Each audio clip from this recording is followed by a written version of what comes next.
So guys, what's up?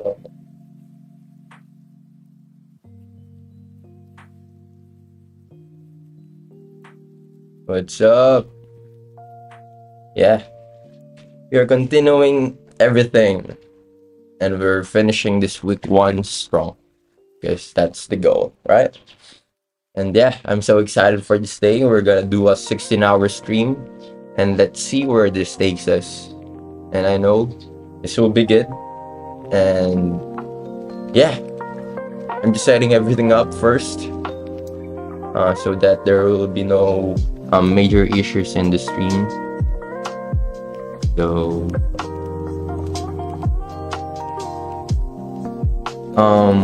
hey Rahul, what's up? What's up, man? How are you doing? Are you doing good?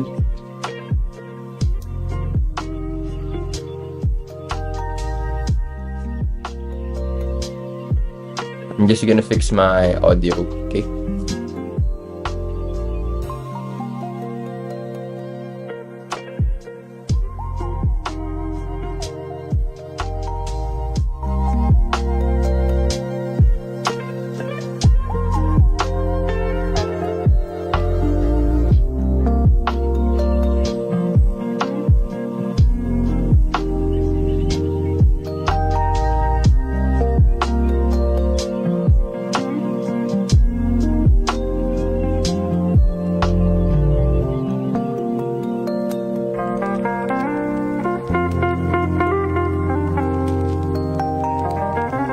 Let's go.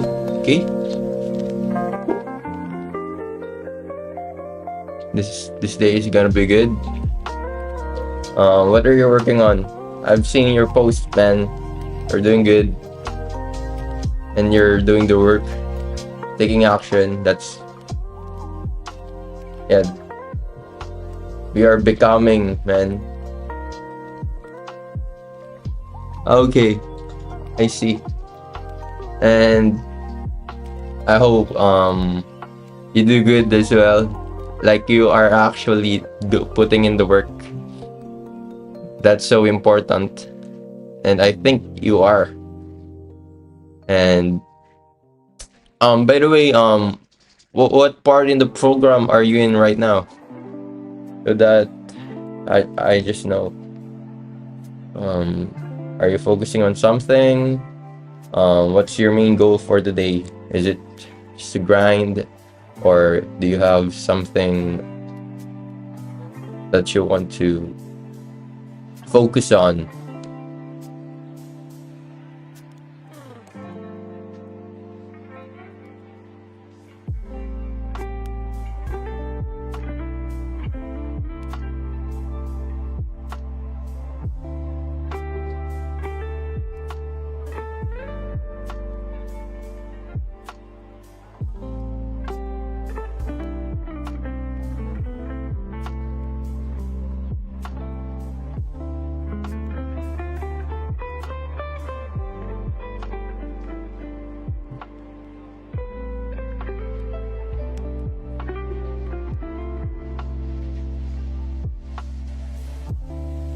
Let's go.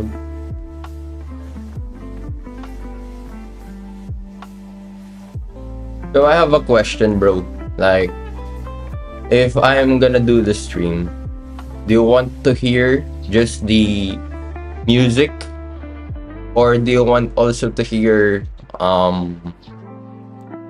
my when I'm listening to the course, like when I'm going through the program? Do you want to hear the lessons, or do you want to just hear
Okay, bro.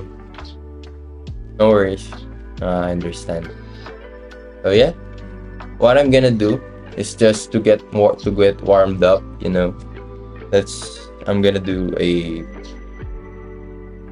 I'm gonna finish the oscillation course in the self-transcendence part, and then we're gonna build the niche selection, and then let's see where it leads us from there.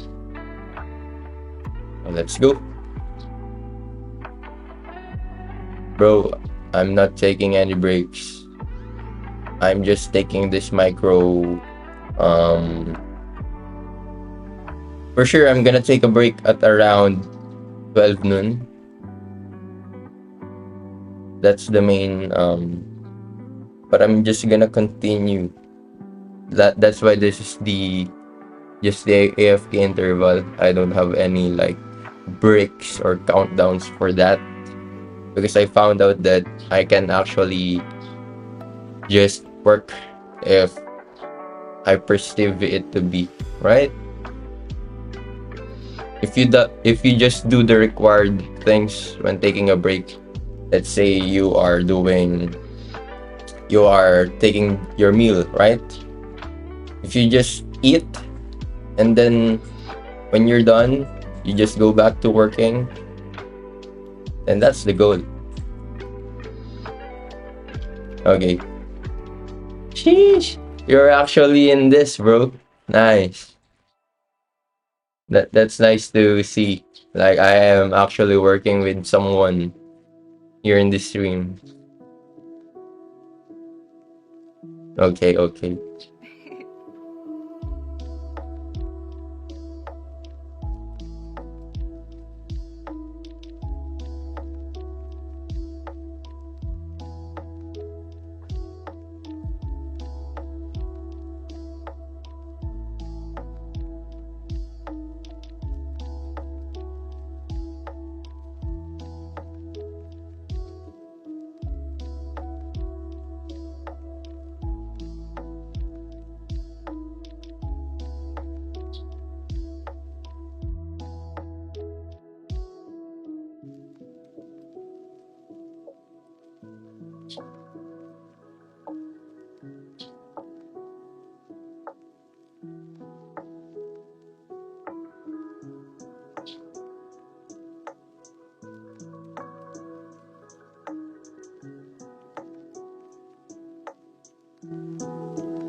So now, I'm now gonna do the self-transcendence part.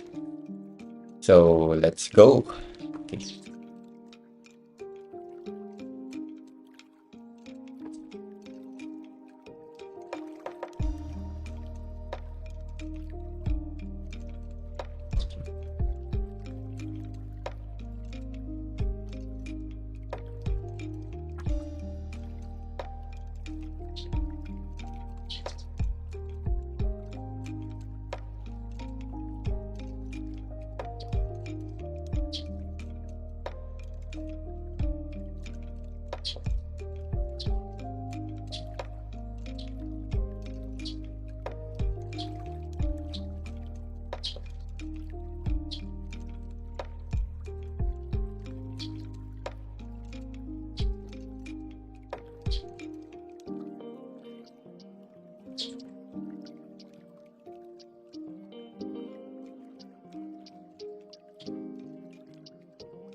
And this over here, I believe, is September 2017.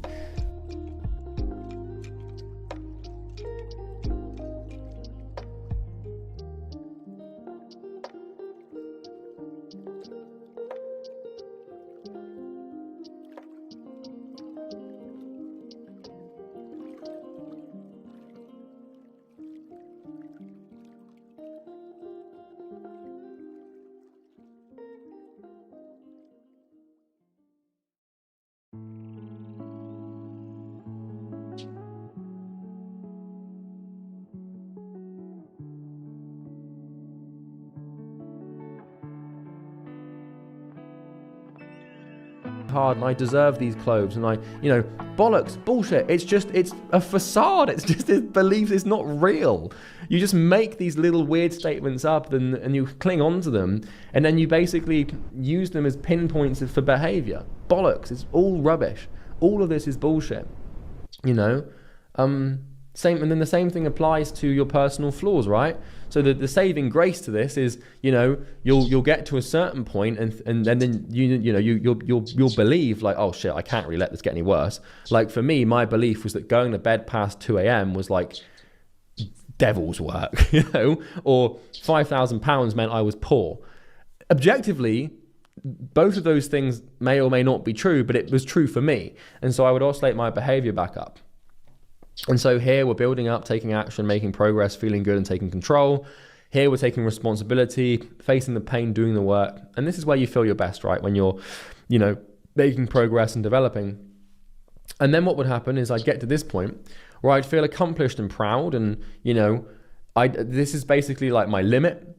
I used to think this was burnout, but here, at this point, what was motivation and determination would manifest into pride and comfort, and I'd be like, yeah, I'm the man, and I'm like, I deserve this little break, or I deserve this thing, and then I'd start destroying it, and then I'd start taking no action, or more commonly doing the opposite thing that I needed to do to build up. I tear things down, break habits, avoid work, procrastinate, late nights, drinking, etc., etc. And then what I'd do is I'd hit this sort of rock bottom, and then I'd get really angry. And you're probably familiar with the anger, right? You know how that works when you get to this low point and you actually get furious at yourself, and then you start building it back up. The key to this puzzle is pain, and basically tracking the level of pain you experience at different points. Because, the interesting thing about the oscillations is really at first principle, the thing that is indisputable about this, that sits at the root of every oscillation you have, is your emotion. Because what we're oscillating between are emotional states, and we have emotional thresholds. So a threshold is basically like an idea for something that you, like, once you breach a threshold, something happens. And so, for example, we have emotion.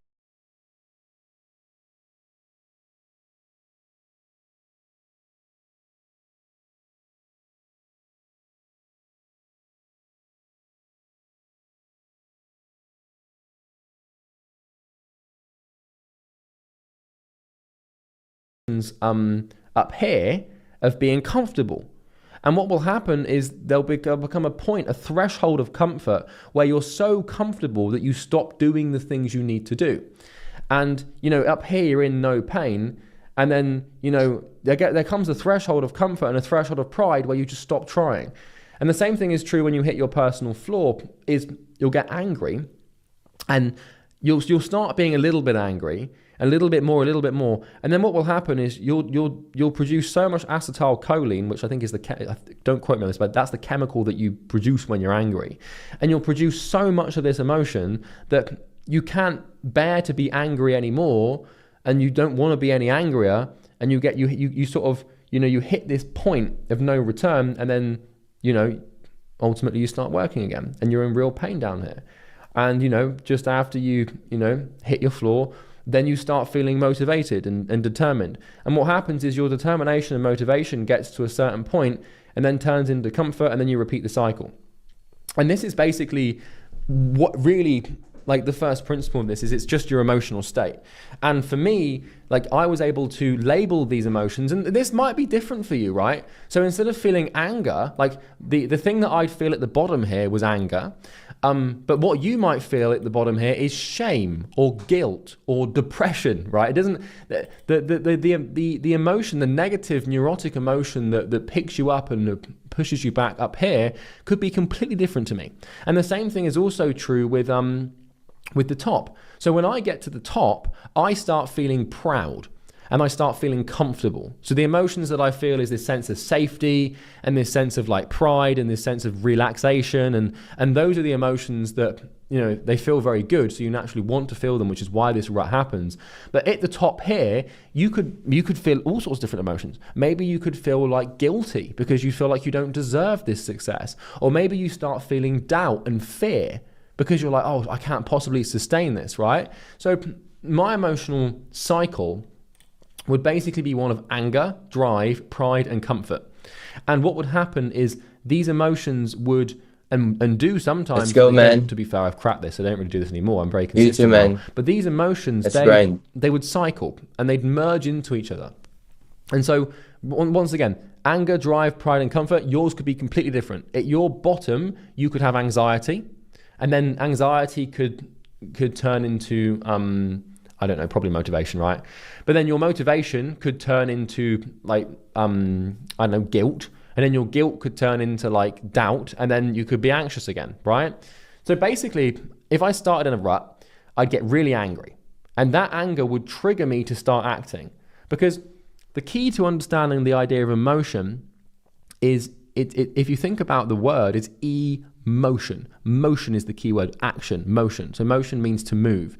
And so what emotions do is they force the body to move and behave and start, exercising calorific potential to make a change.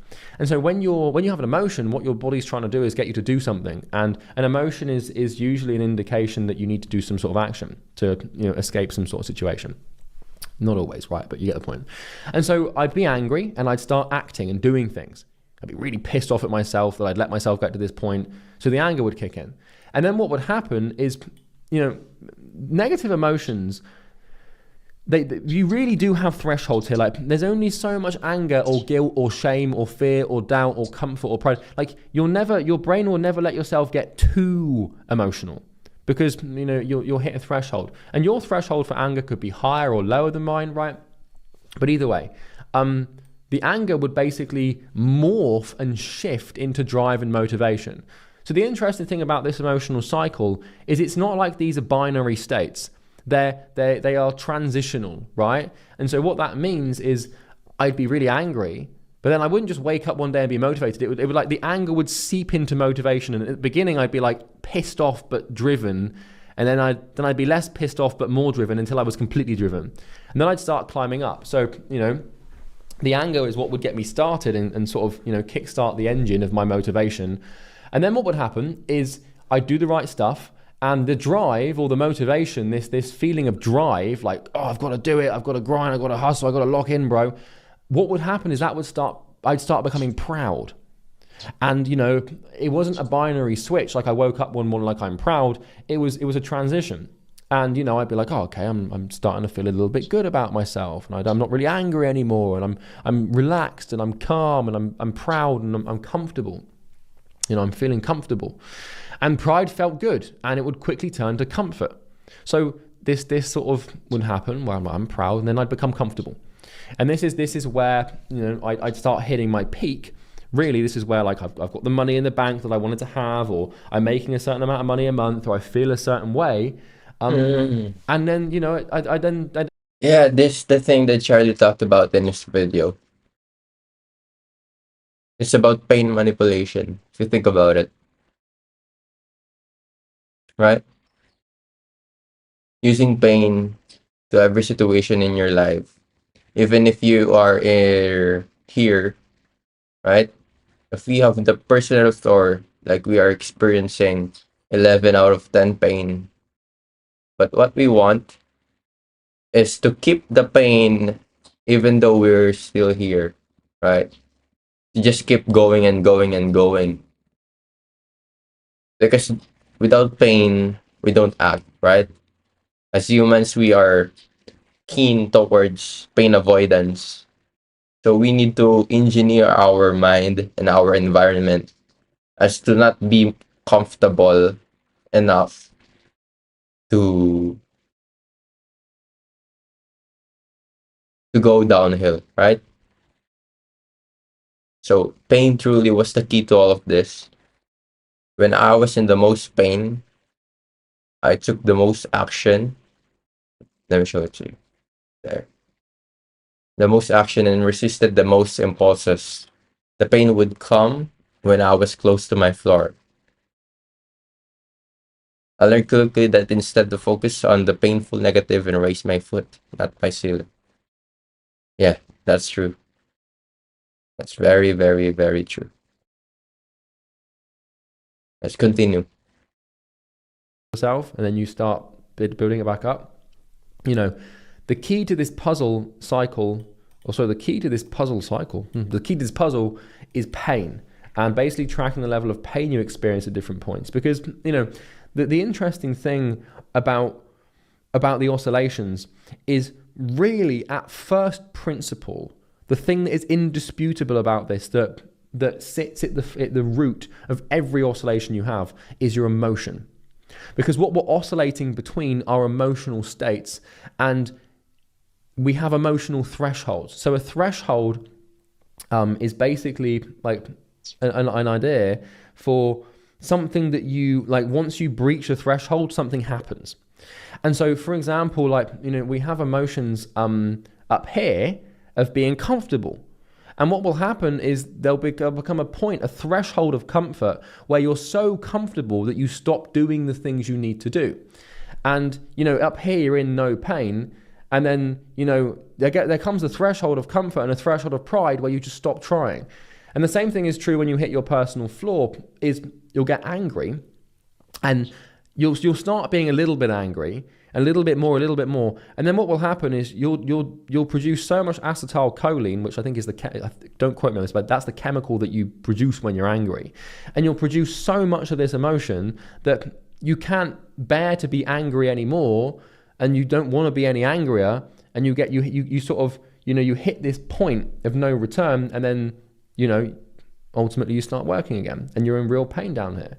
And, you know, just after you know, hit your floor, then you start feeling motivated and determined. And what happens is your determination and motivation gets to a certain point and then turns into comfort, and then you repeat the cycle. Yeah, And this is basically what really, like, the first principle of this is, it's just your emotional state. And for me, that's true.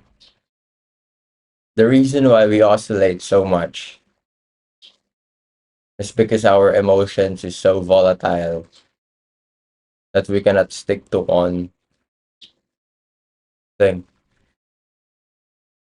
So basically, pain and comfort. Pride felt good and would quickly turn into comfort. And then everything drops and we get angry again. So for me, I don't think I was angry. My personal flaw in emotion, I think it's filth. Like I'm disgusted with myself because I'm not fulfilling what I said I will. And that crushes me up. And then I will just go for this weeks on end on not doing any work. And then I will hit the 11 out of 10 pain. Then going back to the loop again on doing things forward. This is basically how our life works in every aspects in our life. We have these oscillations that we need to always be aware of, right? Like I was able to label these emotions, and this might be different for you, right? So instead of feeling anger, like the thing that I'd feel at the bottom here was anger. But what you might feel at the bottom here is shame or guilt or depression, right? It doesn't the emotion, the negative neurotic emotion that picks you up and pushes you back up here could be completely different to me. And the same thing is also true with the top. So when I get to the top, I start feeling proud and I start feeling comfortable. So the emotions that I feel is this sense of safety and this sense of like pride and this sense of relaxation, and those are the emotions that, you know, they feel very good, so you naturally want to feel them, which is why this rut happens. But at the top here, you could feel all sorts of different emotions. Maybe you could feel like guilty because you feel like you don't deserve this success, or maybe you start feeling doubt and fear because you're like, oh, I can't possibly sustain this, right? So my emotional cycle would basically be one of anger.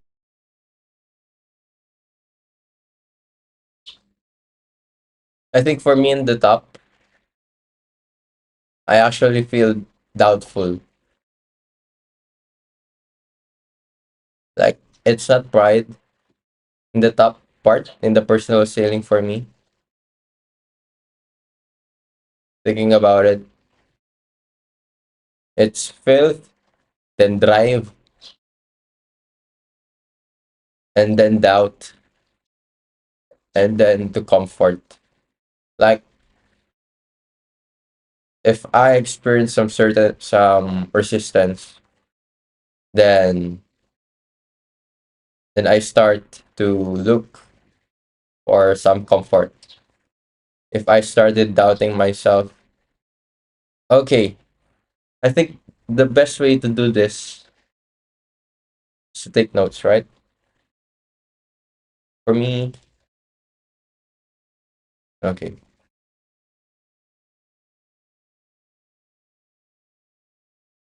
Drive, pride, and comfort.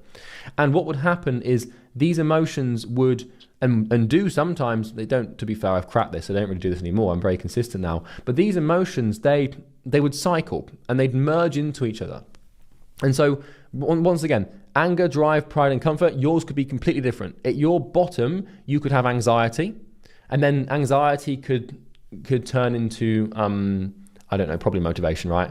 But then your motivation could turn into like, I don't know, guilt. And then your guilt could turn into like doubt. And then you could be anxious again, right? So basically, if I started in a rut, I'd get really angry. And that anger would trigger me to start acting. Because the key to understanding the idea of emotion is, if you think about the word, it's emotion. Motion is the key word, action, motion. So motion means to move. And so what emotions do is they force the body to move and behave and start, exercising calorific potential to make a change. And so when you have an emotion, what your body's trying to do is get you to do something. And an emotion is usually an indication that you need to do some sort of action to escape some sort of situation. Not always, right? But you get the point. And so I'd be angry and I'd start acting and doing things. I'd be really pissed off at myself that I'd let myself get to this point. So the anger would kick in. And then what would happen is, negative emotions, you really do have thresholds here. Like there's only so much anger or guilt or shame or fear or doubt or comfort or pride. Like your brain will never let yourself get too emotional because, you'll hit a threshold. And your threshold for anger could be higher or lower than mine, right?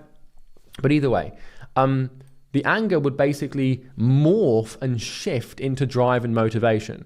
So the interesting thing about this emotional cycle is it's not like these are binary states. They are transitional, right? And so what that means is I'd be really angry, but then I wouldn't just wake up one day and be motivated. It would like the anger would seep into motivation. And at the beginning, I'd be like pissed off but driven. And then I'd be less pissed off but more driven until I was completely driven. And then I'd start climbing up. So, the anger is what would get me started and sort of, kickstart the engine of my motivation. And then what would happen is I'd do the right stuff, and the drive or the motivation, this feeling of drive, like, oh, I've got to do it, I've got to grind, I've got to hustle, I've got to lock in, bro. What would happen is I'd start becoming proud. And, it wasn't a binary switch. Like I woke up one morning like I'm proud. It was a transition. And, I'd be like, oh, okay, I'm starting to feel a little bit good about myself. And I'm not really angry anymore. And I'm relaxed and I'm calm and I'm proud and I'm comfortable. I'm feeling comfortable.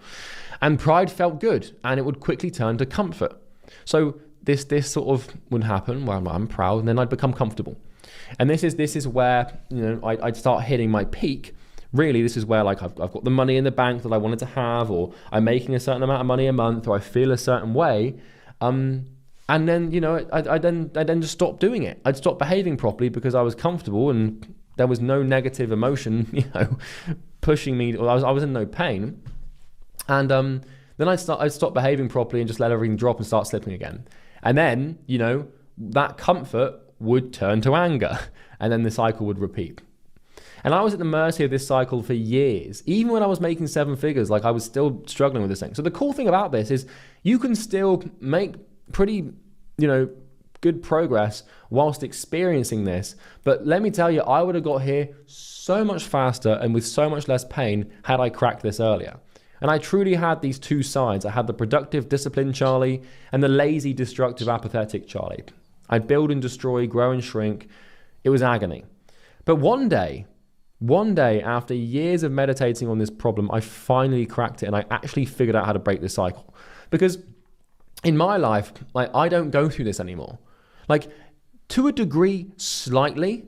Like there might be ups and downs in my life where like for example, like I might do some like hardcore program recording for like 3 weeks, and then I might need like 2 or 3 days to just sort of like watch nature documentaries or read biographies and just lounge around and do nothing and fast for a day or two. But like that's a pretty good floor. Like my floor at the moment for like my diet is eating a salad.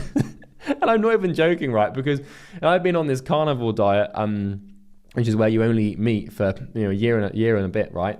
And for me, like the lowest possible thing that I can tolerate is eating like a chicken Caesar salad or eating like a poke bowl, whatever the hell that thing's called, like just eating some like leaves or even eating like minced beef with like salad stuff in it. That's my low point. That's what I feel guilty about, right? And so what I've been able to do is make my hygiene standard so extremely good that even when I'm doing what feels like the wrong thing or the bad thing or the naughty thing, I'm doing the right thing. And the same thing is true with my income, and like for example, my personal flaw for the cleanliness of my apartment or my email inbox or my messages, like it's kind of like if my room's messy, it means that there's one t-shirt on the floor, and I can't possibly tolerate anything below that. And so what I've been able to do over the past couple of years is raise my personal floor and basically raise my standards to the point where, like, for example, like a bad day of work for me would be like 5 hours of focused work and then watching like Netflix for like half a day. That's like a bad day. Like, waking up at like 6 a.m., working for like, 4 or 5 hours, getting all the essentials done, and then, lounging off for the afternoon. I don't do that often, right? But that's like a terrible day for me. That's like the worst possible conceivable day. For you, the worst possible conceivable day could just be sitting in bed masturbating 100 times, right? I don't know what the hell you get up to on your rut days, right? But you know what I'm talking about. But I cracked it, and I really figured out how to crack this. And don't get me wrong, I still have little oscillations here and there, but my point there is my personal floor is ridiculously high. Like my personal floor for diet, for example, is probably way above your personal ceiling. So the worst thing that I could do for my diet, and I know the corollary to this is once or twice a year, I will have a week of extreme, like, letting everything go. So like I'll have this holiday thing where I'll eat whatever I want and I'll eat ice cream, and I haven't fully escaped the personal flaw, but those things are so insignificant because really it's like 1 or 2 weeks out of 52 weeks. It's not, and like sometimes I find I need to do that to give myself rest and like let my mind, and that's not an excuse for you, but my point is that it should be so rare and so like, yeah, you get my point. But anyway, like on an average day or month, my personal flaw from a diet perspective, from a discipline perspective, from a habit perspective is probably miles above everybody else's personal ceilings. And that's how you massively raise your average state and massively, get rid of these things. So I've basically cracked this. I no longer go through this, but there is a week every now and then, like once or twice a year, where I kind of have no choice because I get so burned out and so stressed and tired that I have to sort of give myself the free rein for lack of impulse, but whatever, right? So that was when I started paying attention to something. So the way that I cracked this and the way that I managed to figure this cycle thing out and actually resolve it forever was by paying attention to pain. And pain truly was the key to breaking the cycle, because when I was in the most pain, I took the most action and resisted the most impulses. And the pain would come when I was close to my floor. So I think we can all agree that the most painful point in your existence is the floor.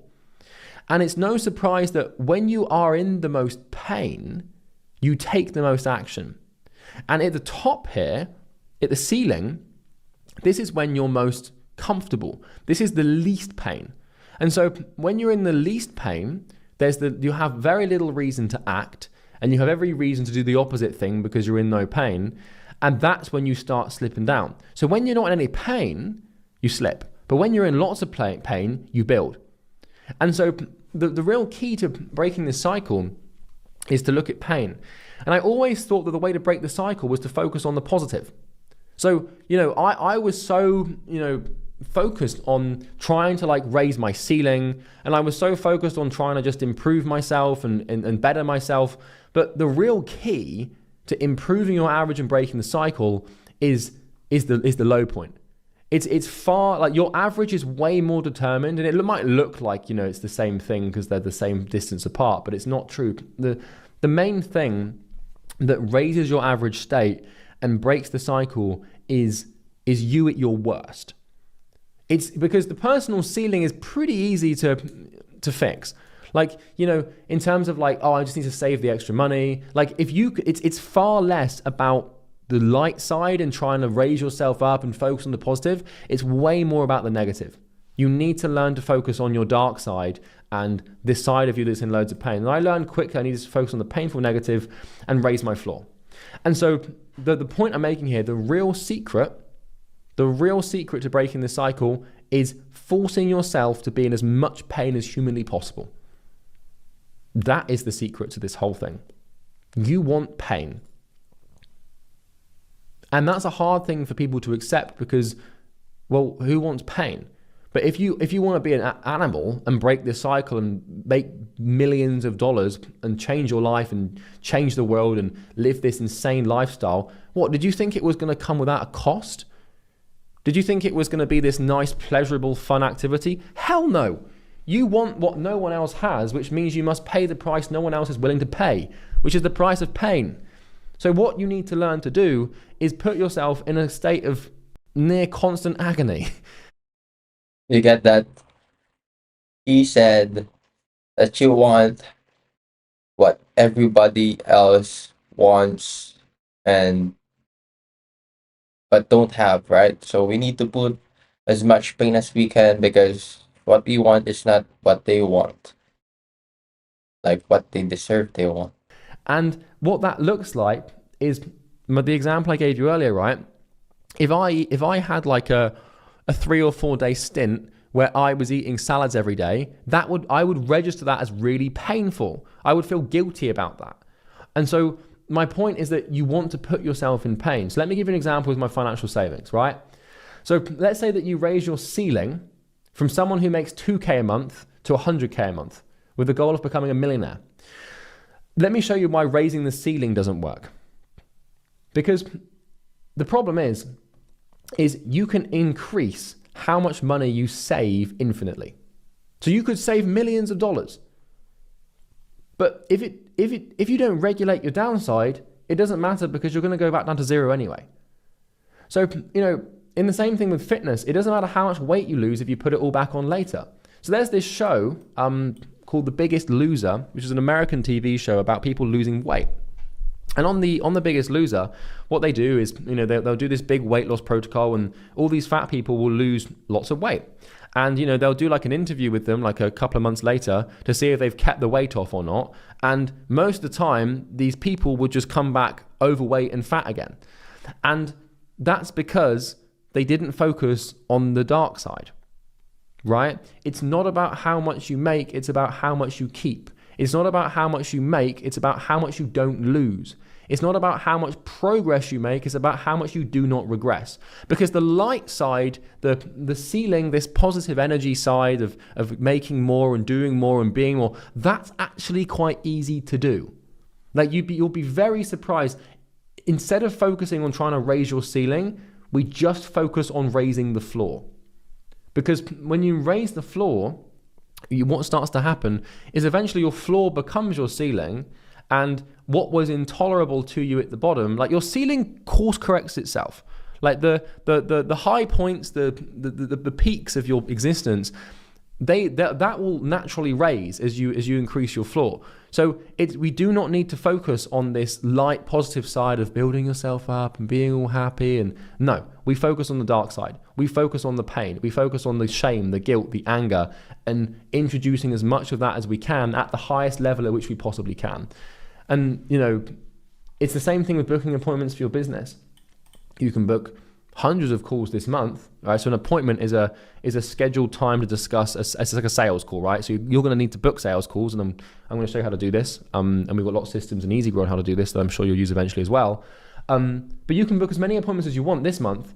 But if you book none next month, then you're never going to achieve consistent business growth. So this is called flipping the floor, and this is the real practical solution to fixing this thing once and for all and forever. Okay. So after years, and I really do mean years, of thinking about this problem and how to solve it and how to break the cycle, I've come to a very practical and straightforward conclusion. And that is that the way that you break the cycle is by flipping the floor. Okay? So like I said, it really is all about your dark side, and it is all about the floor. We don't need to worry about the ceiling and increasing that, because we can, by just focusing on the dark side, the negative side, and increasing your lowest standards, the ceiling will correct itself, right? Understand, you do not become the best version of yourself you can imagine. No, instead you become your standards. These are the lowest versions of yourself you're willing to tolerate. So another example here of why it doesn't matter how good you are if you're just as bad. Like, you hear stories about people that win the lottery, and they'll win like a couple of $1 million or a couple of £1 million tax free, and they'll basically have all this money suddenly. But then what happens is a lot of people who win the lottery, they become depressed and they spend all this money and they buy too much crap and they become addicted to drugs, and like their life just goes down the bin. And that's a perfect example of the fact that it's not about your light side, it's about your dark side. Because if I gave you $1 million right now, with your current impulse control and your current financial management systems, you'd probably fuck it all up. But the first thing you do is go and buy some supercar, and you might say to yourself, no, I wouldn't, I'd invest it in real estate. Oh, fuck off, would you? Like, come on now. Like, let's be real and honest here for a second. If you were really just granted £1 million or $1 million dollars or pounds or euros in tax-free cash, you're telling me you're going to be able to resist the impulse to go and buy all of the status-driven objects that you so blatantly desire, which is why you want to make money in the first place? Come on. Like, let's be real for a second here, right? It's it's all about your dark side. We need to learn to manage your negative behavior and your impulses as opposed to your light side. Okay? So, flipping the floor. So your personal floor is basically your standard. Okay? So we talked earlier about the idea of it being a hygiene standard. your standards are basically things that you will never dip below. So like, for example, for me, when I was younger, it was £5,000, anything below that, and I'd panic. I couldn't possibly tolerate anything below that. Or going to bed after 2 a.m., right? You know, you have behavioral standards, and you really do. Like, you know, for example, for me, in business at the moment, my lowest standard is like 800 grand in a month. Or 900 grand in a month. If I dip below that number, I am freaking the fuck out. Like I am panicking. That's my standard, right? And your standards represent themselves and manifest through your emotions. So when you start triggering your anger or your shame or your guilt or your fear, like when you start getting really emotional and panicky, that's a sign that you're breaching your standards or are getting close to breaching your standards. And the intensity of the emotion you feel is determined by how close you are or how far you've breached your standards, right? And you have standards, you really do. But we need to focus on these standards. The key to breaking this cycle and flipping the floor is the standards, and basically changing these, because your standards determine your action, right? Because remember that the action that you take, like the positive action comes, the thing that builds you up and gets you to your ceiling comes after your floor. And the reason that you bounce back from this floor is because you get close to breaching this standard, or you breach the standard, you start panicking, and then you start working. And so what we need to do is simulate your floor as often as we can at a higher point. And we raise this floor, and as we raise this floor, and we every time we come down to this painful level, we bounce back. And if you can have a really high floor, like for example, my floor right now is $800,000 in a month. So if I dip below that, I'm freaking the fuck out in the same way that I freaked the fuck out when I had £5,000 in my bank account.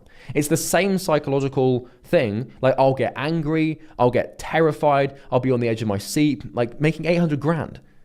So the thing about successful people that no one understands is they just have really, really high standards. And that's all you have to do, is learn how to raise the floor, is raise your standards. Because now, if I make 700 grand in a month, I'm on the edge of my seat. I'm terrified. I'm beside myself with fear, which means that my negative emotional cycle commences when I hit 8 figures. Anything below that I'd be like, what the hell am I doing? It's the same thing as like not washing my hands if I had dog shit on them. Like I couldn't possibly tolerate it, right? So you have standards everywhere in your life. A standard is like an unconscious mental checkpoint. It's a threshold for emotion. As soon as you go below it, bang, you're into action, you're into work. And so if we can learn to raise this and have it as high as humanly possible, then you can start to really make some progress, because suddenly like what you would want becomes your standard. This is really cool. I'm going to explain something to you in a second, right? So you have standards everywhere in your life, from what you'd eat to who you date. So, you know, you probably have standards for who you date.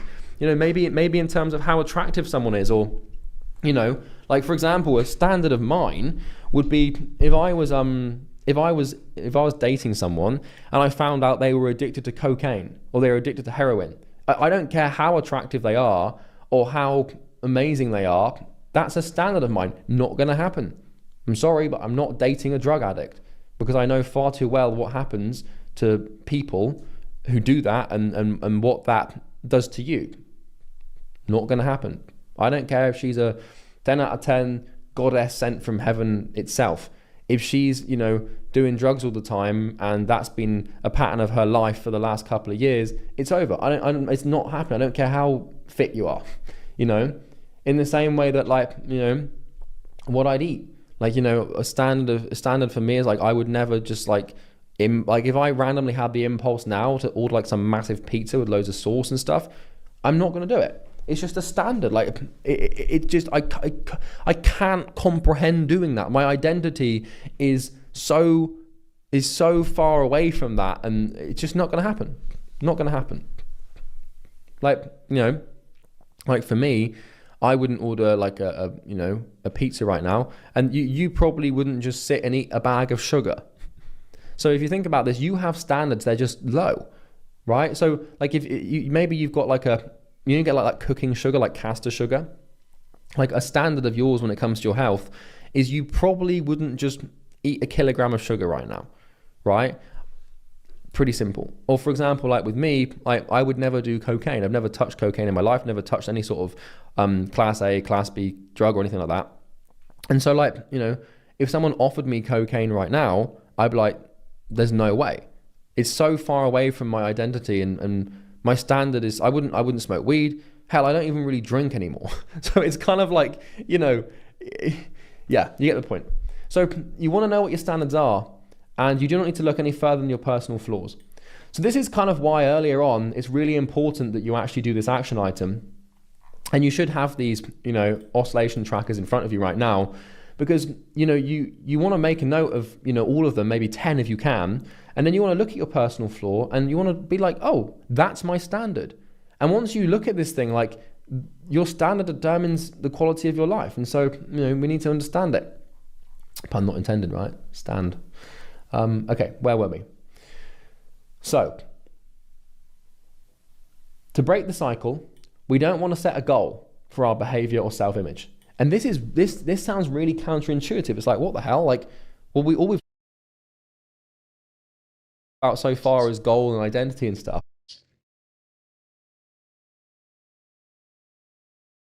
But instead of looking at our goal as a goal, as this thing that we're going to strive towards and live up to and dream about, we want to set it as a standard.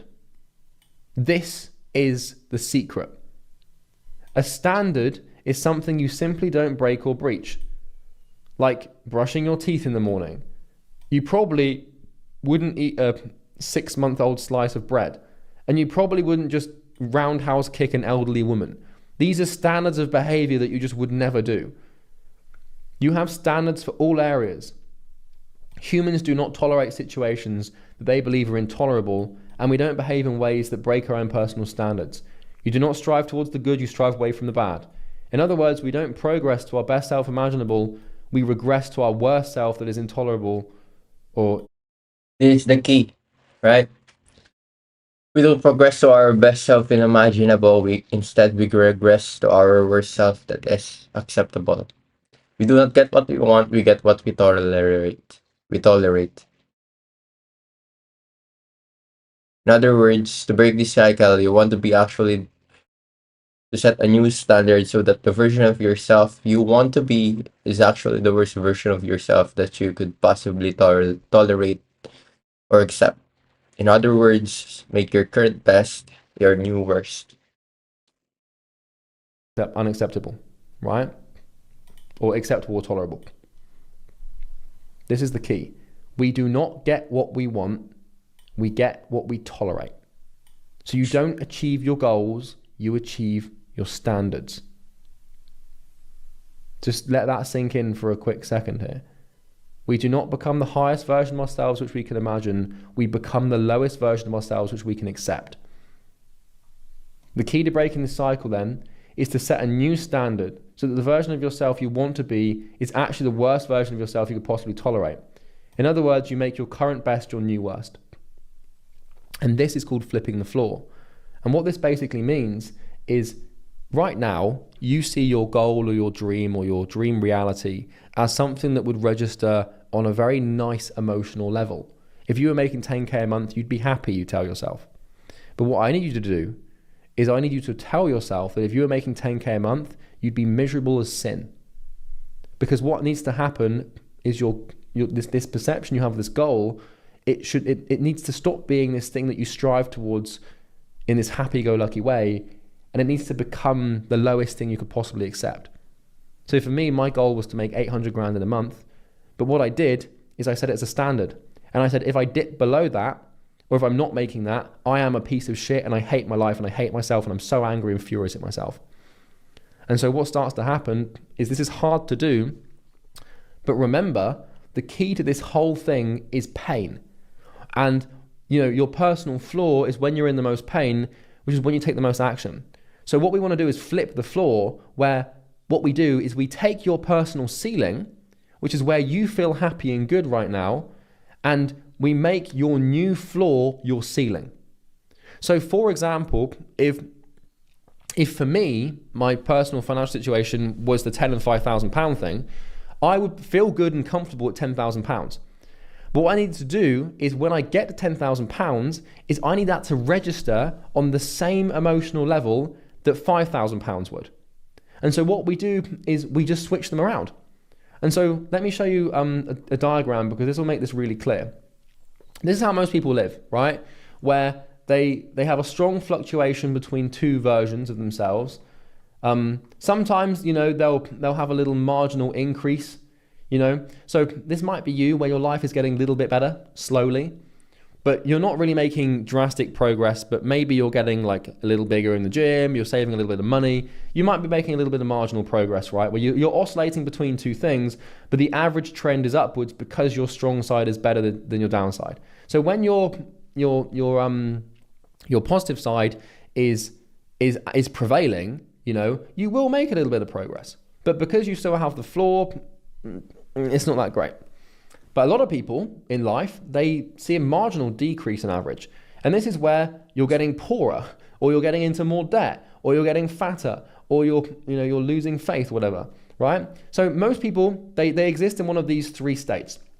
Either they stay the same and they plateau, where you're just meeting your average and you're not really making any progress, or you're making a little bit of progress, but it still is very painful, and it's still, you're still going through this horrible up and down. Or even worse, you're decreasing, and you're not decreasing drastically, but your life's just getting a little bit shittier day by day. That's how most people live. But this is how the A players do it, and this is what I figured out how to do.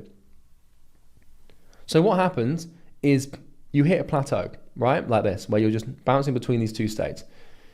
But then, like, what happens, like, if the floor here is $2,000 in the bank, what you can learn to do is switch this. So let's say your floor is 2K in the bank and your ceiling is 10K in the bank. And down here is we're just oscillating between these two things financially. Well, what happens if you want to make drastic change and experience exponential growth in your life? What you do is you basically make your lowest standard your goal. And so what this would look like, this example given here, if I just zoom in and I'll just show you. So here, this is kind of what I did, is your new lowest standard becomes what your ceiling was previously. And this is called flipping the floor, where your floor becomes your ceiling. So your old floor, sorry, your old ceiling becomes your new floor. And so new lowest standard, 10K in the bank, no matter what, anything less than this is tolerable, previous ceiling is now the new floor. So what we have down here is a $2,000 floor and a $10,000 ceiling. But what we then do instead is we switch our perception and our belief systems of the ceiling, and we now tell ourselves that $10,000 is the worst possible thing that we could imagine.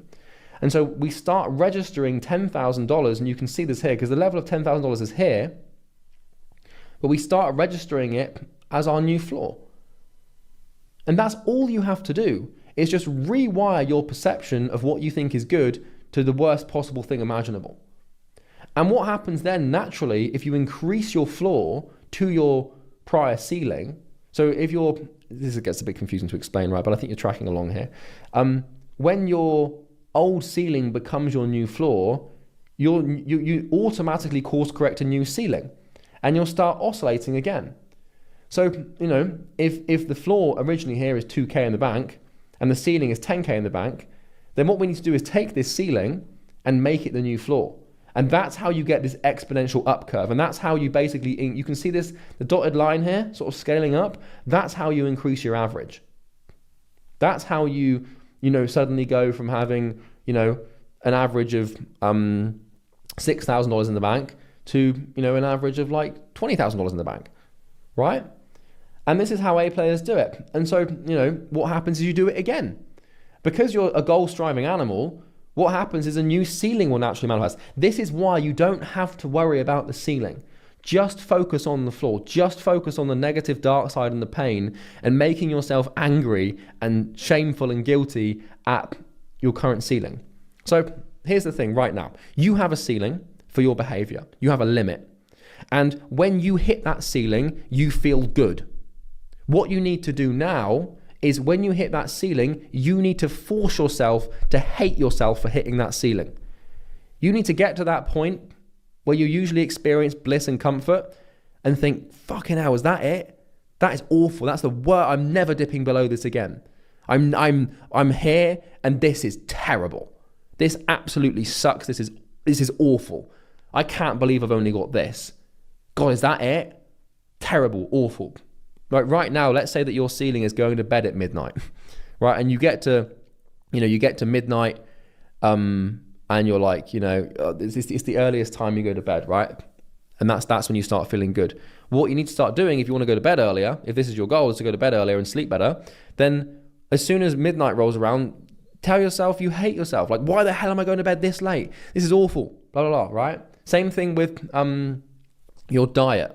So let's say that you've had you've done you're getting up to your cheat meal, and you've done your 6 days of clean eating, and where you usually start feeling happy and proud and like you're deserving of a cheat meal, no. Get rid of that emotion and start saying, I've only done 6 days. What the hell am I talking about? I don't deserve a cheat meal. What a dickhead. That pissed me off. I can't believe I've only done 6 days. And that's how you fix your behavior. You need to be in pain. You won't do anything. You won't take any action. You won't make any positive change if you're not in pain. And so we need to register your ceiling as painful. And your ceiling, your current ceiling, needs to become your new floor. So next time you hit it, and next time you're up there, be like, fucking hell, this is awful. I hate this. I'm in so much pain, and I'm furious at myself for being here. And what will happen when you do that is you'll create a new ceiling, because this oscillation is a law of nature. It has to exist. And for every action, there's an opposite and equal reaction, right? So when you raise your floor, you naturally raise your ceiling. The ceiling takes care of itself. You don't need to raise the ceiling. You don't need to think about it. You just need to focus on the dark side and the negative side, okay? That's the key. If we take a look at everything in our lives in different aspects, in order to improve, we must take our personal ceiling into our personal standard. Basically flipping everything. Yeah. The current best, then we register it as the lowest. Okay. And then a new average will be created, right? And by raising the floor, we increase the average, which is pretty obvious. And then we do it again. So, what will happen is, you'll flip the floor, you'll raise your standards, you'll increase your average, which could be your income or your health or whatever, or your business.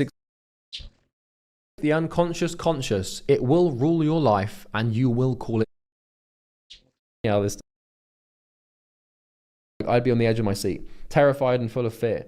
7 years ago, that number was $600. Like, it's so funny how this stuff. Yeah, it's kind of actually. I'd be on the edge of my seat. Bolts of how we actually flip the floor.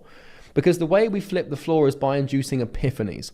So an epiphany is a sudden or great realization, a drastic, immediate shift in paradigm. Oh, and you guessed it, it's all about your belief systems, right? It's been the theme of this mindset training for the last couple of days now.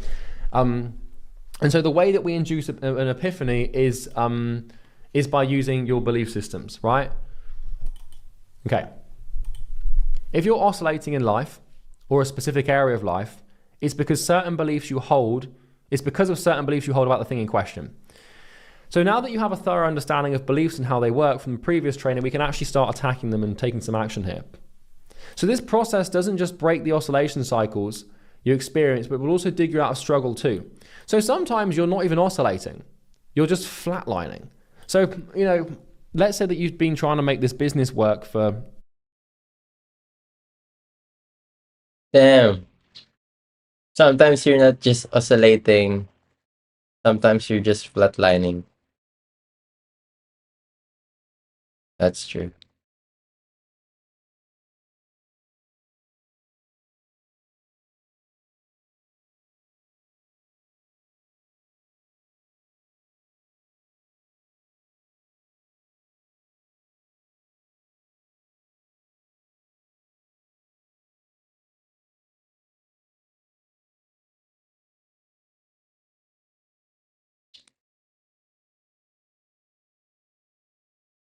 a year and you haven't made any money yet. It's kind of like you're not even oscillating because you haven't even started yet, right? So sometimes you're just flatlining, but whatever. If you're oscillating or struggling or stuck, whatever you're doing, the way that you solve this is with a belief epiphany, okay? And that's pretty much it. So at this point in the training, you should understand that you are the sum of your beliefs. The self doesn't exist. It's just you clinging on to a perceived statements of truth about yourself, bundled together into this thing that you know as your identity. And your beliefs truly do define who you are. What we need to do is root out your beliefs so we can start getting to work on breaking them and rebuilding them.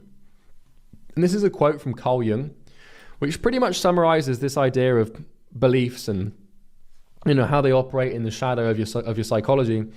Until you make the unconscious conscious, it will rule your life and you will call it fate. And that's a quote from Carl Jung. Until you make the unconscious conscious, it will rule your life and you will call it fate. So until you become aware of these belief systems and become cognizant and aware of what you actually believe to be true, you don't even know that it's guiding your life, right? So before we begin this action item, let me give you an example. So what we're going to do here is I'm going to show you a real life example and story of how I flipped the floor for outreach.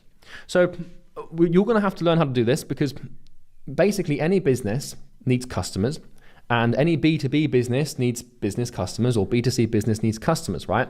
And so what you're going to be doing to get clients and finding clients and closing deals and making money is something called cold outreach, which is where you use cold email, cold calling, and cold DMs to book sales calls, okay?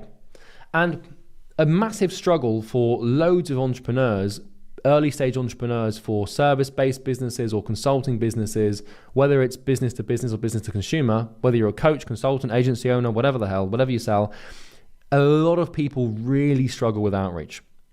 And I was no exception to this. It is the biggest problem that everyone faces, which is why we have lezgoo, which is a client acquisition program that teaches people how to do outreach, right? But my personal experience here, I'm going to explain it to you. So I had to flip the floor by changing my beliefs with outreach. So let me tell you a story. When I was starting my first agency, I really struggled with client acquisition, big time.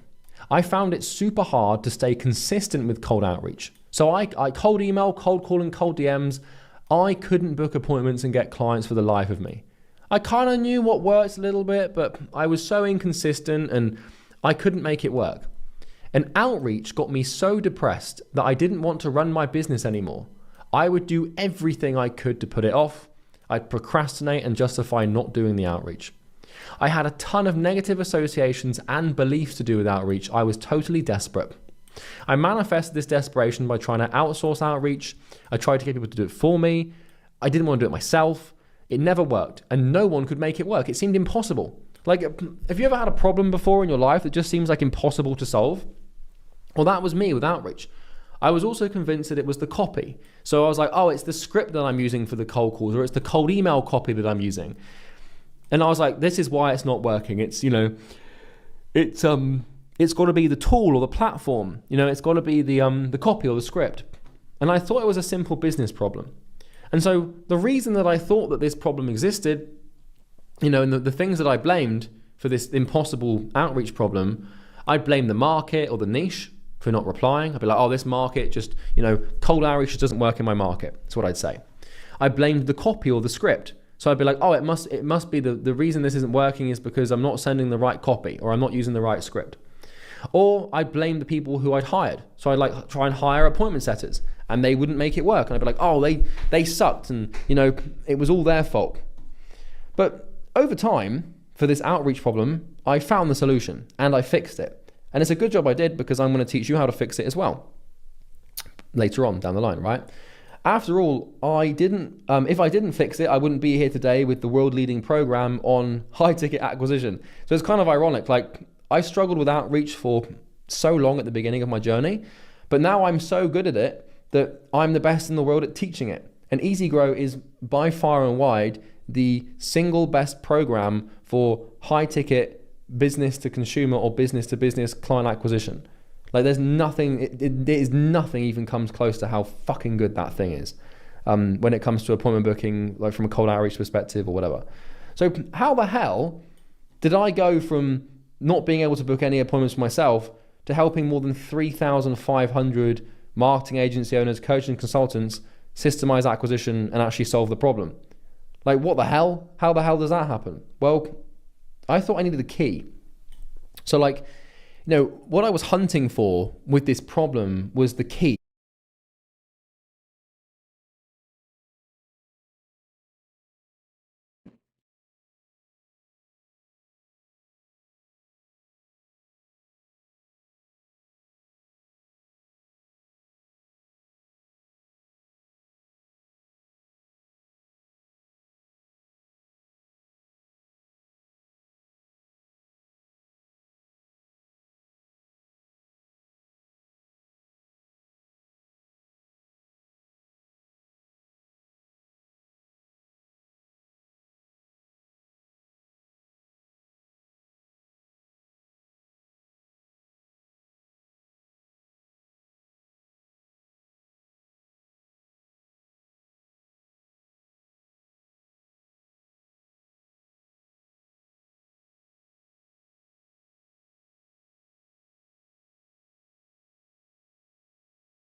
Yo, let's go. I was like, what's the secret? There's got to be just one thing. There's one thing that can just turn this problem around and make it the problem go away. I was like, what's the key? Do I just need to I just need to hire the right person. I just need to find the right copy. I just need to find the right platform. I just need to find the right niche. I just was convinced there was just this one key, this one thing, this one beautiful, shiny object, this silver bullet that would just solve everything. And I struggled day and day and day until I had an epiphany. And this is why I'm teaching this to you now, because I know how to solve these issues. I call it the outreach epiphany. I had this epiphany, this sudden drastic paradigm shift that just struck me like lightning. And the epiphany started when I heard the following phrase from a mentor. Charlie, you don't have business problems. Business problems aren't what you think they are. They're personal problems in disguise. Entrepreneurs and people don't have business problems. They have personal problems that reflect in their business. So someone told me this and I was like, what? This is my reaction. You can imagine my reaction. I was like, what the fuck? I was thinking, how can my lack of clients and my appointments be pinned on me? How the hell can my personal problems have anything to do with my outreach and my struggle to get clients? What do I have to do with it? I was like, surely it's the script or the team members or the deliverability or the market or, whatever the hell. It's a business problem. How could it possibly be any of my personal issues? At this point in my life, I didn't think I had any personal issues. I was disciplined, right? So you see this oscillation playing out here. And, what's the direct cause of how much money you make in business is how many clients you get. And what's the direct cause of how many clients you get is how many meetings you book. And what's the direct cause of how many meetings you book? It's how much outreach you do and how consistent and smart you are with your outreach. And so all we're seeing here is just an oscillation of me doing outreach consistently or doing it properly. So in hindsight, I can tell you with certainty that the reason for this oscillation and the up and down nature of my revenue was not the result of my approach or my copy or my outreach method.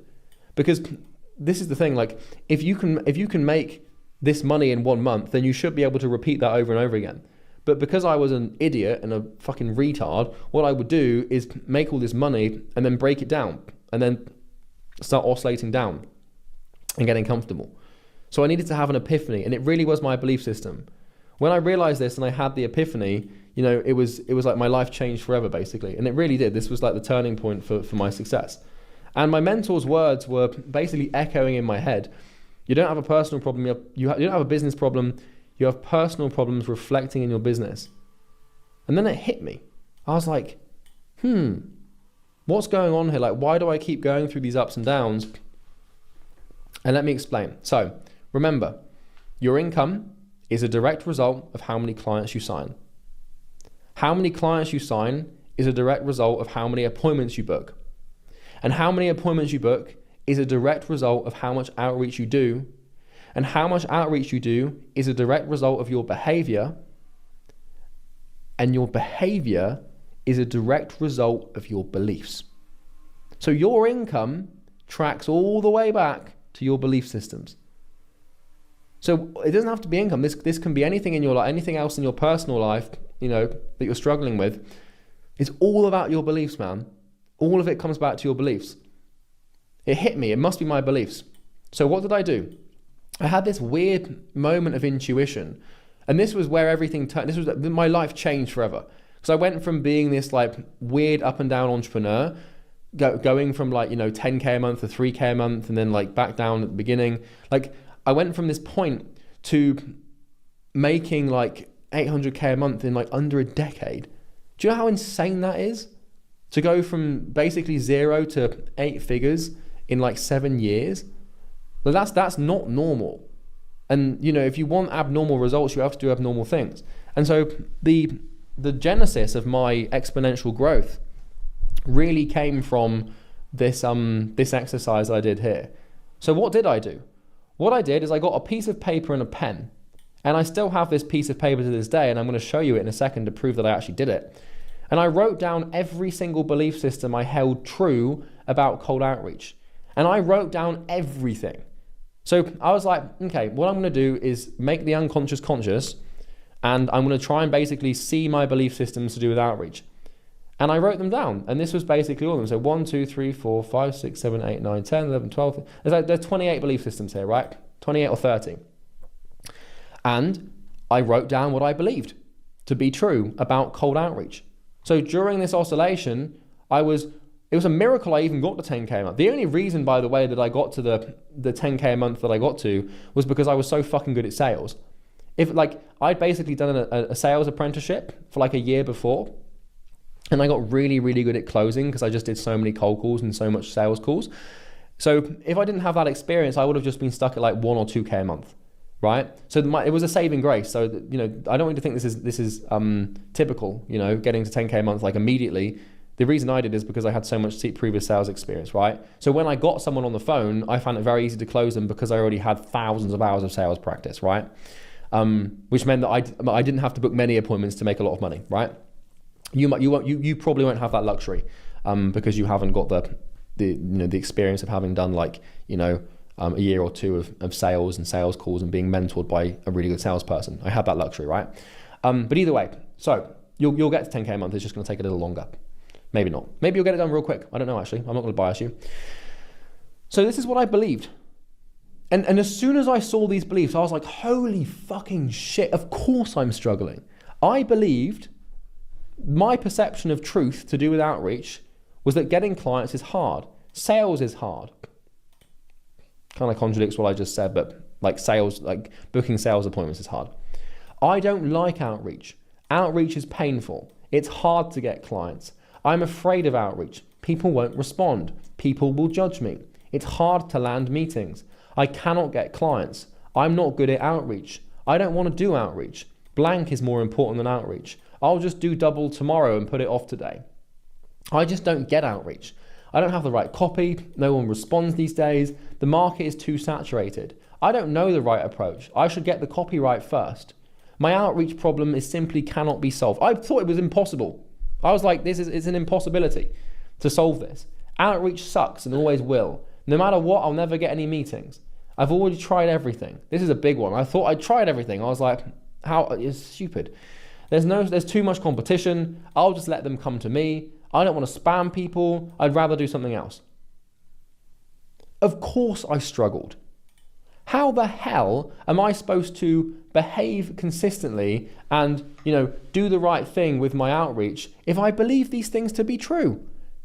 It hit me like a fucking train. I was like, of course I'm finding it hard because I believe all these things.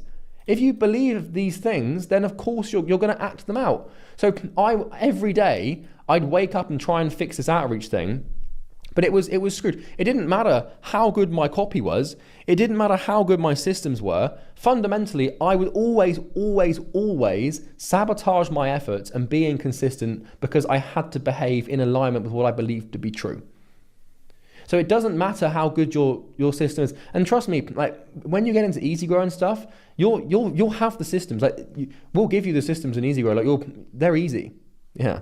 Pun not intended. Like you'll have that and you'll get in there, and I'm sure you'll do it eventually, and you'll have the systems and they work. But the only thing is that if you get those systems and you fundamentally believe that client acquisition is hard, that outreach sucks, that that there's too much competition, if you believe you don't have the right copy, if you believe that you can't solve it, if you believe you've tried everything, then you'll give up and you'll be inconsistent. And it doesn't matter how good your systems are. It doesn't matter how good your copy is. It doesn't matter how much of a product market fit you have. It doesn't matter how good your product is. If you fundamentally believe these things, you're fucked. Because you have to understand that this is the first time, by the way, that we're actually sort of looking at some beliefs in real time here. Like you act them out. You have no choice. Unconsciously, you always act out your beliefs. So what would happen is I'd get to my 12K mark or my 10K mark, but it was weird because what I was doing was this, I was like, there was this cognitive dissonance because I was making money and getting clients, but because fundamentally I believed that that wasn't supposed to happen, I would break it down and sabotage. And so self-sabotage often happens because you are experiencing a result that is out of alignment with what you believe to be true.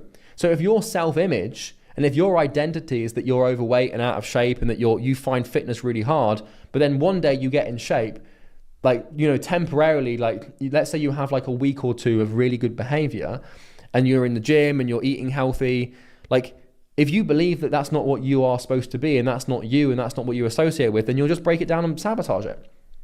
And this was just, oh my God, when I did this, I was like, holy shit, like now I see what the problem is. It had nothing to do with the copy. Now, don't get me wrong. You need to have the right copy and the right systems, but like I said, when you get into EasyGrow, you'll be fine. Like you're not going to struggle with this. And also, like some of the training that we give you in later on in the appointment setting training, will get you started with client acquisition. Right? This program's designed to get you to start. Get your first client or two. EasyGrow will help you get to that, multi 6-figure mark, 7-figure mark, become a millionaire, and all that stuff. But we need to fix this first because there's no point in me giving you the systems without your beliefs. And this is why, by the way, I stress the mindset stuff so hard and why it's so important. Because what I can tell you is you are a smart person because you're doing the work. I know these mindset videos are long and arduous and annoying to watch sometimes, but you listened to me and you had the humility to do this, and now you've got to the point that really matters. And the reason that I've spent 10 hours or whatever the hell it's been explaining belief systems and identity and paradigms and the reality is to get to this point. Is to become concrete and for you to realize, oh shit, it is about my beliefs. But what I can tell you has happened, a lot of people who are stupid have gone straight to the sales script.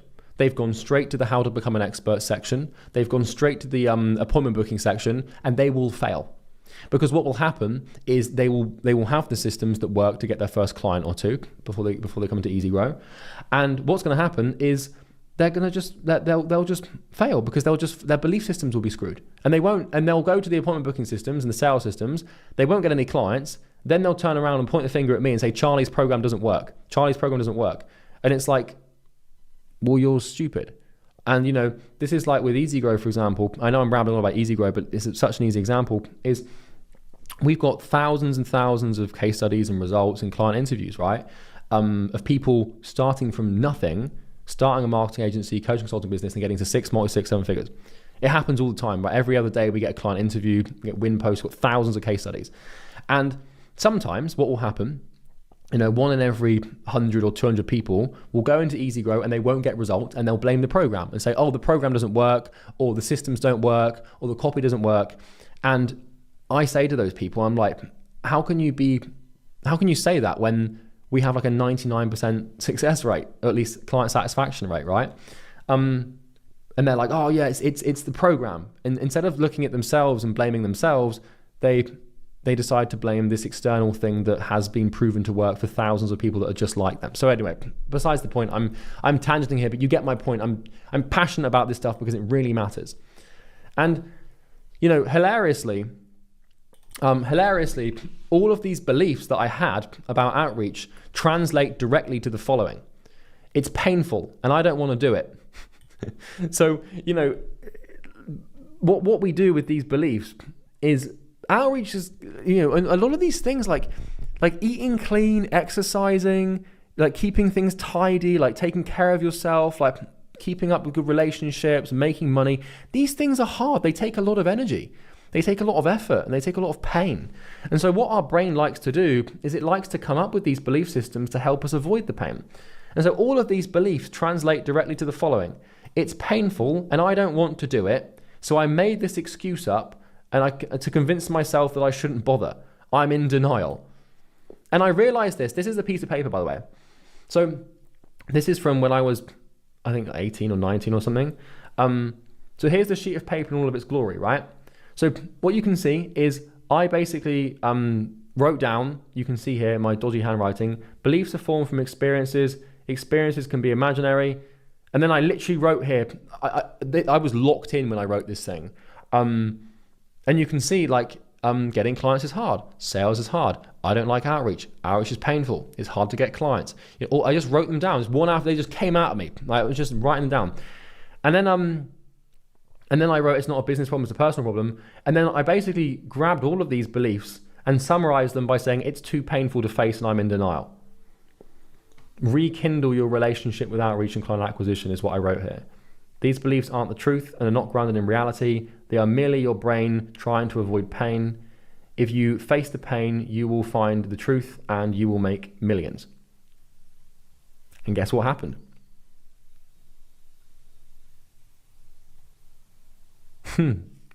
Sorry, I'm just looking at this because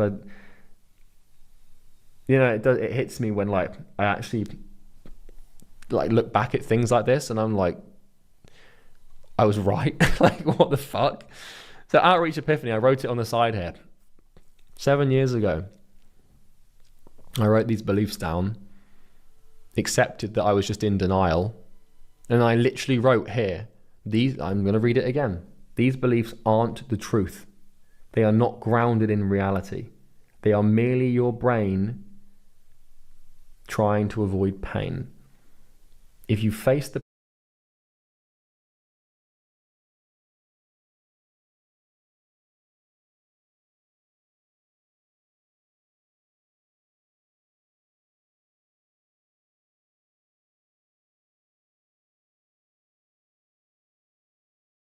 And I literally wrote here, I'm going to read it again.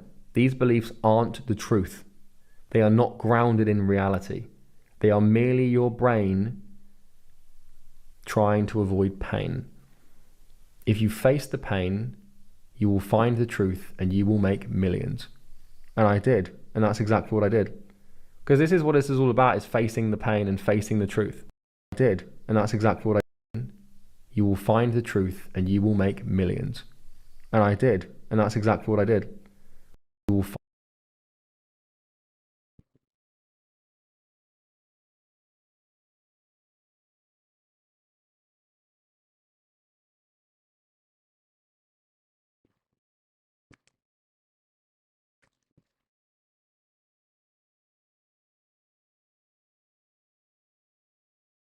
the truth and you will make millions. And I did. And that's exactly what I did. Because this is what this is all about, is facing the pain and facing the truth. These belief systems are protective mechanisms to prevent me from experiencing pain. Because if you think about outreach, it's painful. You've got to get rejected. It's boring. It's monotonous. But then what's worse is if outreach works, I've got to do sales calls. And sales calls can be painful to do because I've got to put people in uncomfortable situations and try and close them. And if I close the sales call, well, now I've got to figure out service delivery and put loads of energy into getting these clients results, which can also be painful. Business is pain. And getting clients, selling clients and delivering for clients, it hurts. And so what you do is your brain creates these weird little statements of perceived truth to protect you from all of that pain. Okay? But if you're willing to, literally, this summarizes it perfectly. If you're willing to face the pain, you will find the truth and you will make millions. And that's all you really have to do. The sacrifice you have to make here is just deciding to be like, I will face this pain. And it was like I was stuck at go in a car. My brain had a mental handbrake on because it was afraid of where the road might take me. Better here, safe and comfortable in your comfort zone than driving out there, God knows where, my unconscious was saying. And looking at these beliefs on paper, I was in total shock. Like I remember, like I stared at this thing for a good like hour or two. Like complete epiphany and paradigm shift. I was looking at the problem. Like I was like, I for the life of me couldn't figure out for months, year almost, like why can't I get clients? Like why am I struggling? What is this problem? Like I couldn't figure out what the issue actually was. I knew it had something to do with me, but I couldn't figure it out. And then I had this just remarkable moment of epiphany where like I wrote these all down. It was just like I was staring at the problem. It was just so blatant. I was like, of course I'm struggling. Like, how can it be any other way? And I'm going to read this bit one more time to drill it into your head. These beliefs aren't the truth and are not grounded in reality. They are merely your brain trying to avoid pain. If you face the pain, you will find the truth and you will make millions. And this is for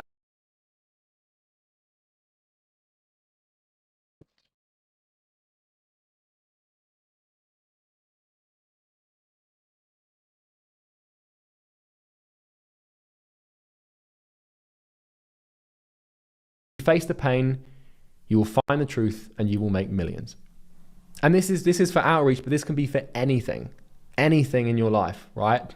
Outreach is going to be a big proponent for you because you're going to go through the same thing I went through in terms of, you know, getting clients and stuff. You know, that's why I've got loads of examples of this in my personal life. I've done this belief audit thing, this outreach epiphany thing for like everything in my life. But I wanted to include the outreach one specifically because you're going to have to do this, right?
Yeah.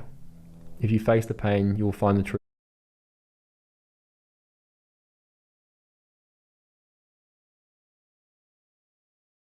And you will make millions. You have to be willing to recognize these statements for what they are, which is painkillers.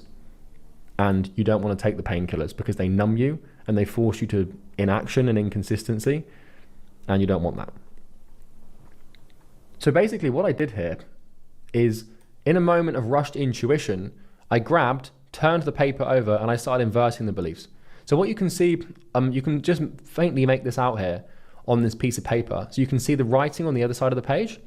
What I did is I looked at all these beliefs that I had, all these limiting negative beliefs, right? And I inverted them. And so what I did is I basically asked myself, what would the opposite be of all of these belief systems, right? And so, you know, Instead of saying getting clients is hard, I had to say getting clients is easy. Instead of saying sales is hard, I had to say sales is easy. Instead of saying I don't like outreach, I'd say I love outreach. Instead of saying outreach is painful, I had to say outreach is fun. Instead of saying it's hard to get clients, I had to say it's easy to get clients. You know, I had to say I'm not afraid of outreach. People will respond. People will not judge me. You know, I believe people would judge me if I did outreach. I thought, you know, the business owners I was reaching out to, or the people I was reaching out to, were going to be like, what an idiot, what a dick. But, you know, instead I had to stop believing that, because one of the reasons that I wasn't doing outreach is because I was afraid I'd be judged. And so, you know, what I had to do is tell myself people won't judge me. And this might not be true, because people might judge me, but who cares? It doesn't matter. It's easy to land meetings. I can get clients. I am good at outreach. I want to do outreach. And this was hilarious, because like I didn't want to do it. I told myself over and over again, I don't want to do it today. Oh, this sucks. I really hate it. Like I can't be bothered. I really don't want to do it. You know, of course I'm not going to do it. Nothing's more important than outreach. I'll just do double today. I get outreach. I have the right copy. Everyone responds. The market is abundant. I know the right approach. I should get the copy right second. My outreach problems can be solved. Outreach never sucks and never will. No matter what, I'll always get meetings. I've never tried everything. You know, I believed that I tried everything. So I would have weeks, days or weeks of not doing the work and not doing outreach, because I'm like, I've already tried everything. What's the point in trying this new thing? I know it's not going to work because I've already tried everything. So I had to change my brain and change my belief system to I've never tried everything. There's too little competition. I'll come to them. I'm not spamming people. I can genuinely help them. It's my duty to do so. I'd always rather do outreach. So another belief system I had, where are you right now in the program? Is that I'd always rather do something else. So, you know, I'd always tell myself like, you know, oh, I don't want to do outreach. I'd rather do something else. So what I had to do is change my brain to say I'd rather do outreach. Like I love it. Like, you know, it's funny because like my relationship with outreach now, once I made this switch, it was easy. Like as soon as I made this switch, like bang, the floor was flipped as far as I was concerned. Because this was the thing, this is how this comes back to this oscillation, is all of these beliefs here were basically holding me down.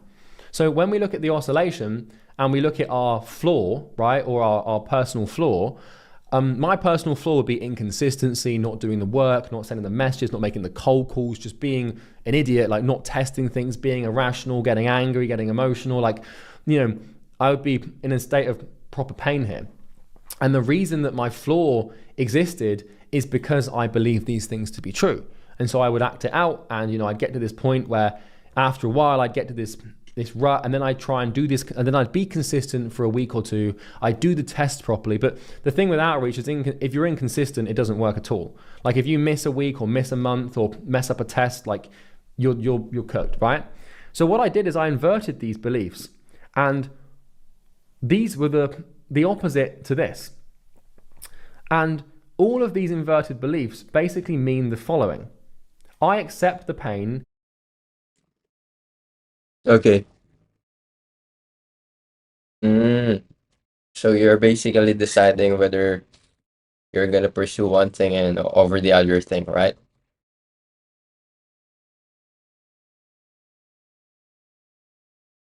So the one clarity that I have for the past days is to just go to the market, talk to them, and to actually see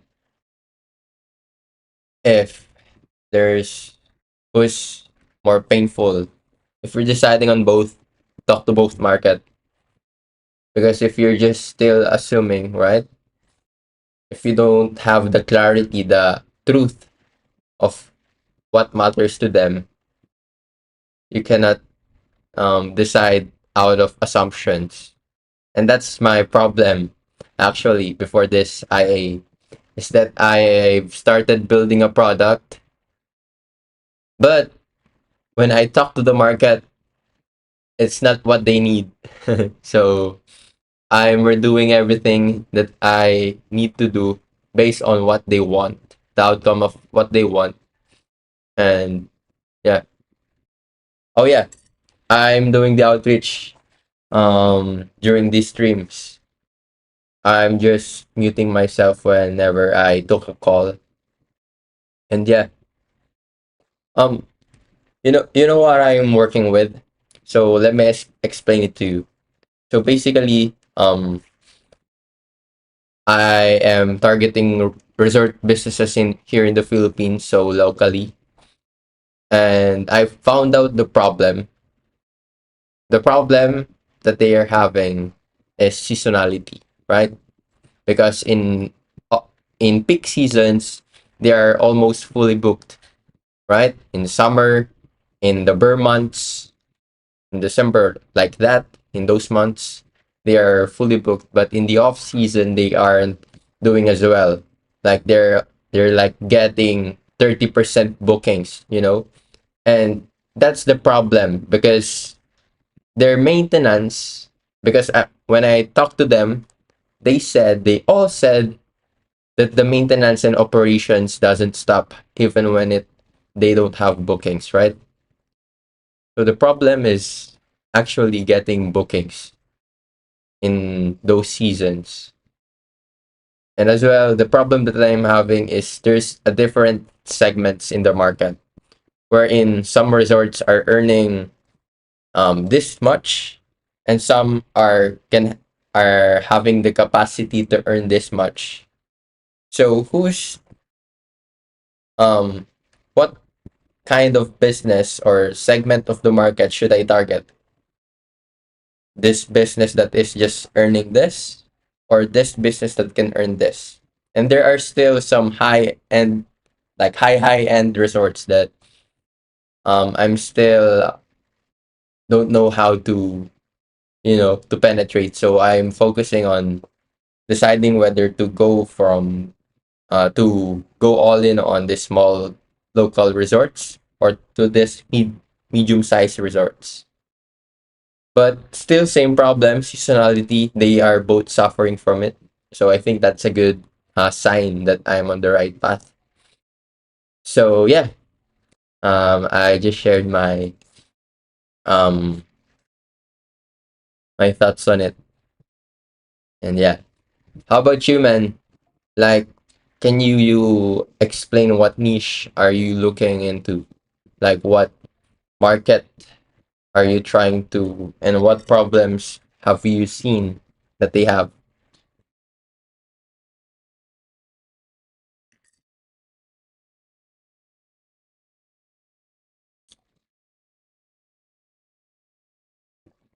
Okay, so the outreach block today, I am not doing any outreach because it's November 1, and in the Philippines we don't do any business when it is holiday.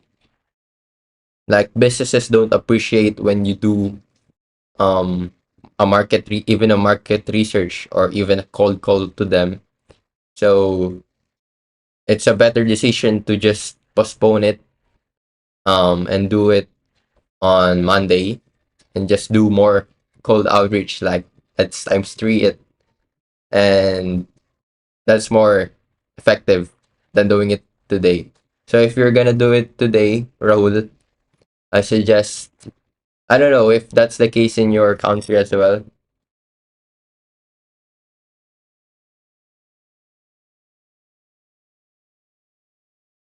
Okay, so basically, Julian, my clients, the businesses that I've talked to, they said a lot about they're just doing their own thing.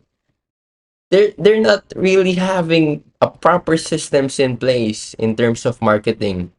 So I think that's the main solution that I should focus on, right?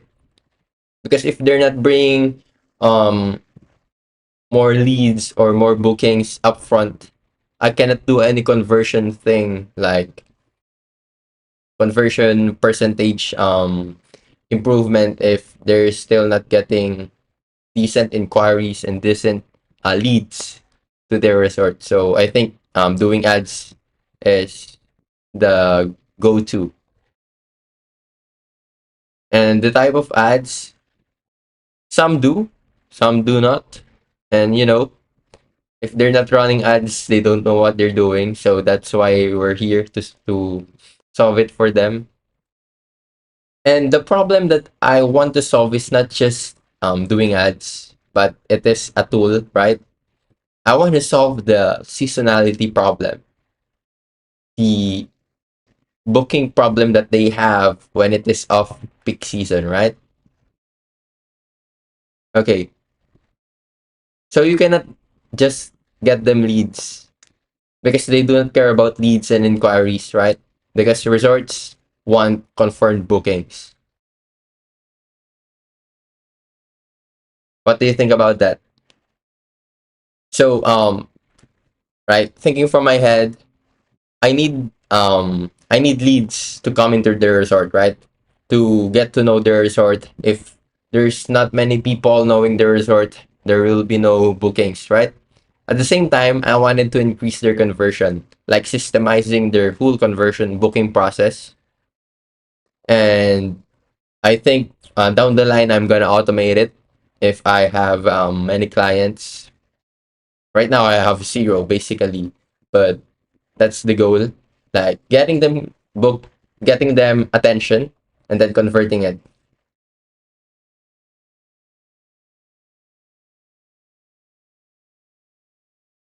Okay. Consultants.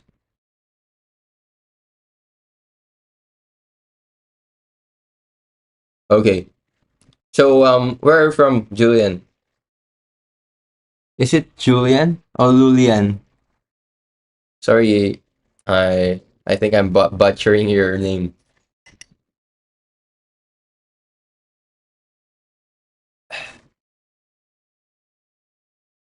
I think it's Lulian, right? Yeah, Lulian.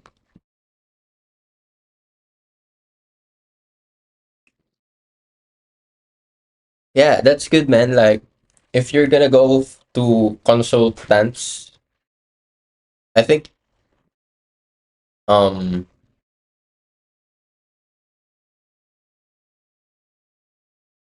okay. Okay, Julian. Julian, okay. Okay, okay. Julian. Nice to meet you, man. I'm friends. Comment on my post in school, man. Like, let's chat. I'll DM you as well. Okay, Rahul. You're refining your offer. Hmm.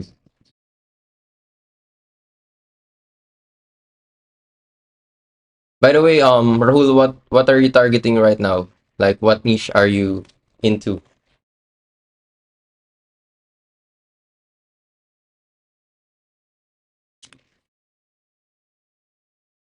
But the thing is, Julian, Charlie said you just need to go what the gut tells you, right? Talk to your gut. So you need to decide what is actually worth to you going all in. Because if you go all in on that niche, whatever that niche is, you'll you'll make it. No, it's just how matter how long and the time frame, but you're gonna make it. And we just need to stick to it, right? So me, the reason okay, that's good role. Like, yeah, boutique gyms. Okay. So they're trying to get high quality leads. Yeah. Because high quality leads means more conversion for them. They do not care if like mine, if they don't convert, businesses actually don't care, right? Yeah. So for me, I'm just saying to you guys, sharing my thoughts on my niche. So we have this problem, right? I have this lowest segment of the market which just earned just a tad bit of money and I have no buying power. Like if I get 30% to have to basically work around um with their marketing, let's say 20 to 25%, um I'm gonna have some trouble actually getting them results. if I do that. But if I target these medium resorts, right, and target them, I'm gonna have more buying power, like ads and working around with the budget, right? But at the same time, this lowest of the market applies not just to my country, but to everyone, to every resort in the world, right? So that's what I'm thinking. And I'm right now I'm just internalizing everything and making calculated decisions as to what are the most advantageous to work with. I've talked to an accountability partner named Paul. If you've seen him in school, I've talked to him, and he said to target this mid size, right? Because the mid size is much more scalable when it comes to their capacity. So yeah, let's go back to work. I'm willing to face it dead on in the eyes, bring it on. Because once I started believing these things, and by the way, in terms of how to adopt these belief systems, we're going to start a little bit on that today. But there's a few more things that need to click into place into your mind before we talk about how to actually integrate and change your belief systems. The end of the mindset module, I'm going to walk you through an entire daily protocol that you can follow to integrate new beliefs and switch your brain so your behavior switches and your life switches. So we'll talk about in full length detail how to rewire your brain and how to remove limiting beliefs and replace them with positive ones. So don't worry, we're going to go into a full 2-3 hour long video on how to do that. But basically, what these beliefs translate to is I accept the pain and I'm willing to face it down in the eyes. Because if I believe these things to be true, I now have to do the work. It's kind of impossible for me to not do the work and to not be consistent and to not do the right thing if I believe these things. Because if I believe getting clients is easy and that I love outreach, I'm going to do it. If I believe that I get outreach and that everyone responds and the market's abundant and that I will go to them and I've never tried everything, then I'm going to do it. You have to act them out. That's my point. You have no other choice. You're like a robot. Like your beliefs are kind of like they set the programming for your body, and your body has no choice. Your mind, your mouth, your body, your ears, your face, your nose, your eyes. Like you're just this robot executing on demands and commands set by your belief systems, right? And so when you do these things, like the work, when you believe this stuff, the work becomes infinitely easier. And what you're basically saying to the world is bring it on. Because the reason that you want to believe these things is because doing the work is painful and it requires a lot of energy and it takes a lot of calories and it burns you out and it doesn't feel good, which is why you come up with this bullshit. But if you get rid of the bullshit and you replace it with the good stuff, you're still going to be in pain because you've got to do the work now, and that can be tiring and that can be tricky, and That's true, man. Yeah, like Julian, you actually get that right. And I am also excited to do that for them, right? Because they do not know that.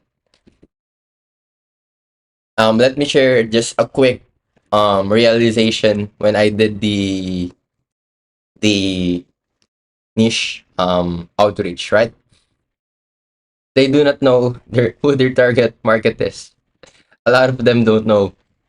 They just Charlie said our offer should be tailored to what the market wants, right?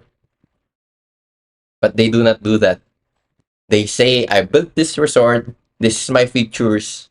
Now, if the market wants this, they can come, they can, you know, they just offer their product. But Charlie said, and this realization stuck to me the most, is that they need to curate their whole resort towards what the market wants, right? So in off-peak season, in the wet seasons, what does the market wants? And we tailor to that need. We tailor to that desire so that our resort will be fully booked all year round, that we will have consistent bookings. So that's um my thinking about it. So I actually should just write that down. So let me do that. Thank you, man. Um, this is actually good. Like talking to you guys is good. Like to know you guys and you know me, and yeah.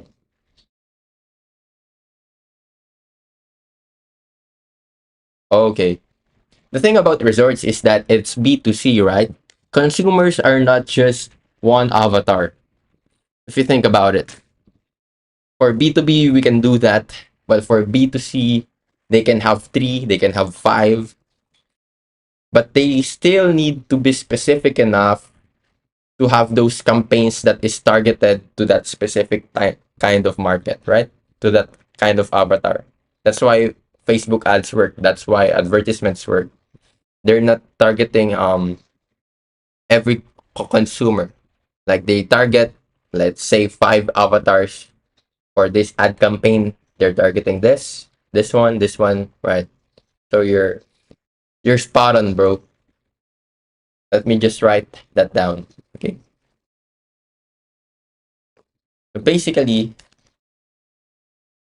do you know some software that could like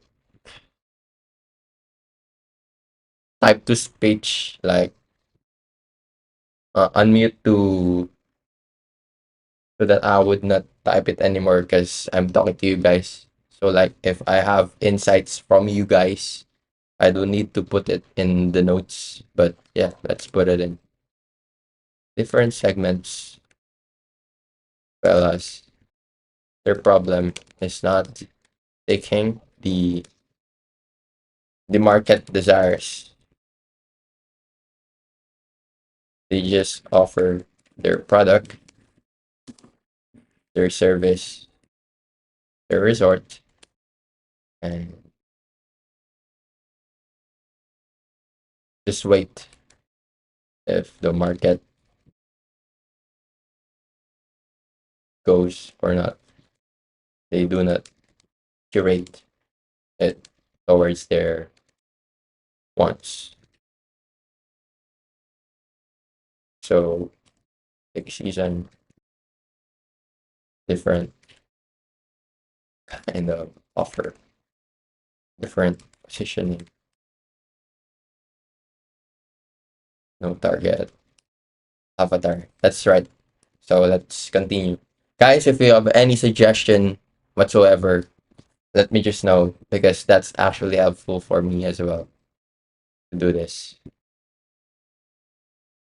Solve lots of problems, but at least you're making progress. So the point here is that when you change your belief systems, you're introducing pain into your life because you've now got to do things, right? Which can suck. So I was in awe of the inverted version of my beliefs about the component of outreach. It was like I'd suddenly revealed the big answer and the big secret. And I realized that all I had to do to fix my terrible appointment booking and client acquisition and outreach situation was firmly believe all of these new beliefs and shed the old ones. Because how could I possibly fail if I believed those things? Like my actions would line up, my behavior would correct, and my impulse would be controlled. Like if you actually believe these things, you're going to do the right thing. And if you do the right thing, you're going to get the right result. You're going to make money. Bang, it's over. Your floor is going to become your new ceiling. Your ceiling is going to become your new floor. Your beliefs are going to shift. And then with time, you'll get super rich. So the question you might be asking yourself is, how does this make any sense? Because we need to talk about the delusion pocket here, because you might be asking yourself, all of this sounds good and well, but the problem is this. How do I believe something that isn't true right now in the hope it comes true later? Because it's a tricky to get your head around, because if this is what I believe, then that's what I'm going to be experiencing, right?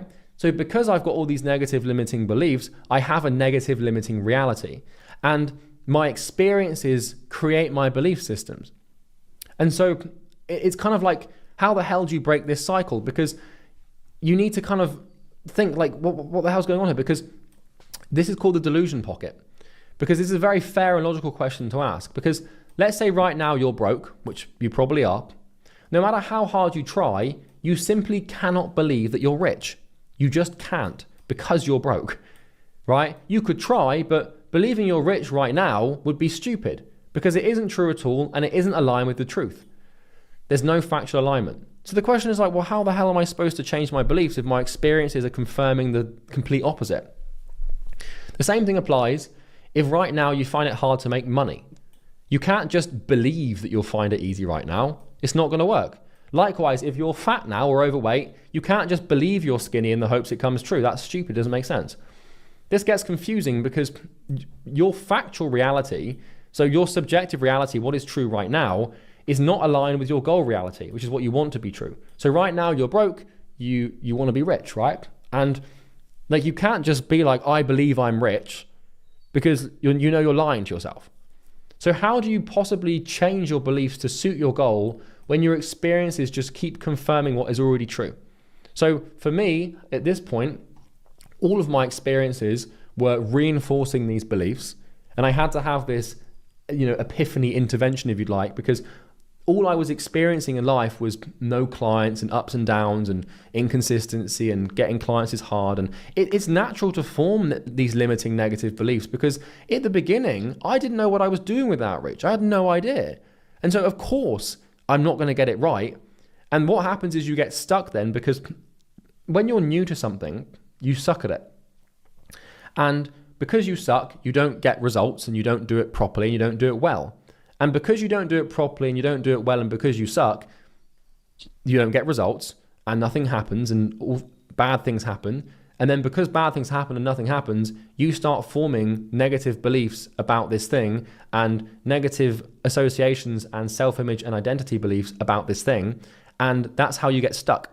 And that's why everyone sucks at outreach. It's because they have no idea what they're doing. They don't know how to regulate their emotions. They don't know how to write copy. They don't understand their market. They don't understand psychology. They just suck at outreach. They try and do it. It doesn't work. Then they say outreach doesn't work, but the reality is they suck, and that's why it doesn't work. And then they start building all these negative beliefs, literally the ones you can see on the screen here. And then what happens is they just seek to confirm those beliefs, and they get stuck forever. And that's why most people fail. That's why, that statistic, like 99% of businesses fail or whatever. That's why. That's the problem. So we need to intervene, right? But how the hell do you do that? Well, basically, what we need to do is delude ourselves into becoming successful. And usually, I don't like delusion, because delusion is, there's two types of delusion.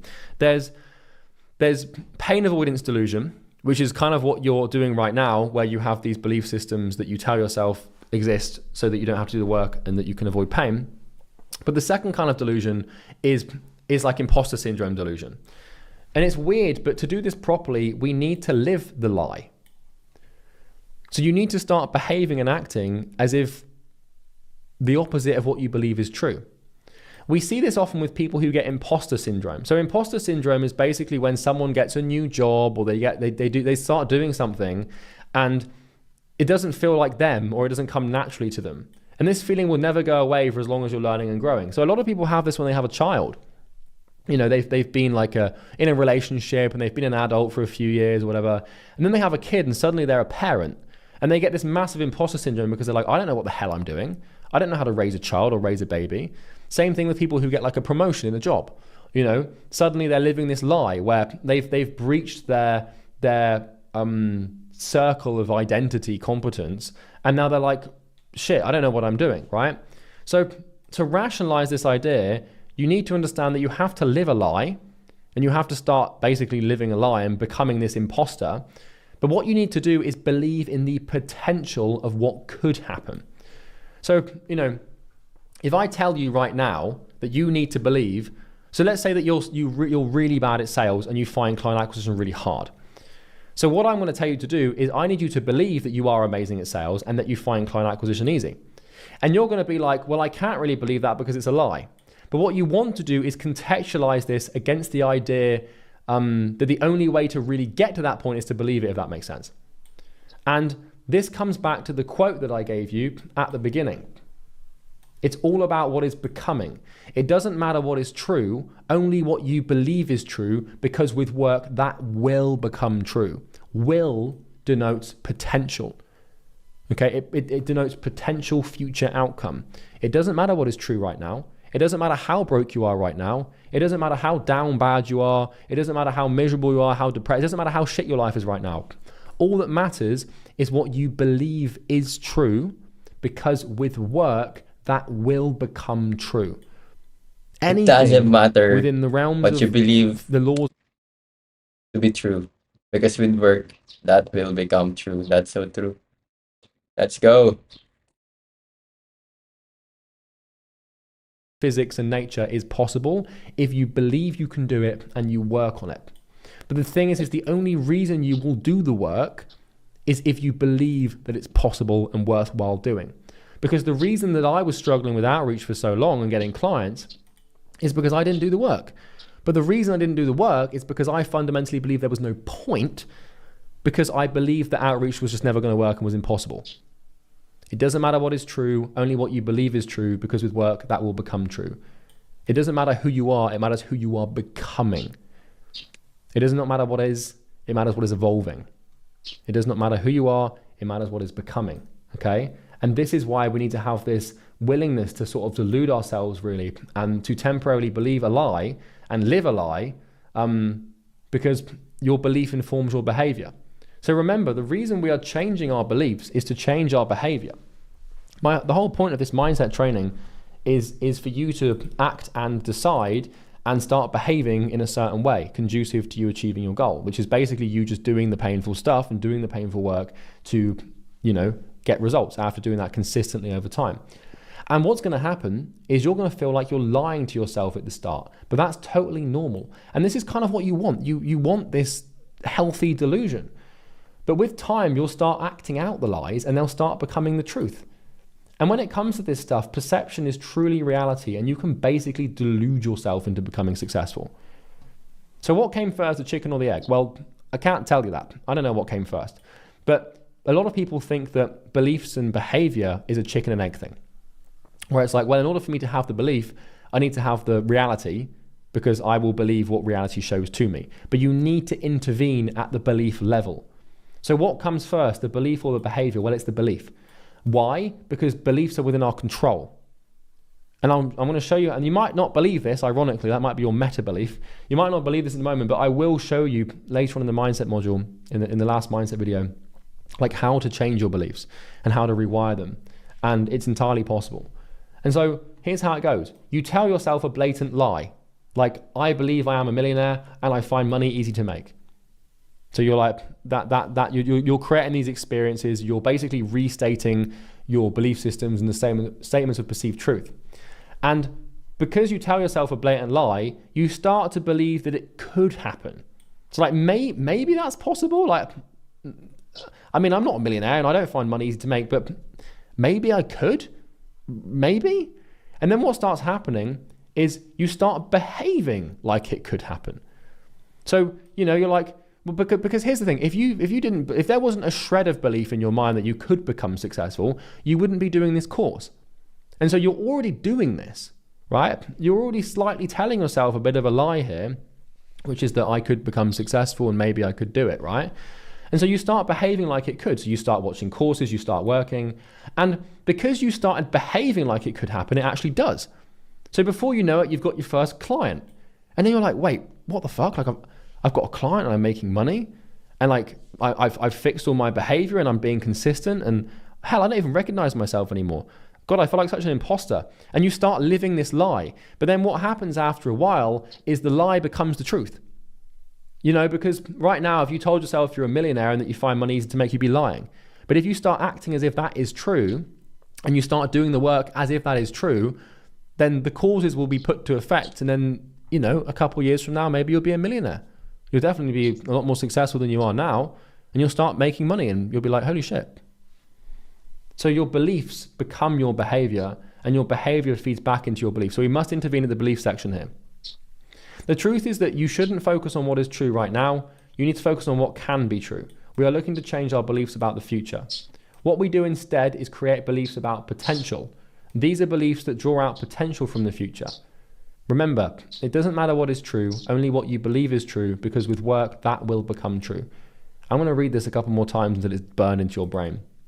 It doesn't matter what is true, only what you believe is true, because with work, that will become true.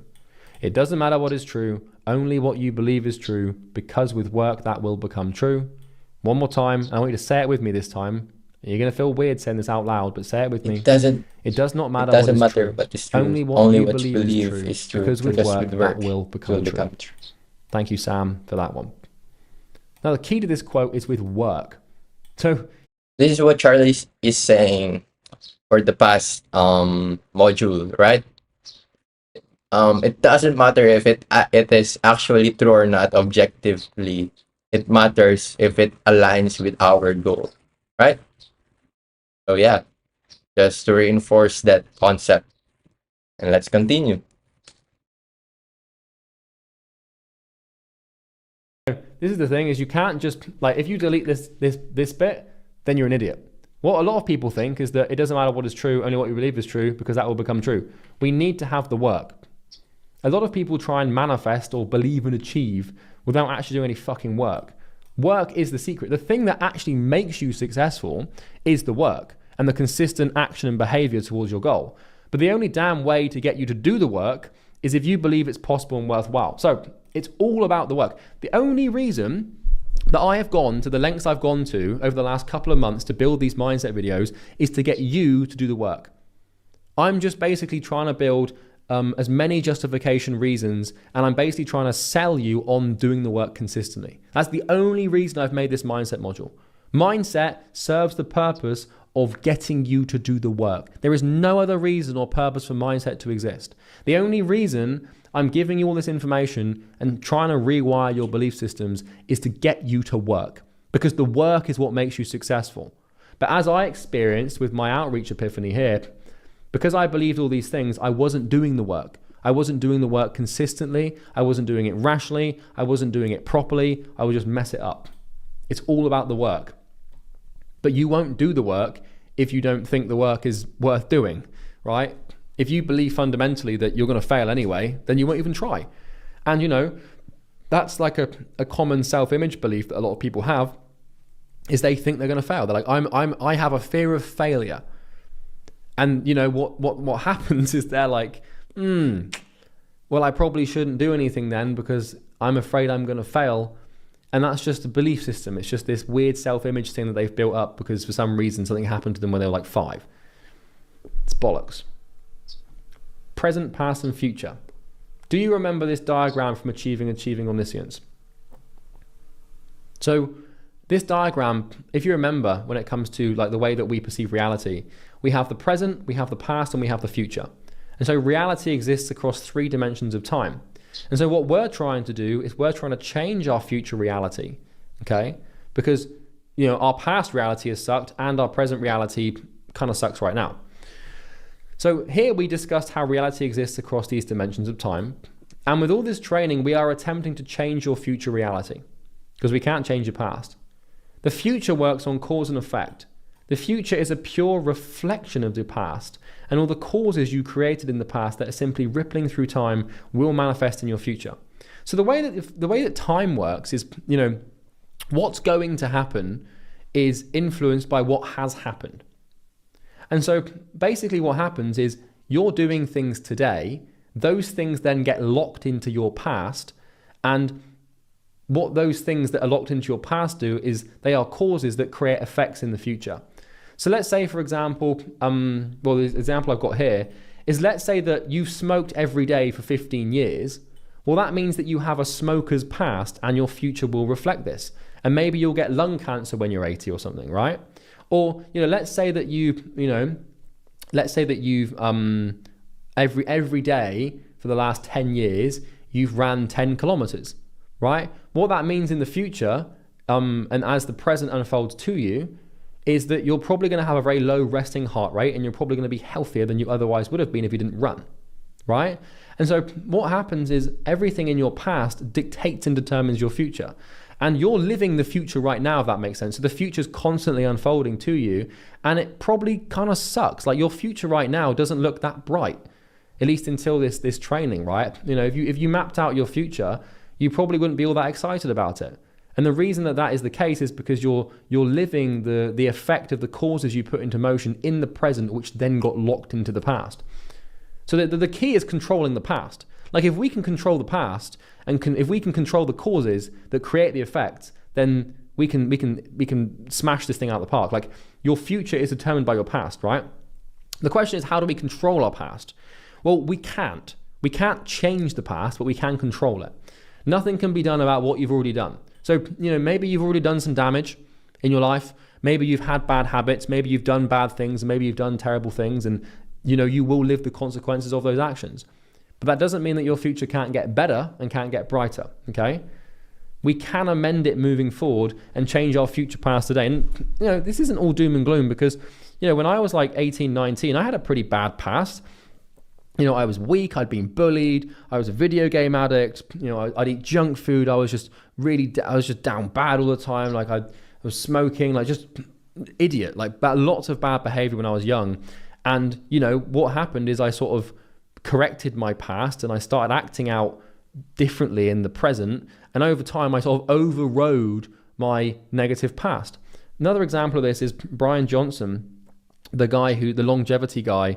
You might be familiar with him. He's trying to live to like 200 years old or something, right? And Brian Johnson, for the first like 35 years of his life, had really bad health. And like he had like companies and he was stressed out and burned out and ate like shit and he was overweight and stuff.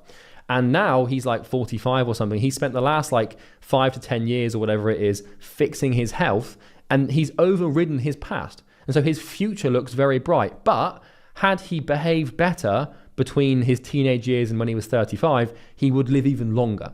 So there comes to a point where it's just damage control, but you can override it and you can certainly fix it. And there's no time like the present to do that. So how do we control the past? Well, the present. Because what you do now is sent into the past. So this is a quote from George Orwell's 1984. He who controls the past He who controls, by the way, 1984 is a book. You can read it if you want to, whatever. It's just a cool quote. He who controls the present controls the past. He who controls the past controls the future. And he who controls the future controls his life. And he is you. So what this means is what you do today is kind of like stored into your past. And that will then create an effect in the future. So today, if I smoke a cigarette, then it goes into my past. Like in the past, I've smoked a cigarette, and that cigarette will, in some small way, affect my body and my health and my dopamine system and my lungs and my blood pressure and my all these toxins and stuff, and will affect my future in a small way. And what happens if I smoke a cigarette every day consistently, and I do that in the present over and over again? Then the past starts to build, and now my future is looking a little bit doom and gloom because of this. But on the flip side, if today I do 300 outreaches for my business, then those outreaches get locked into my past, and those outreaches are going to create effect in the future, which will basically be people replying to the email. So if I send emails today, then tomorrow or a week from now, I might get replies. Or if I make cold calls today, then a week from now, I might get people calling me back, and I'll get sales calls and I'll start making money, and then I'm going to become a millionaire. And so this is beautiful because when you consistently do the right thing every single day in the present, it gets locked away in your past, and you get to cash in on those actions in the future. And you quite literally, from a business perspective and a financial perspective, get to cash in on your actions. So you've got to think of the past like a bank. And what you're doing every single day is you're making behavioral deposits into this bank every single day. And in the future, you can go to that bank and cash in on these deposits with interest. Okay? It doesn't matter what is true, only what you believe is true, because with work that will become true. And the key to controlling the past is the work. We work in the present. We do the right things in the present. We do not do the wrong things. We do the right things in the present. They stack up in our past, and then our future suddenly becomes way better. And the cool thing is the future's constantly happening to us, right? So, every little second that we move through in time, we're stepping into the future slightly further, right? And so the future will come, and it is coming. And if your past looks amazing, it will be reflected into your future. It's like a mirror. You hold up the present. feeds the past, and then the past is like the future is a mirror of the past. And so if your past looks really good, then your future will look really good. And what determines whether your past is good? It's how good your present is, because we feed the past through the present, and the past feeds the future. Okay? That's how this works. And that's why we need to fix your behavior. So that is a roundabout way of saying, do the work and believe it's possible, and you'll actually be successful. And what we're going to do now is actually start taking some action on defining yourself and defining who you need to become to achieve your goal, so we can lock in these behaviors and start partaking in them, so we can start building up this past bank, so we can cash in on this in the future. To take the appropriate action and partake in the appropriate behavior to achieve your goal, you must have a really clear idea of what that actually looks like. In order to behave, you must believe. Reality is downstream of behavior, and behavior is downstream of beliefs. So in order to understand why you are where you are, we need to map yourself and your beliefs. So what we're going to do now is sort of in the same way that I did here. We're gonna get you to do the same thing. So I'm going to start getting you to become aware of your belief systems, and we're going to list them out. So let's start by mapping your beliefs about business, finance, and money. So obviously you're in this program. Your intention is to start a business and to become successful and make money. So what I'm doing with this program is we're going to focus on your money beliefs, your business beliefs, your sales beliefs, your client acquisition beliefs, your self-image beliefs about you becoming successful, fear of failure, etc., fear of rejection. That's my focus. But I want you to know that this can work for anything, but don't do that for now. The temptation for you to do this with everything in your life is going to be very severe. But I want you to just focus on making money right now and focus on the business right now. And we can address everything else later, your health, all this stuff. You can start integrating that slightly. But one mistake a lot of people make is they try and fix too many beliefs and too many components of reality at once. Your life might be a total, complete, chaotic mess right now. Your health could be in the bin. Your relationships could be in the bin. You could be in loads of debt. You could be in loads of trouble. You could have terrible credit score. There's lots of things we need to fix, right? Lots of things. You can have all these addictions, these bad habits. But for now, let's just focus. If you try and fix it all at once, it will not work. It's just going to be too much for you to handle, right? So we're going to focus on the money thing. Until you make the unconscious conscious, it will rule your life and you will call it fate. And by the way, this resource is available in the description. This stops now. Let's map your belief systems around the 2 to 3 biggest issues or bottlenecks in your life that prevent you from achieving your goal. This resource is used to map your beliefs around a certain domain. When I say domain, I'm talking about a component, right? A component is a discipline or another area of your life, like money, fitness, appointment booking. Beliefs are perceived statements of truth, like convictions, assumptions, views, and opinions. Be brutally honest with yourself when defining them. Now, what I'm going to tell you is I want you to do this now, but after this video, I want you to really, really reflect on this, because when I was doing my belief audit for Outreach, which completely changed my life and made me a millionaire, I was reflecting on this for hours. I stared at this thing for hours and hours and hours to get it right, okay? So I don't want you to rush this because it is of imperative importance. This takes hours or days of critical reflection. Sometimes it can take me an entire day of thinking to get to the truth, because you've got to dig through all of your pain avoidance and all your emotions and shit. So yeah, this is an ongoing process and you need to keep coming back to this. This is my personal process for breaking bottlenecks and breaking beliefs. We're only going to be focusing on changing your judgment and self-image based beliefs, because if you correct these, your behavior will align. We're going to be mapping your beliefs around 3 components. What I've done though is I'm going to have you map, you get to pick 2. The first component of reality that we're going to map your beliefs around is belief itself, because this is called a meta belief, okay? The most important domain or component to crack is the meta belief, and that's your belief about beliefs.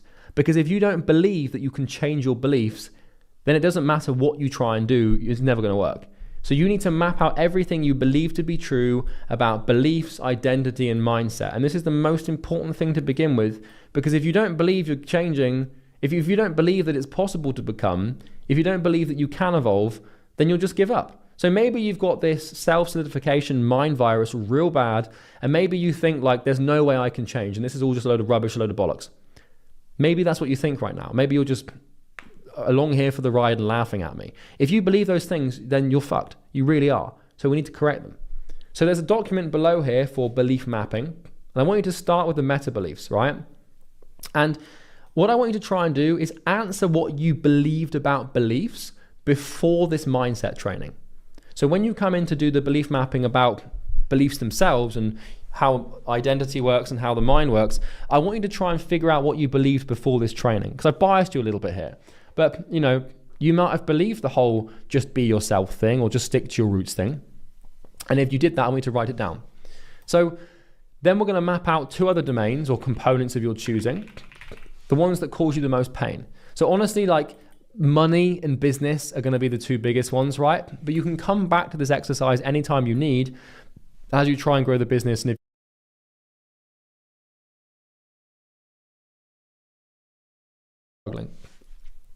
and I want you to save the 3 individual documents as PDFs and do not get lost in the source, right? So like I said, the temptation to do this for 40 different things in your life will be rampant, but let's just stay focused on business and money for now. So here we are. So the first thing you're going to do is come in here and you're going to put beliefs/identity. And what I want you to do is label it as 1 out of 3, okay? Because this is the first one, and we're going to rename this and everything. So you can make a copy here. And what you want to do is list all of your statements of perceived truth about this thing. Dig deep, find the limiting beliefs, don't overthink it. Just ask yourself what comes to mind when I think of X, or what is true about X. Don't analyze, just write. Focus on the negative and limiting beliefs, okay? So the first list is the self-image based beliefs. So what you can do if you want is write down everything you believe to be true, and then we're going to categorize your limiting beliefs based on whether they're self-image beliefs or whether they're judgment beliefs. So remember, a self-image based belief is any belief that contains the words I, my, me, we, or our.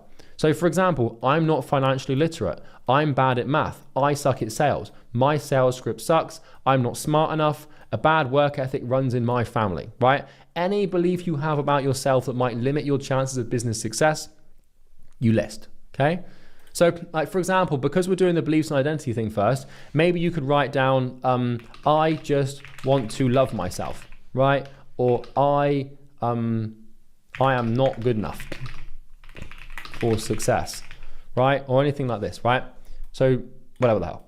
And then maybe for your judgment-based beliefs, you'd say, people are who they are and cannot change, you know? That's a limiting belief about beliefs themselves. And then once you've done the list for beliefs about beliefs and identity and all the stuff I've taught you in your mindset, in this mindset module, then you can start picking the other components. So, you know, what we do here is you could put money and you could put success, okay? So I would honestly, actually, I'm gonna write this down.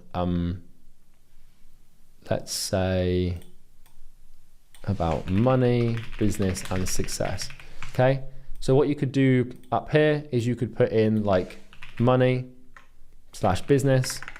So all of your beliefs to do with money. So maybe like, you know, my bank account is always in the negative.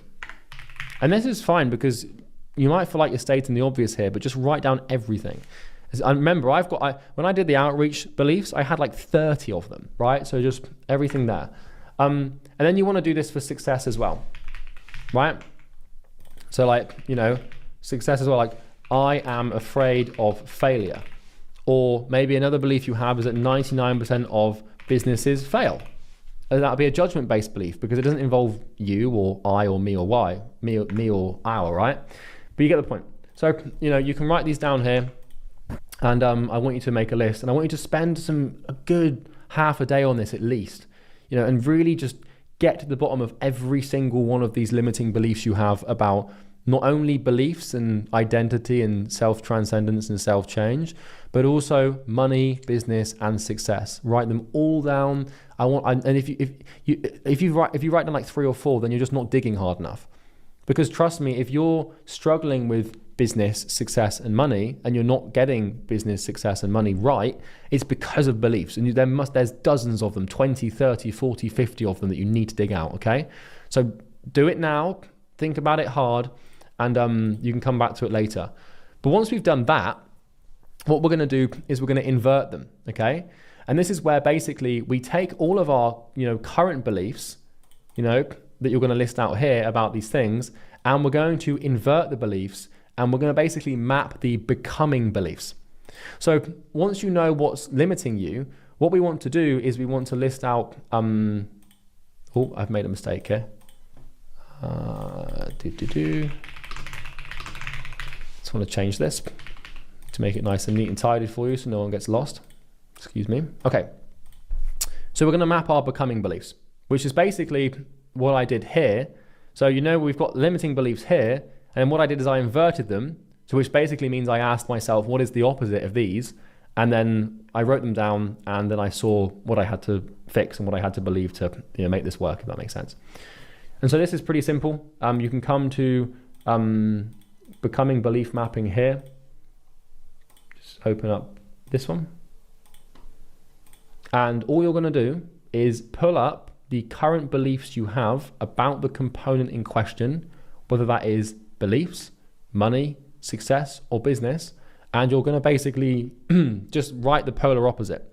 And if you're struggling with this, then you can always use like ChatGPT or a tool and just ask yourself like, what is the exact opposite of this statement? But it should seem pretty obvious to you, right? And you list them out, and you should have an equal amount of beliefs. Now, on this, you should have an epiphany, because you should all new beliefs adopt, and if I just had those, then I would be successful. So now what we're going to do is we're going to map your current self. So obviously we know that your self is made up of your beliefs, but we also need to consider a few other things as well. So when it comes to your character, it's like a video game character, right? We need to design you so that you are capable of actually achieving your goal. And when it comes to designing your character, if you're on a video game and you're designing your character, then you might design it to have a specific height, or a specific skill set, or speak a specific language, or be good at a certain sort of thing, right?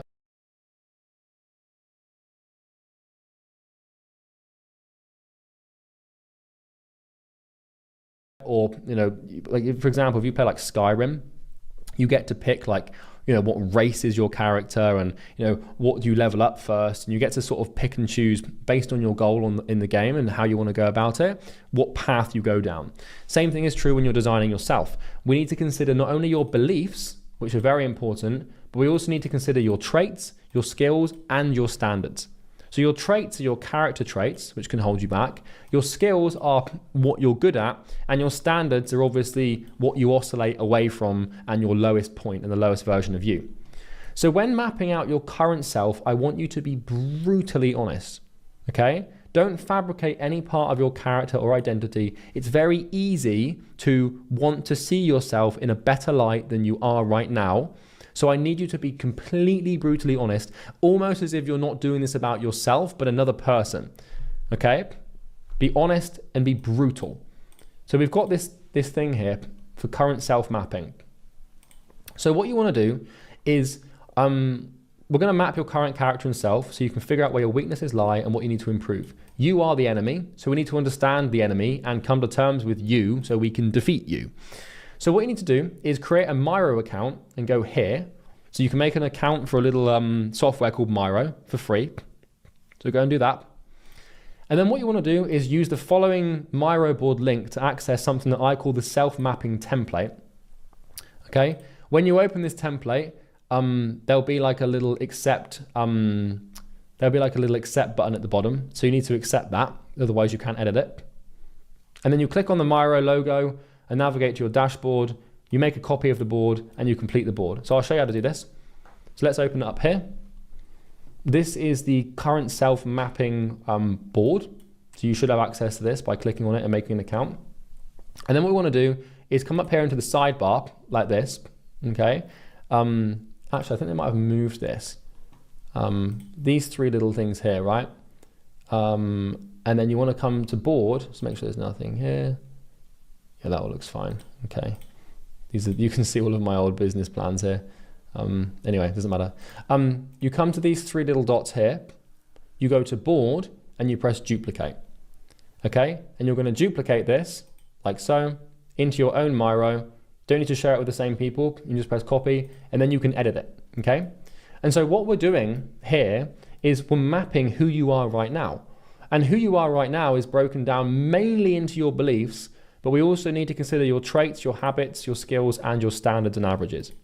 So what you're going to do is you're going to start with the belief section over here, where all I want you to do is take a screenshot of all of the beliefs that you listed out, both current, just your current beliefs, right? So you should have your current beliefs for money, business, and success, and also beliefs themselves, right? And identity and self-image and mindset and everything. Maybe right now you believe that mindset's a waste of time. We need to fix that, right? So take a screenshot of all of these things and just put them in here. So you can just take a screenshot of the resource that I've just given you to do, and you should have all of them listed in here, at least 6 of these. You'll have your self-image beliefs here and your judgment-based beliefs here. And then that way you can sort of see what the problem is and where these beliefs are coming from. Then your standards and averages. So earlier on, I gave you a resource and I got you to, list out your oscillations, okay? And I got you to list out the area of your life you were oscillating in and the ceiling. I told you to do it for 10, maybe you didn't do it for all 10, right? But you should have done it for at least 3. So you want to take the top 3 and I want you to come in here and you can edit this. So you could be like money in the bank. And then you put in your ceiling, which could be $5,000. And then you put in your floor, which could be $1,000. Okay? We're just becoming aware of our oscillations, okay? So you can do this for money, you can do this for business, for outreach, for what you do, your behavior, the big 3. You should know the big 3. You might have 10, 15 oscillations that you're going through, but you want to pick the big ones that really bother you that you want to work on. Because we're only trying to attack as few things as possible at the moment so we can get you to make some money, get you a little bit richer, and then everything else gets easier when you're rich in terms of trying to solve it, right? Then we're going to list your skills. So a skill is defined as a area of competence that you feel confident acting on that directly helps you achieve your goal. So for example, maybe you'll have decent at sales, or maybe you know copywriting, or maybe you know artificial intelligence and how to use ChatGPT prompts, or maybe you're really good at speed reading. Any skill that you might not have any, that's fine. You might only have 1 or 2 skills. You might not have any. But the point we're getting across here is we need to see you for what you are. So write down your skills here, anything you know how to do with any level of competence, and put it in there. And it could even, one of the skills you could put down is knowing how to play fucking RuneScape properly, or knowing how to hack the lobby in Modern Warfare 2 or something. Anything you know how to do that's specialized knowledge, basically, okay? And then we're gonna do our habits. So this is pretty simple. You should be aware of these. You've got good habits and you've got bad habits. So your good habits help you achieve your goal, and your bad habits prevent you from achieving your goal. So list out your good habits and list out your bad habits, and remember, be as brutally honest as you possibly can. Every bad habit you have. Remember, we're not stuck with these things. We're not stuck with these averages and these beliefs and these habits. We can fix them, but to fix them, we need to become aware of them. So please be brutal, please be honest. Listen to me. Do not try and, sugarcoat yourself here. And then your traits. So you want to list out your positive character traits and your negative character traits. And once again, a positive character trait is one that helps you achieve your goal, and the negative character trait is one that prevents you from achieving your goal. So I don't mean positive by sentiment, because, for example, a character trait could be being very agreeable, which means that you let people walk all over you. And some people might think that's a positive trait because it means you're being nice to people. I don't mean positive or negative based on the sentiment you give it. I mean based on whether it helps you achieve your goal or not. Okay? So if it helps you achieve your goal and you think it does, put it here. If it doesn't help you achieve your goal, put it here.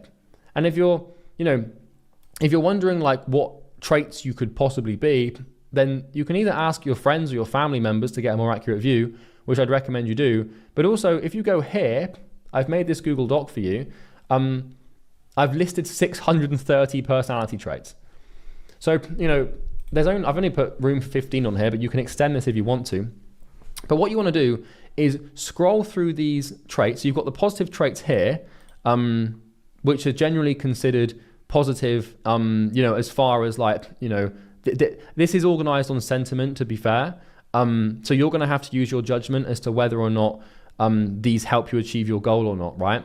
But what you want to do is you want to scroll through them and read them all, right? And when you find one that really hits home, where you're like, fucking hell, that is me to a T, or that is like me to a T, but I don't like it, then you pop it in. So let's say that you're like a really calm person and you see calm, then you'd come in here and you'd put calm in the positive traits, because you know you're probably going to be more likely to achieve your goal if you're calm, right?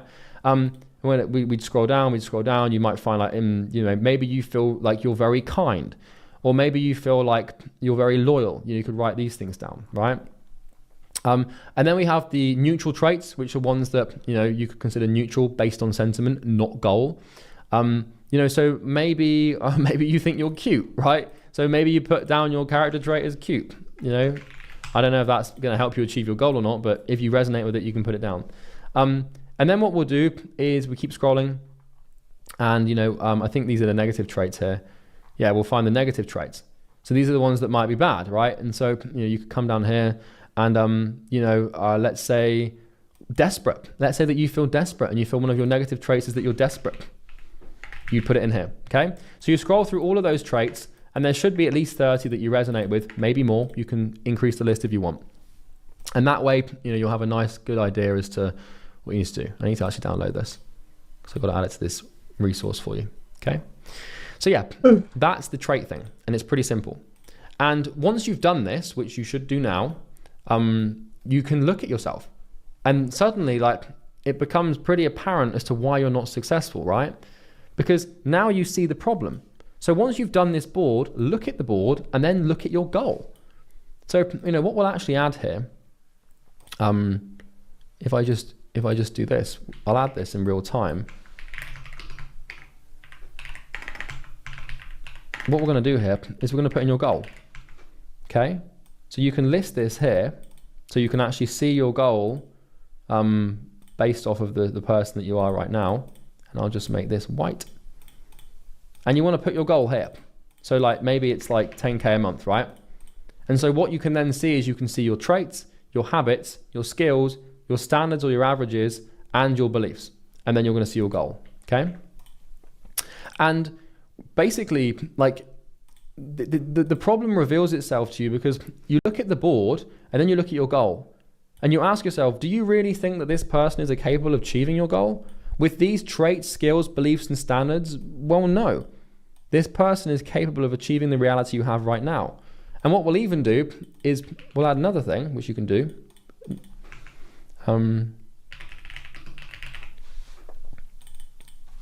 This is all about money, right? So we'll have your current income and your goal income. And you can list both these things down here. And you might have already done this sort of with your oscillations around money and stuff. But, you know, what you're going to start seeing is that the person who, like you are, is capable of achieving this current level of income and wants this level of income. But all of these traits, habits, skills, beliefs, and standards are creating behavior that facilitate this and not this, right? Okay? So let's map the becoming self so we can get an idea of what we need to become. When mapping your becoming self, forget about you for a minute and just think about your goal. So what we're going to do now is we're going to do the same exercise again with the same board, but this time we're going to map our dream self and we're going to reverse engineer the goal. Okay? So let's just grab this. And what we're going to do is we're going to imagine that you are designing a video game character like you would in the loading screen of a video game. And you want to design this character who would find your goal a literal walk in the park. So the key here is designing a character that would find achieving your goal really, really, really, really easy, okay? And so we're going to open this up. And you probably already have a Miro account, so you've done this already. Same thing, we're going to open up this board for the evolving self. And it's the same thing, exactly the same thing. But this time, what we're going to do is we're going to take the becoming belief maps that you wrote. So in all of your inverted beliefs on money, business, success, and beliefs and identity, you should have these resources because I just told you to do them, right? And so we're going to take all these, we're going to screenshot them, and we're going to put them in here. So we're going to list out the beliefs that we need to have to achieve our goal, right? And what we're then going to do, this should actually say becoming self. Sorry, I'm making some lifetime edits. I'm sure you can forgive me after 3 hours of talking at you. we'll call this becoming income. Okay, because this is what you'll be making if you were this person. Let's just put income. Ooh. Okay. So basically what you're going to do is you're going to put in the beliefs of your inverted beliefs of basically what beliefs you are going to be believing and becoming. And then you put in your income, which is how much you would be making at this point. So this is basically your goal. So what you do is you take your goal from your current self-mapping and you put it into your becoming self-mapping. And then what we're going to do is we're going to recreate the oscillations, but this time we're going to make the goal the floor. So the income is the floor. So if the income for this person that you want to become is $10,000 per month, then what you do is you'd put oscillation monthly income and you'd make the floor like $10,000 per month. And then maybe the ceiling is like, $15,000 per month, right? And we're going to make these oscillations. But what you want to do is you want to pick the oscillations that you used for the current self-mapping and sort of invert them so you're using the same oscillations, because those are the ones we're focusing on. Then what we're going to do is we're going to list down the skills this person would have. So you're going to look at your income and how much money you want to make with this business that you're building, and ask yourself, what skills do you think you need to have? I can give you a few. You need to be very good at appointment booking. You need to be very good at sales. You need to be very good at your service delivery and getting people results. Those are the main three. You need to be very good at like managing and hiring and communicating and emotional management, just any skill that you think you could have. And there's no limit to this. You can put any skill you want that's conducive to this goal. Like ask yourself, what skills do I need to have to achieve this goal? Let's go. Think really long and hard about this, because these are the skills you're going to develop. And then your habits. So, what good habits and bad habits would this person have? And this is kind of the point here is what you can do is you can take the bad habits from your current self and you can put them here as long as they don't like mess with your goal. So let's say that you smoke right now. Obviously, we want you to stop smoking, and I'm going to encourage you to stop smoking because it's stupid. But you could always add it, but I wouldn't personally. Basically, you don't really want to have any negative bad habits on this board. But it's still here to represent that it was here before. But your good habits, like what good habits would this person have? Maybe you'd put like waking up at 6 a.m. Maybe you'd put, not checking your phone until the end of the day. Maybe you put eating clean, eating healthy, like, reducing inflammation, cold showers, whatever. And then your traits. So then what you're going to do is you're going to go back through the 630 character traits and you're going to list all of the positive ones that you think you'd need to have to achieve this goal. Okay? And you can leave the negative ones if you want to. And that's it. And then what you can do is you can basically look at who you need to become, because all it then becomes a question of is if you adopted these traits, if you had these habits, if you had these skills, if you had these standards, and if you had these beliefs, then your income would manifest. That's the point of this entire exercise. And it can be quite daunting to look at this, but do not worry, because as we go through the rest of the mindset videos, we're going to talk about how to manage the pain of becoming this person, and then also like a daily protocol towards the end of the mindset training. The last video, I'm going to give you a protocol daily that you can follow to make sure that you keep becoming this person, you keep growing, you keep developing, all right? So that's coming, and I'm going to show you how to actually become this person with a daily practice. But for now, you just need to become aware of who you need to become, okay? So now you see at a 30,000 foot view what skills, traits, beliefs, standards, and averages a person would need to have to achieve your goal and manifest your dream reality. For you to succeed and make this happen, all you need to do is become this person and sacrifice your current identity for a new one. Imagine you were this person, you'd have exactly what you wanted. It cannot be any other way. And there's lots more on this at the end of the mindset training, which will fully flesh out, and have daily procedures to follow to become he or she who can. And that's everything for oscillatory life cycles. I know it's been quite a big, it's a 40-page Google Doc here, but this is a very, you can start to see how all of this theory and this abstraction that we've been going through, we've gone through. So usually I have a summary at the end of the doc here, but I think I forgot to put it in this one and also the last video as well. So I apologize for that. So we'll just briefly summarize what we've been through here. So we talked about cyclical behavior and how you go up and down. We talked about breaking the cycle and how actually like we managed to absolve ourselves of this bloody up and down wavelength that we experience. We talked about flipping the floor and really how the way that we break the cycle is in essence by raising your floor to your current ceiling and registering your, your current ceiling on a extremely negative emotional level. We talked about epiphanies, the delusion pocket, and basically how, like, in order for you to become, you have to sort of live a lie and delude yourself, and that's fine and that's perfectly normal, and to do that. And with the epiphany thing, we discussed how it's all about your beliefs, and how I'm doing both, right? In storing my notes, Notion and Google Docs. But for Notion, I want it just for like personal notes, I think. And for Google Docs, it's about business stuff. So that's about it. I'm using both. The Google Docs works fine. Like right now, I'm just doing this, as you can see. Um, I am compiling everything in this one. See?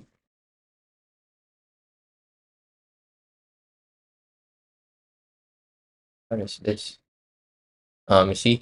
I just put different tabs on and sub tabs. Like all the Imperium Academy, um, basically all of them are here, right? So I wouldn't just go to different document. So yeah, there. This is week one, week two, and yeah, I'm just doing it this way. Yeah.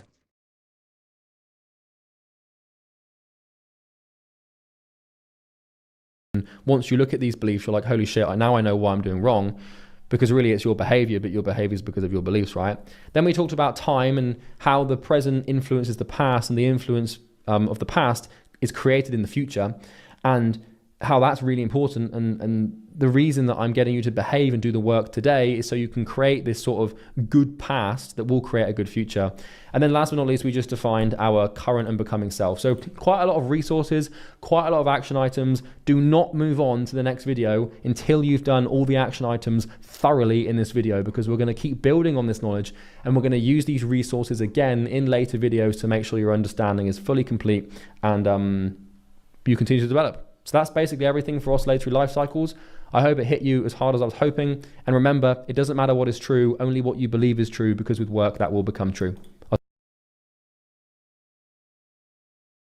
Ish, we're done. We're done in the oscillatory life cycles. Now we're gonna work on the basically action steps.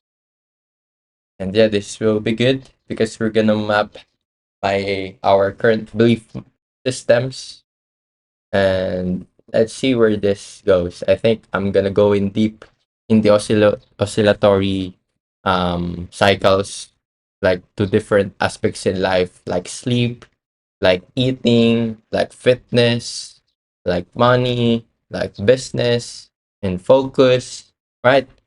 And I'm gonna map everything out, and I'm also gonna share it to you guys. So this will be good. Let's see. Let's see where this goes. Let's go. So what I'm gonna do, go to the mirror board. Mirror board.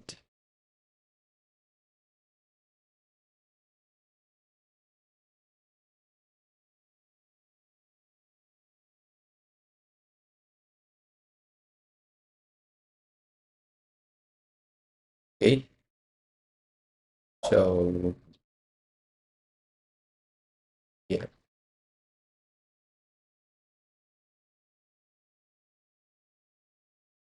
Yeesh.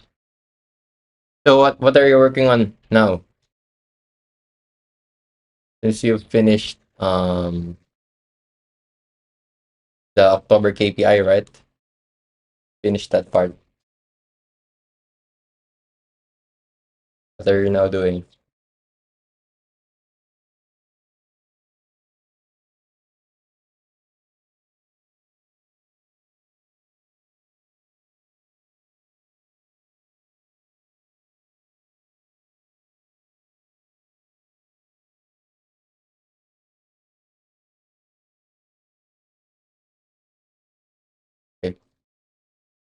Now we'll do this.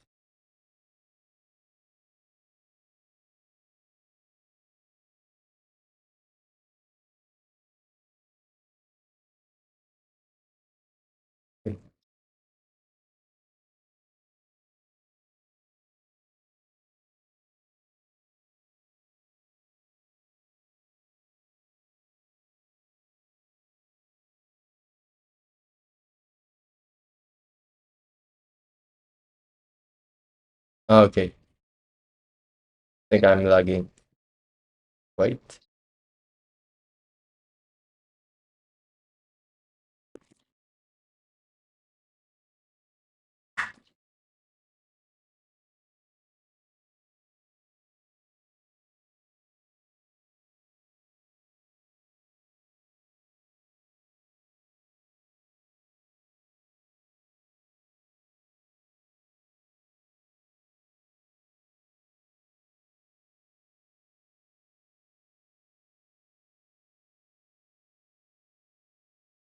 Okay. What, like, what's that like? Execution roadmap? What time frame are you looking like for this quarter? Like,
I think I'm lagging in using the Miro board.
I'm lagging.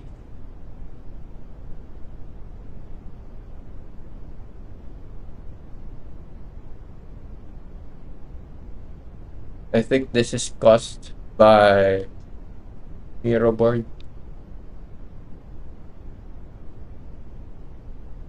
What I'm gonna do is I'm just gonna use no, because I need to.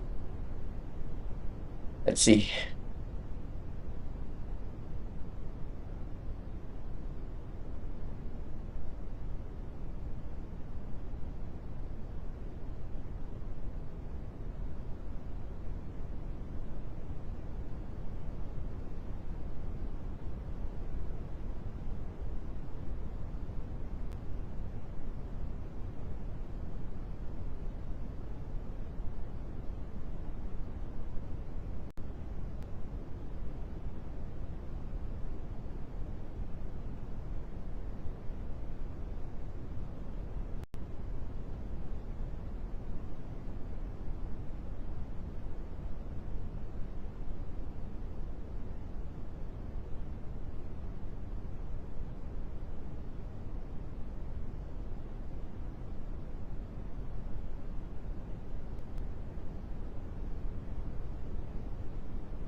Yo, man, what's up?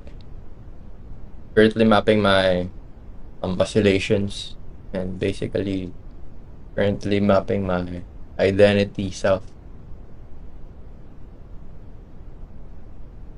What's your progress, bro?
Okay,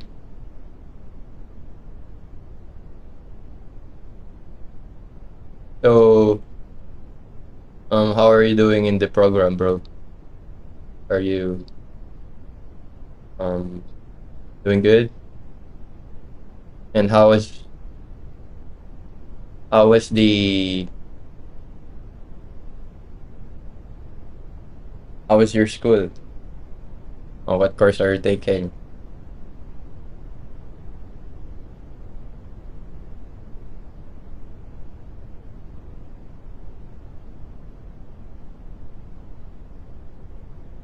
Thanks, man. I'm just going up every day. That's the goal now.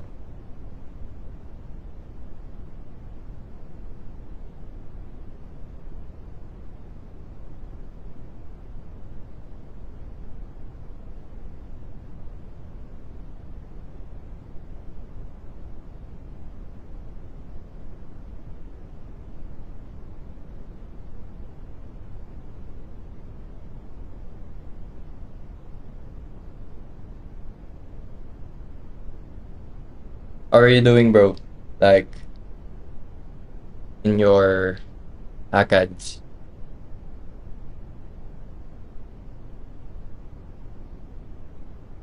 I'm lagging, right?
Okay.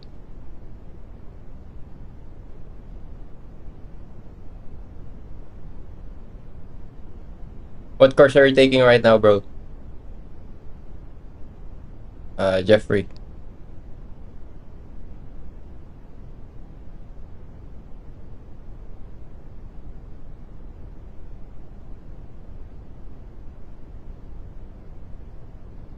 Yeah, yeah, man. That's what I've decided because I think um it's so much helpful to do it this way. right?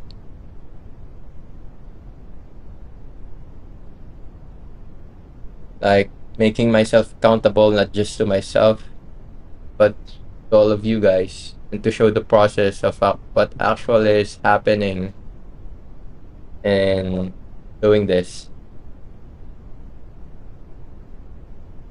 What do you think about this? Do you like it?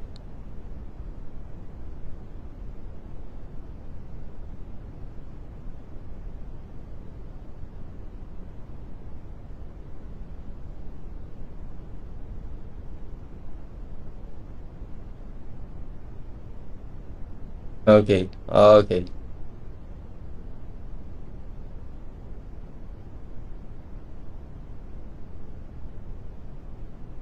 Right now, have I worked? Yeah, I've worked with businesses, but I have not really been paid to do it. I mean, I have not earned doing it, so I wouldn't consider it business, right? And I wanted to show up for myself and also just to show up every day to do this work, as well as um basically this is my proof that I am doing the work. And yeah, so you are in psychology. Do you like it? Because I've dropped out of college when I was in third year, first semester. So last December I dropped out and to decided to do this, right? To go all in entrepreneurship. But this thing, this thing oscillations, this is what stuck to me, because this is what happened to me for these past months. I'm gonna progress, I'm gonna regress, and then my average is just what? Flatline. And I'm not going up, I'm not going down. I'm still at zero, I'm still in the beginning. And because I like my personal ceiling is um so high, but as well as my personal floor is so low that I'm not progressing at all. I'm gonna do 3 weeks of pure work and then a month of not doing anything, right? So it doesn't work like that. Carly said that we need to flip this oscillation wherein our personal ceiling right now should be our personal floor. Like it should be the next standard that we have, that we will feel so disgustingly like unsatisfied if we don't hit it because it's our floor, right? And yeah.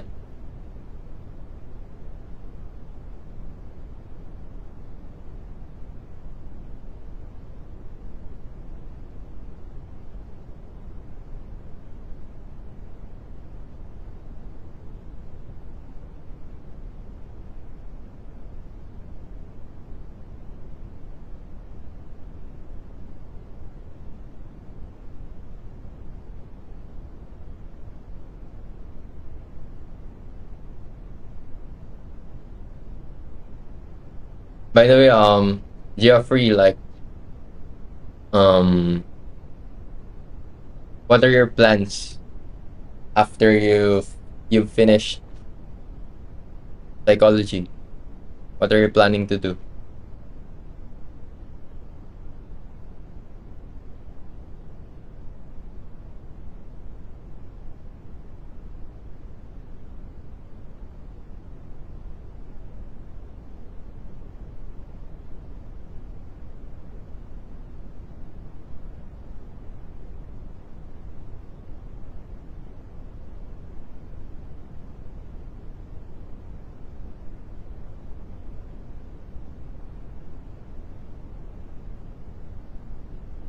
Yep.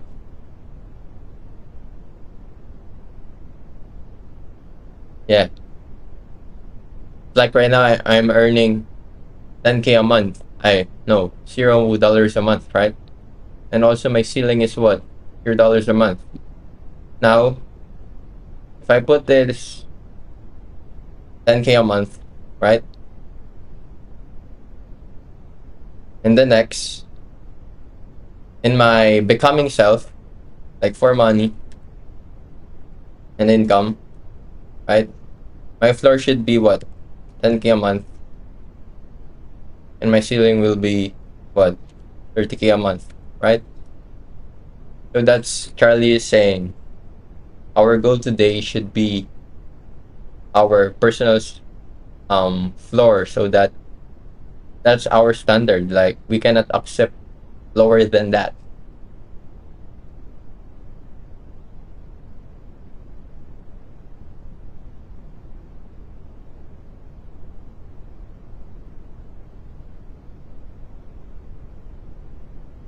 I think this will be so many.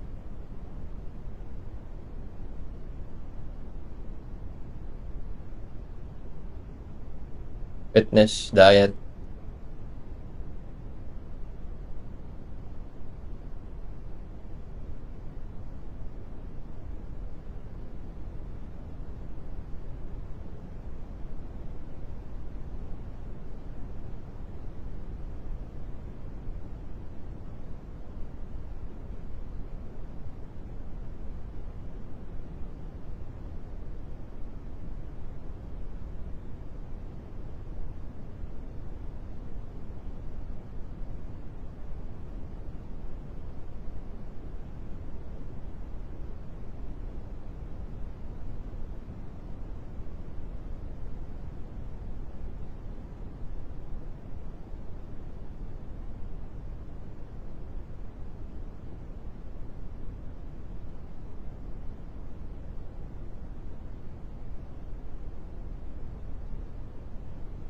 Okay.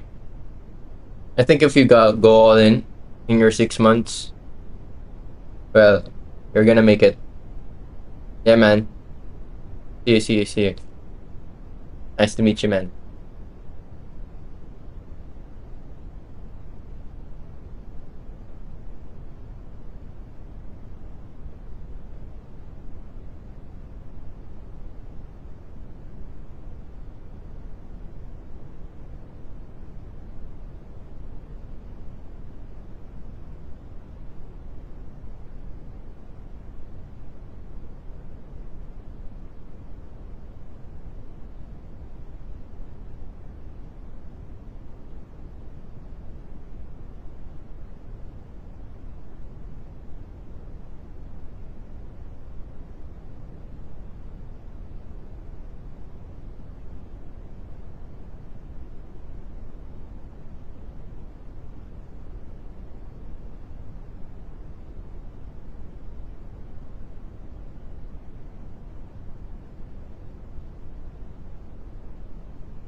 Yo, Janessa, what's up? Yeah, sure, man. I I can join. Um, what's your school account so that I can DM you? You can definitely do that, right?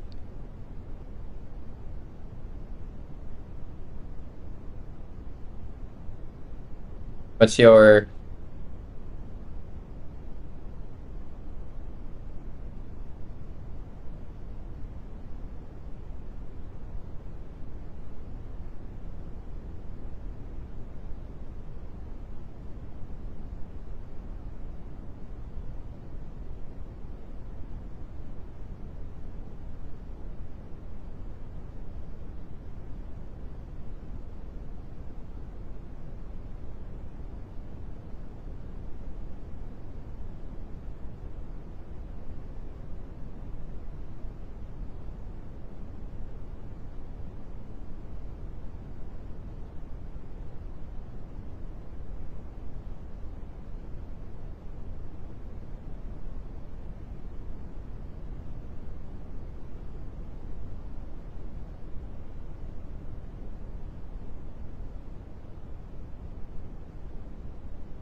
okay, okay.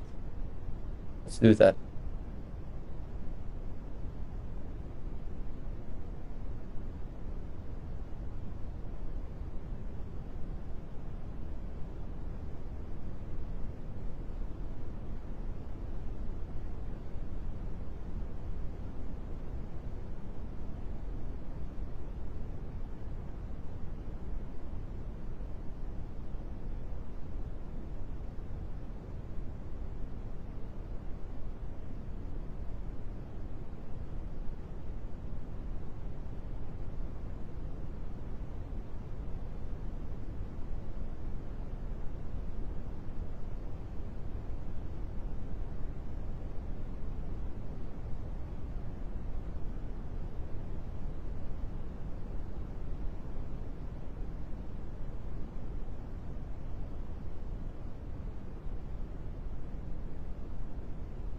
Yep, already DM'd you, Vanessa. Janessa. Janessa or Vanessa? I don't know what to call you.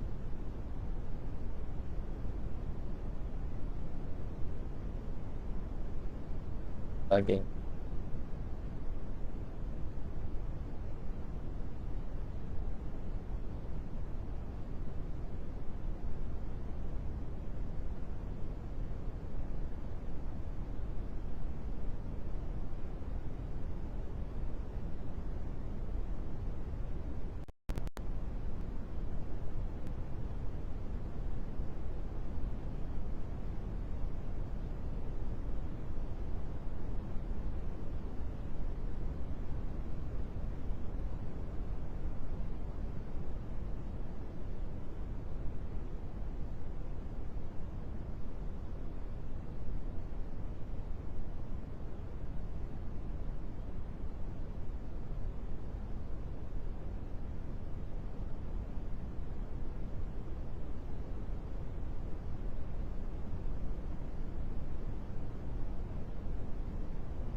Yeah.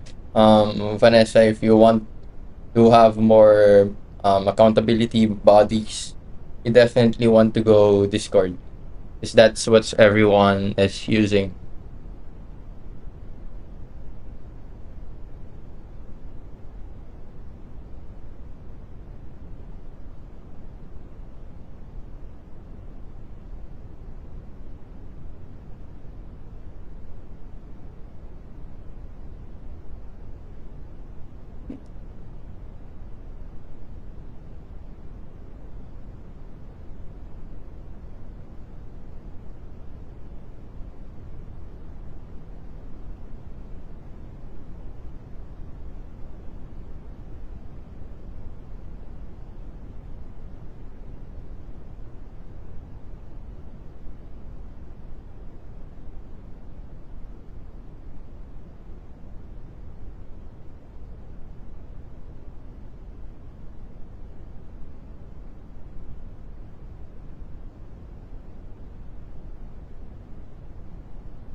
I think I don't need to do 20 because it's not, or I should. Hmm.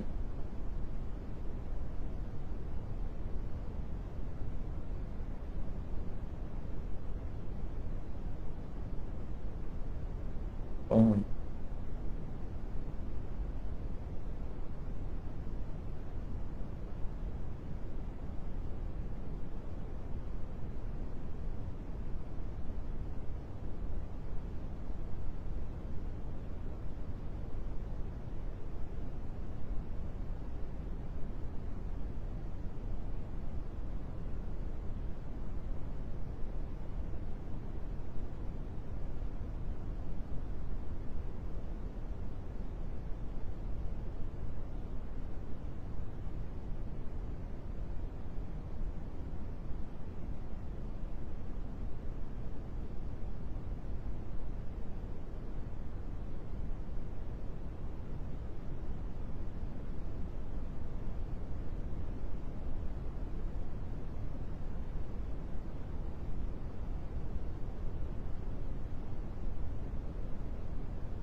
Oh, guys, finished.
Yo, man.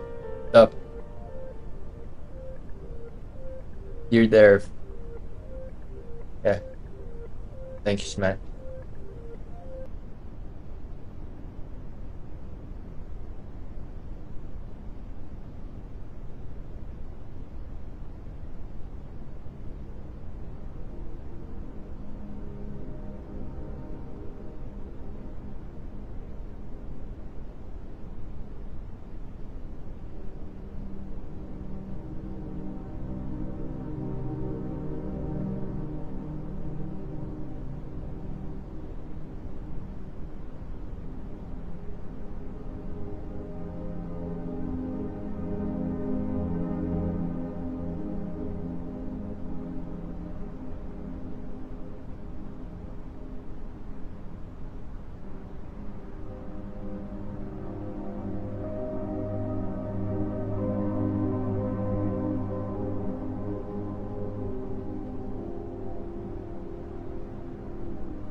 What's up, guys? How are you doing?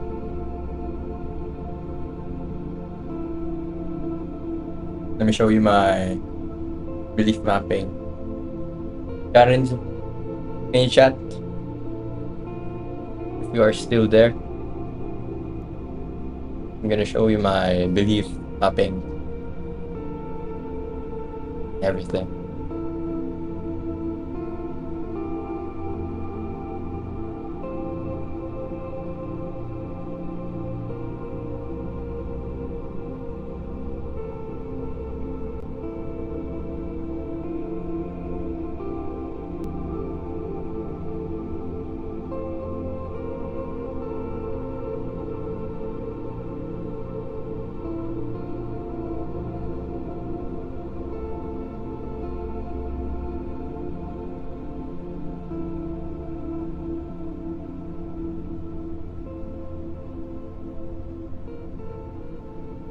Let's go.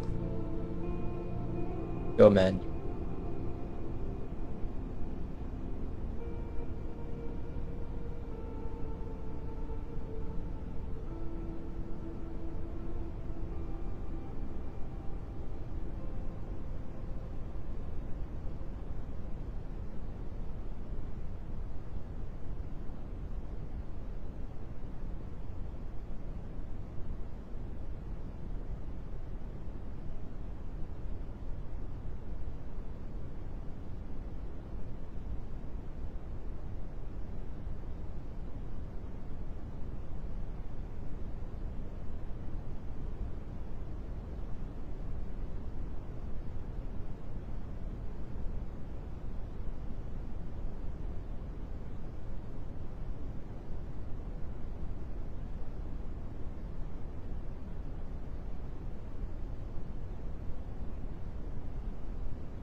Okay, man. So right now, I am 90% done. Wait a minute. I'm almost done.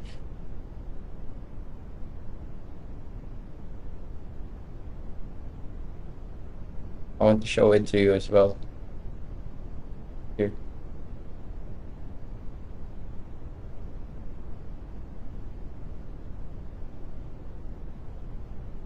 You see this? Right. I've also mapped out my beliefs.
Hey, Raul. Basically, week 2 is nice because this is my main bottleneck, the oscillation. Like you will progress and then you will regress. So basically, the mindset stuff is all about being the person that is capable of achieving the goal, right? So Charlie is giving us the blueprint, but he cannot give us our identity. We need to build it ourselves, right? Through work, we can build the life that we want. So a lot of learnings and good.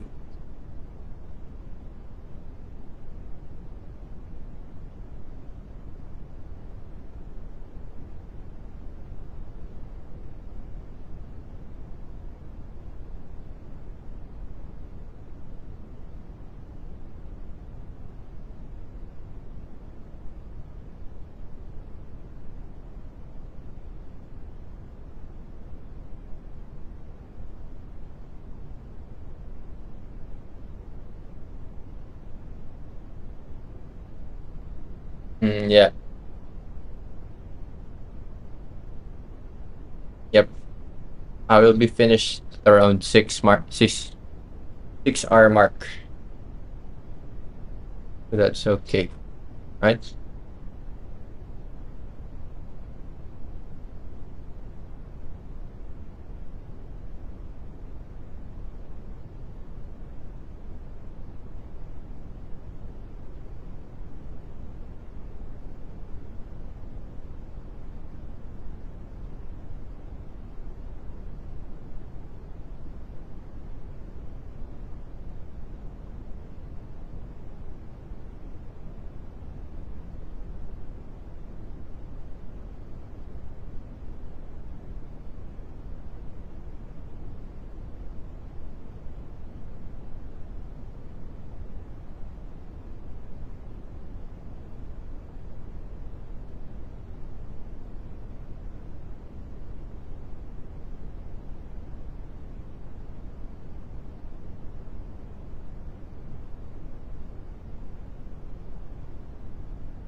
Where are you right now? What are you working on, Rahul?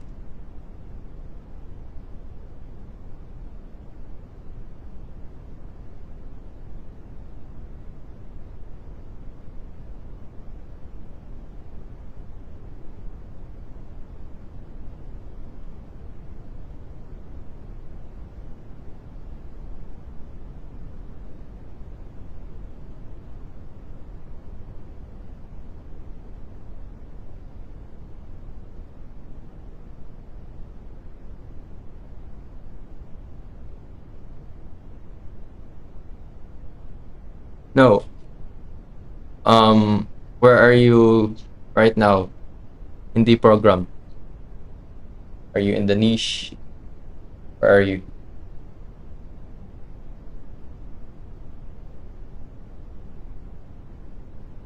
I'm lagging. Uh, I'm lagging so much.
There are things here that I don't actually care about that much.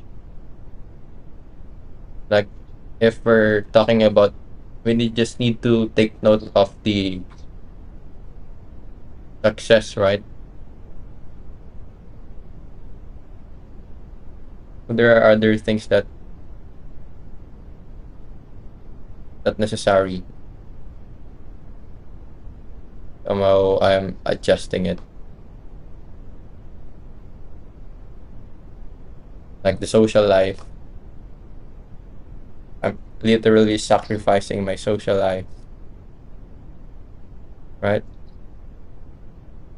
So we'll not put it there. Also the meditation, that's not helping there. I think that's good.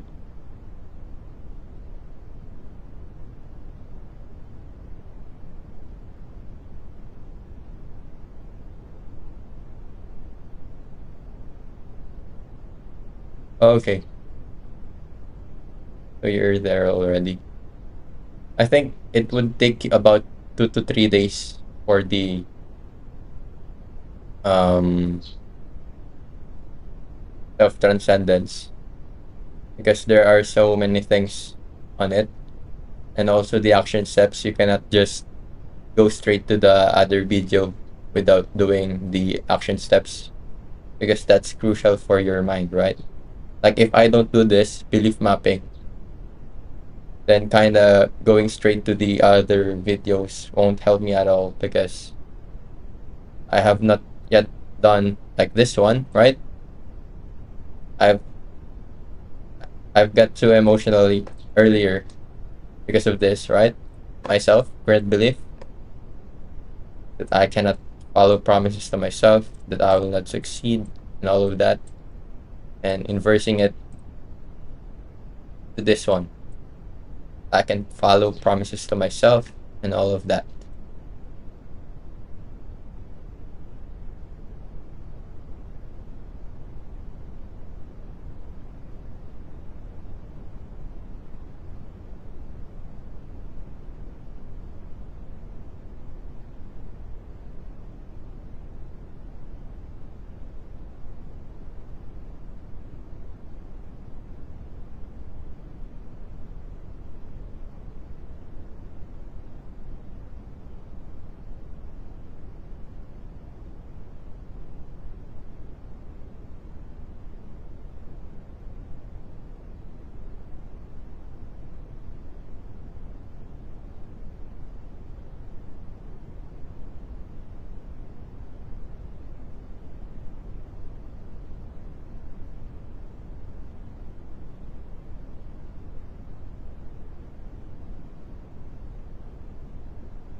Um, are there like what have you learned so far in the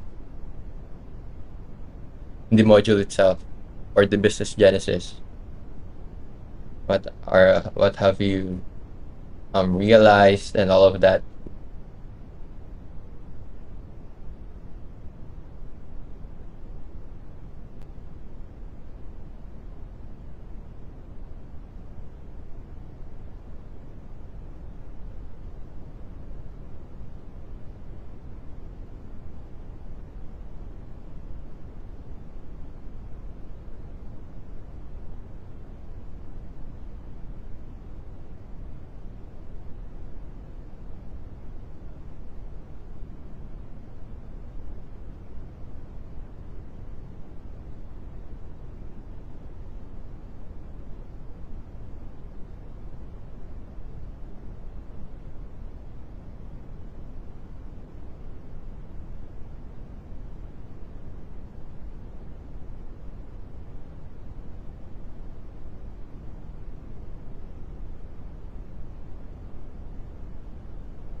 Yeah.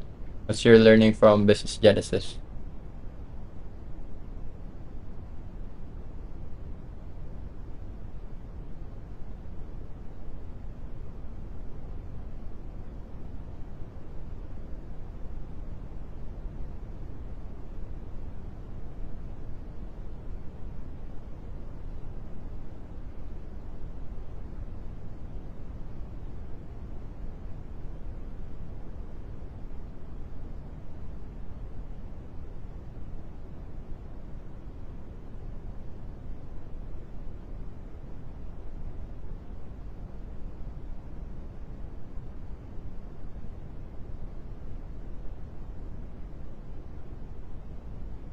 See, that's that's also um my main thing about the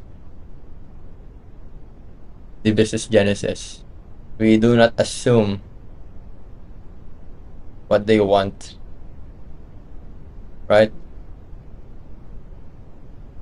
We need to be more smarter than that, but to only sell what the market wants. You got it right. I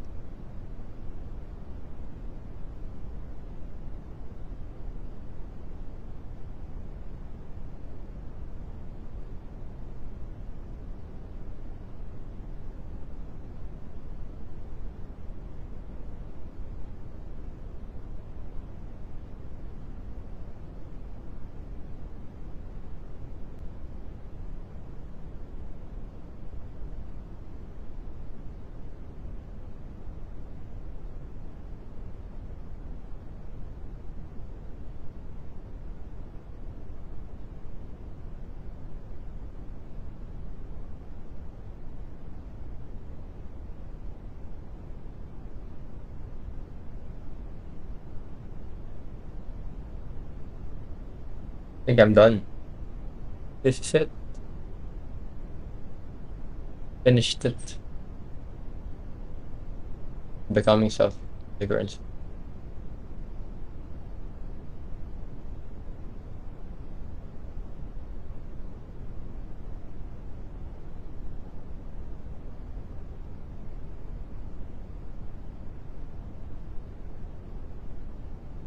Yeesh, we're done. Let's go.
Sheesh. We're now done in the oscillatory life cycles. In the next, we're gonna do trial by fire. Let's go. But the thing is, we need to take a break first. We'll do an early break, 30-minute break, and then we're gonna go to the trial by fire 2.5. By the way, guys, where are you in the program? All of those um who are watching and working through the program with me. Let's go.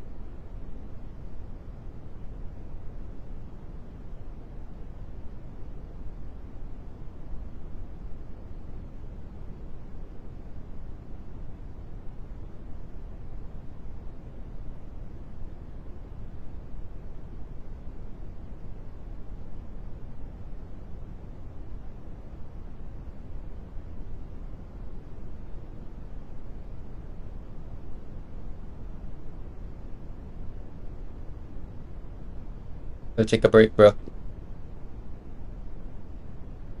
Interval break.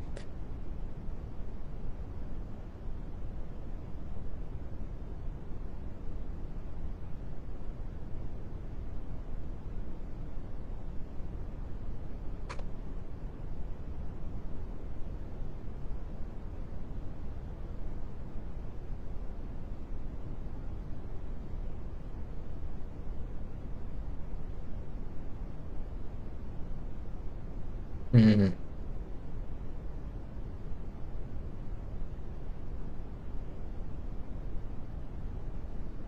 There you go. Yeah, let's take a break and let's go back after 30 minutes. Let's go.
up, everyone? Let's go. Huh.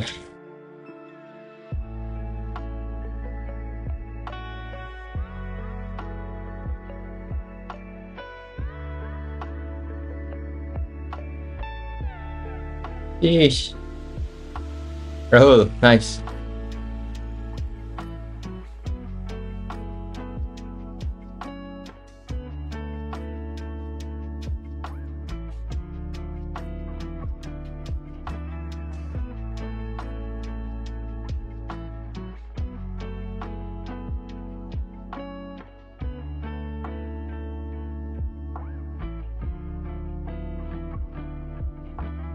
No, guys. Now we're gonna work on the what?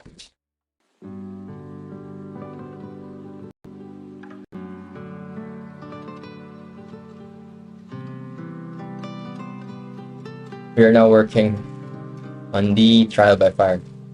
So this is good. We are moving forward as planned. So yeah, let's do this.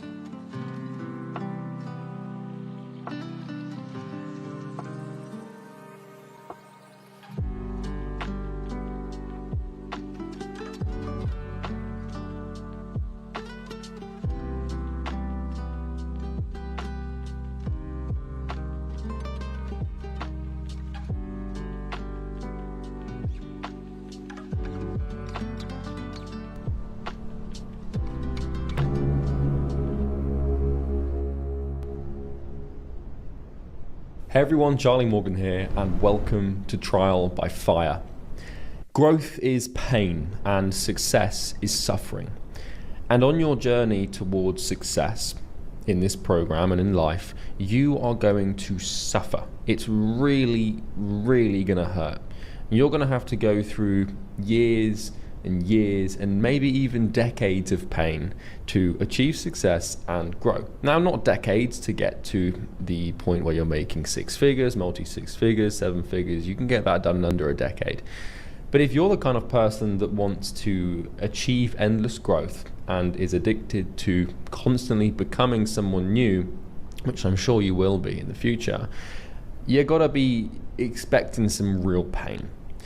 And I'm not telling you this to discourage you or put you off, as I'm sure you're aware by now throughout this training. I want you to do nothing but encourage you, and I really do have your best interests at heart. But part of that is me being honest with you. You're really gonna have to go through some real shit, and it's gonna fucking hurt. Like this journey, this little path that you're on, that you're about to partake in, it's gonna suck. Now, throughout this mindset training, you're probably at the point now where you're on a bit of a high. Right, you've defined your becoming self, you're becoming more aware, your beliefs are starting to change, you're starting to have some hope and some faith, and that's all good and well. But I need to bring you back down to reality for a second here and tell you that this is not going to be easy. Becoming successful is simple and straightforward if you have the knowledge and a program like this to show you the right path and the right way, but my God, is it painful. This is gonna be the hardest thing you've ever done. And I want to set your expectations that that's going to be the truth, because once this happy-go-lucky, lovely little confident attitude that you've got wears off, because it won't be around forever, because emotions are like a warm bath, they cool off pretty fast. Once all this confidence goes away after a couple of weeks or a month or two, all you're going to be left with is your ability to withstand pure, unfiltered, like just onslaughts of suffering, right? And it's going to happen, and I know it's going to happen because it happened to me and it happened to every successful person, and it will happen to you. So, without further ado, this is Trial by Fire. You might notice on the screen, this is Mark 2. I've made this video before for a previous program, but I wanted to update it and give you guys my cutting edge knowledge and insights on pain. It's quite similar to the one before, but there are some nuances, and you probably haven't seen the one before, so you don't even have to worry about it because this is the updated version. But a lot of people have seen the one before, so you might be curious. So here's what we're going to cover: universe pushback, the wall of flames, the nature of resistance, resistance genesis, slaying the dragon, pain awareness, defining pain and controlling the body, and then the bank of suffering. So this entire video, this however long this thing is, 2-3 hours, is dedicated purely to pain and how to deal with pain and how to suffer well. Because, like I've said a couple of times now, and I will repeat because your expectations need to be clearly set, this is not going to be a pleasant journey. Like, you're going to have some fun, and it's going to be a bit of an up and down, and it's going to be interesting story to tell. But my God, are you going to go through it? Okay. So what I need to do in this video is equip you with the tools and the knowledge and the awareness of how pain works, where it comes from, and more importantly, how to just deal with it. Because, we all understand, the David Goggins hustle culture and everything that pain's. It's going to be interesting. You're going to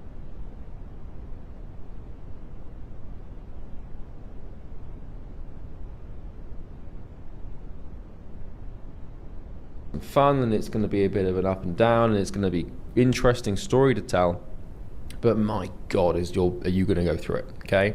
So what I need to do in this video is equip you with the tools and the knowledge and the awareness of how pain works, where it comes from, and more importantly, how to just deal with it. Because, we all understand, the David Goggins hustle culture and everything that pain's pretty important. But a lot of people, they're pussies and they're cowards, and at the first sight of a little bit of pain or suffering, they just, retreat back to their comfort zone. And we cannot afford to let that happen. So without further ado, let's get into the resource. So here we go. So welcome to Trial by Fire. At this point in the training, you've decided what you want, and you've set about becoming the person that you need to become in order to get it. You've raised your consciousness and you've set a new trajectory. And right now, you probably feel pretty great. You're probably on cloud 9 thinking, God, this is actually possible. Oh my goodness, this is great. Now, I'm sorry to interject here and burst your bubble, so to speak, but things are about to get pretty ugly for you. The universe is now going to effectively test you, and you're going to have to withstand what I call the trial by fire. So once you set a goal and you set an intent,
I'm going to become this person and stuff. Well, now it's on. Now you've actually got to go and do it.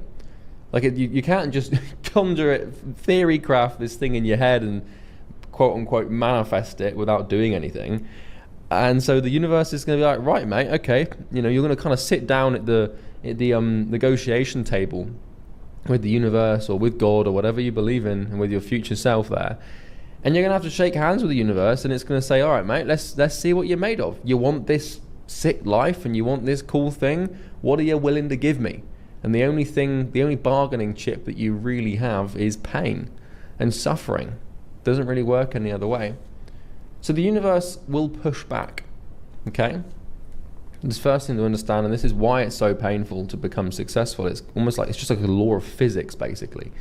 So Newton's third law of, I think it's thermodynamics, might not be, but anyway, Newton's third law states that every action has an opposite and equal reaction, okay? We know this, we've used this quite a few times to denote cause and effect.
Yo, man.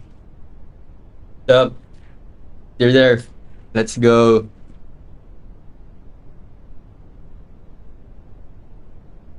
And yeah, we're gonna just continue. Let's get it. Let's go. Let's go.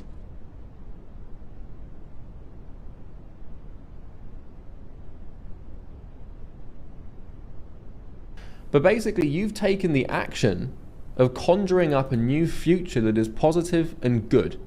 And you've created your own version of heaven on earth. I think it's fairly safe to say that, if you had this dream life and this dream reality and you were making the money you wanted to make and you had everything you wanted to, it would feel pretty damn good and you'd be in a pretty good place, heaven on earth, right? But the thing is heaven can't exist without hell. So, the good times, they don't really show themselves without the bad times present, if that makes sense. And what that means is to get to this idea of heaven or heaven on earth, or to get to your goal, you have to go through hell and you have to go through a lot of pain to get there. And everything works in a duality. And the path to success is paved with fire, and you better be ready to walk it every damn day.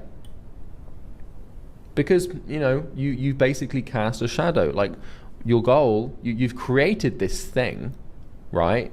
This idea of a goal, this becoming self, you've just pulled this out of your ass, out of thin air, right? This didn't exist. And now you've set this intent and this bias to, mold this little corner of reality that you call your life. Reality is this massive web of existence, and you've taken the little tiny corner that you can control, and you're going to try and change it and manipulate it and reshape it. And in order to do that, you have to create this goal, and when you create something good, you automatically also create something bad, because now you've got something to lose and you've got something to fight for, and you really do cast a shadow when you set a goal. It's kind of like if you let's say that you get into a wonderful relationship. You might be thinking, well, surely if I'm trying to change for the better, things wouldn't suck. But the thing is if you get into a wonderful relationship and you find your dream partner, now it's like you're terrified you're going to lose them, and that comes with lots of stress, and then there's going to be arguments, and you're going to have to navigate and sacrifice, and it's going to things that are good kind of suck to get, right? And then also if you want an amazing relationship, you've got to work on yourself to get to the point where you can be someone that would be able to give in a good relationship, right? And you need to be that person, and that sucks, and getting there sucks. So basically, modern day clinical psychologists have proven through their many years of wisdom and thinking that life is suffering. This is a pretty common idea in the clinical psychology world, that really your entire life is all about suffering. And you probably have some good times and stuff like that, but really if you're the kind of person that wants to develop and grow, then you can't really grow without pain. It's just not possible. And if life is growth, which is to me is kind of what it is, then growth is just suffering. And so the key to heaven is unlocked by visiting hell.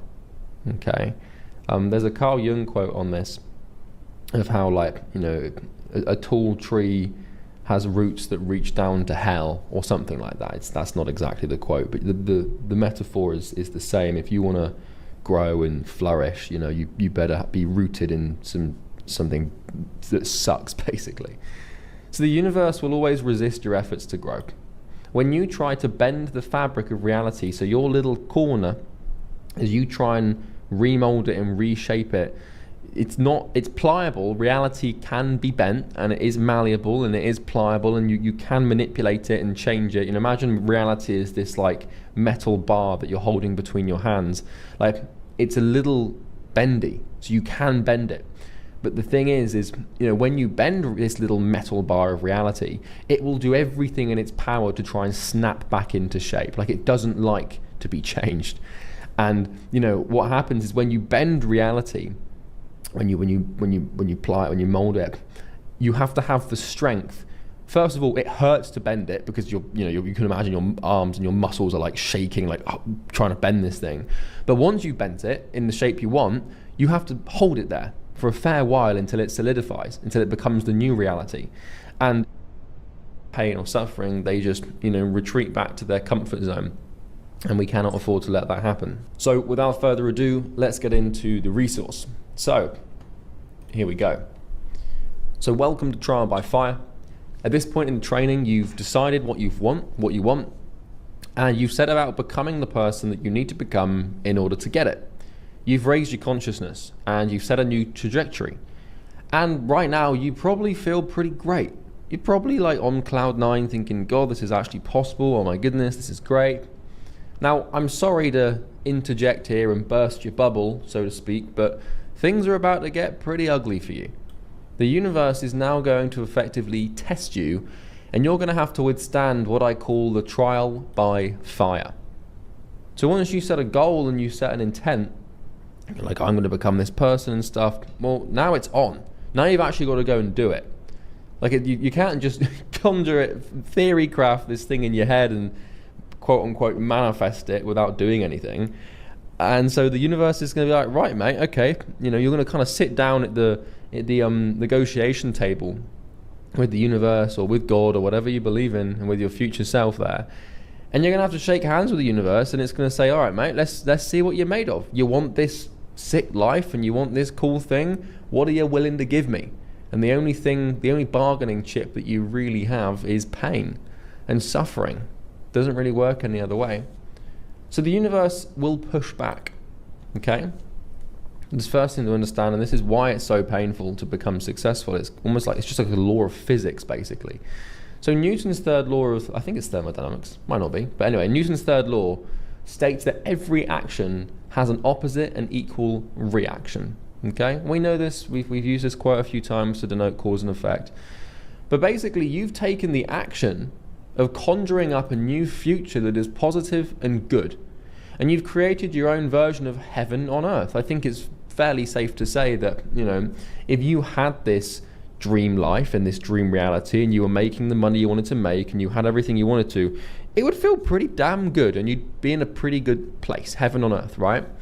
But the thing is heaven can't exist without hell.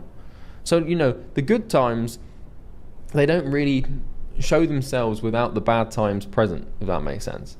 And what that means is, to get to this idea of heaven or heaven on earth, or to get to your goal, you have to go through hell and you have to go through a lot of pain to get there. And everything works in a duality. And the path to success is paved with fire, and you better be ready to walk it every damn day. Because, you basically cast a shadow. Like, your goal, you've created this thing, right? This idea of a goal, this becoming self, you've just pulled this out of your ass, out of thin air, right? This didn't exist. And now you've set this intent and this bias to, mold this little corner of reality that you call your life. Reality is this massive web of existence, and you've taken the little tiny corner that you can control, and you're going to try and change it and manipulate it and reshape it. And in order to do that, you have to create this goal, and when you create something good, you automatically also create something bad, because now you've got something to lose and you've got something to fight for, and you really do cast a shadow when you set a goal. It's kind of like if you let's say that you get into a wonderful relationship. You might be thinking, well, surely if I'm trying to change for the better, things wouldn't suck. But the thing is if you get into a wonderful relationship and you find your dream partner, now it's like you're terrified you're going to lose them, and that comes with lots of stress, and then there's going to be arguments, and you're going to have to navigate and sacrifice, and it's going to things that are good kind of suck to get, right? And then also, if you want an amazing relationship, you've got to work on yourself to get to the point where you can be someone that would be able to give in a good relationship, right? And you need to be that person, and that sucks, and getting that sucks. So basically, modern day clinical psychologists have proven through their many years of wisdom and thinking that life is suffering.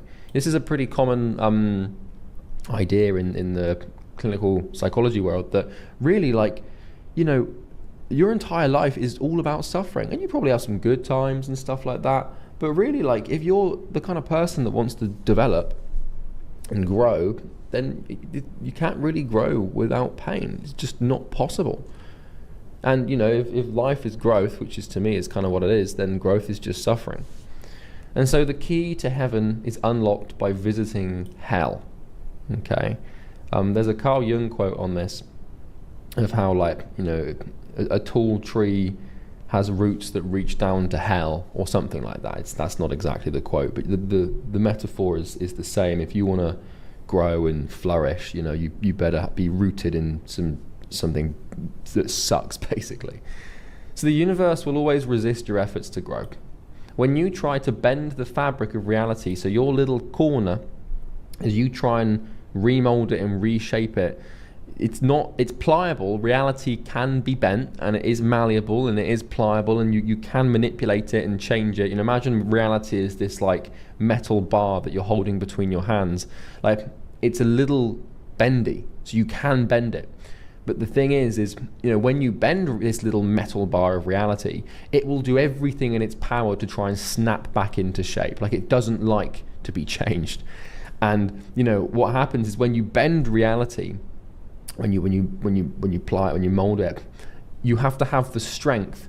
First of all, it hurts to bend it because you can imagine your arms and your muscles are like shaking, like trying to bend this thing.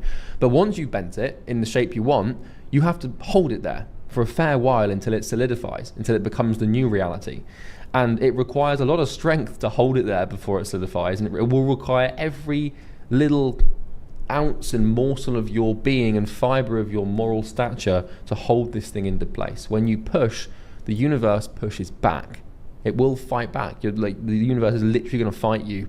And this is kind of a cool thing because you get to imagine what good would success be, and what good would achieving your goal be, and why would that? We wouldn't, if you didn't have to fight for it, it wouldn't feel good. The reason why everyone wants a six-pack, or everyone wants to be a millionaire, or everyone wants to have this or that, is the only reason that we admire these things and pedestal them and want them so much is because so few people have them. And the reason that so few people have them is because they suck to achieve. And it's kind of a beautiful idea that you have to fight for this thing and you can win. And I'm recording this video to tell you that things are going to suck for you for quite some time. Well, really, they're gonna suck forever, for as long as you're pushing, becoming, and growing. And you're gonna go through pain, you're gonna go through mental suffering. And I'm not, when I talk about pain, I'm not saying physical unhealthy pain where you have to break your leg, or bang your forehead on the wall 100 times or something. We're not going to talk about that sort of pain. We're talking about mental suffering, right? And this video is not to discourage you, it's to essentially prepare you. If you want the gold, it helps to know there is a dragon on the way before you set off, because we have this archetypal story, and we'll actually touch on this later, of George and the dragon, and the dragon defending, you have to go and kill the dragon to get the pot of gold and the princess. And we see this in all sorts of movies, this archetype, like in Harry Potter and Lord of the Rings, etc., etc. And these heroes, when they're going to find the Horcrux in Harry Potter, or the pot of gold and whatever the hell, or the whatever, a lot of the time they're not aware that there's a dragon, and this dragon sort of comes as a surprise. And this is basically people who watch a couple of Instagram motivational videos and decide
our business, and they just don't realize that, you know, there is this slumbering like lizard, flying lizard that can just kill you in a bite, right? It's not fun.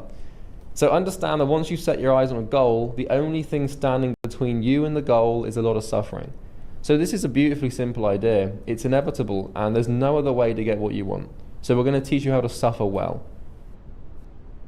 Goal and the princess. And we see this in all sorts of movies, this archetype, like in Harry Potter and Lord of the Rings, etc., etc. And you know, these heroes, you know, when they're going to find like the Horcrux in Harry Potter or the pot of gold and whatever the hell, or the whatever, a lot of the time they're not aware that there's a dragon, and you know, this dragon sort of comes as a surprise. And you know, this is basically people who, you know, watch a couple of Instagram motivational videos and decide they're going to start a business, and they just don't realize that, you know, there is this slumbering like lizard, flying lizard that can just kill you in a bite, right? It's not fun. So understand that once you set your eyes on a goal, the only thing standing between you and the goal is a lot of suffering. So this is a beautifully simple idea. It's inevitable, and there's no other way to get what you want. So we're going to teach you how to suffer well. So just imagine right now that if you are stood where you are now, and imagine your goal is like 100 kilometers away, and you know, you're going to walk towards your goal, but the path that you're walking is basically just one big ball of flames. And it's not going to kill you, right? Because you're made of stronger stuff than that, but you're going to burn the whole way there, right? And that's really basically what it is just you're just taking the step by step. And at any point, by the way, Epictetus says this: if you don't like it, you can leave. You know, if you don't like it, the door's always there. And what that basically means is at any point on this journey, if you want to get off, you can just step off, and you can just sidestep off the path and, you know, go back to your old life. You know, no one's forcing you to continue walking this path. So you don't have to. If you think, oh God, I can't withstand it, you can get off. But you'd be a pussy if you did that.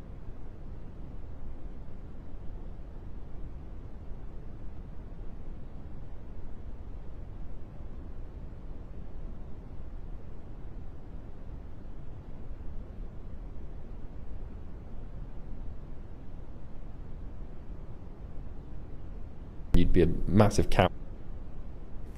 And that's not what this program is about, and I don't think you're going to want to, okay? But either way, you get the point. So let's get into it. So, the wall of flames. So, you should now understand that in order to achieve a goal, you simply have to achieve a character, and you become he or she who can. So we know this now, that it's not really, we kind of have it backwards, and we have to invert this goal achievement thing. It's not about achieving a goal, it's about becoming he who could achieve that goal, and, you know, developing into someone that could easily get it done in the same way that, you know, a video game would work. And it's very easy to visualize this and draw a nice simple arrow to represent this transformation.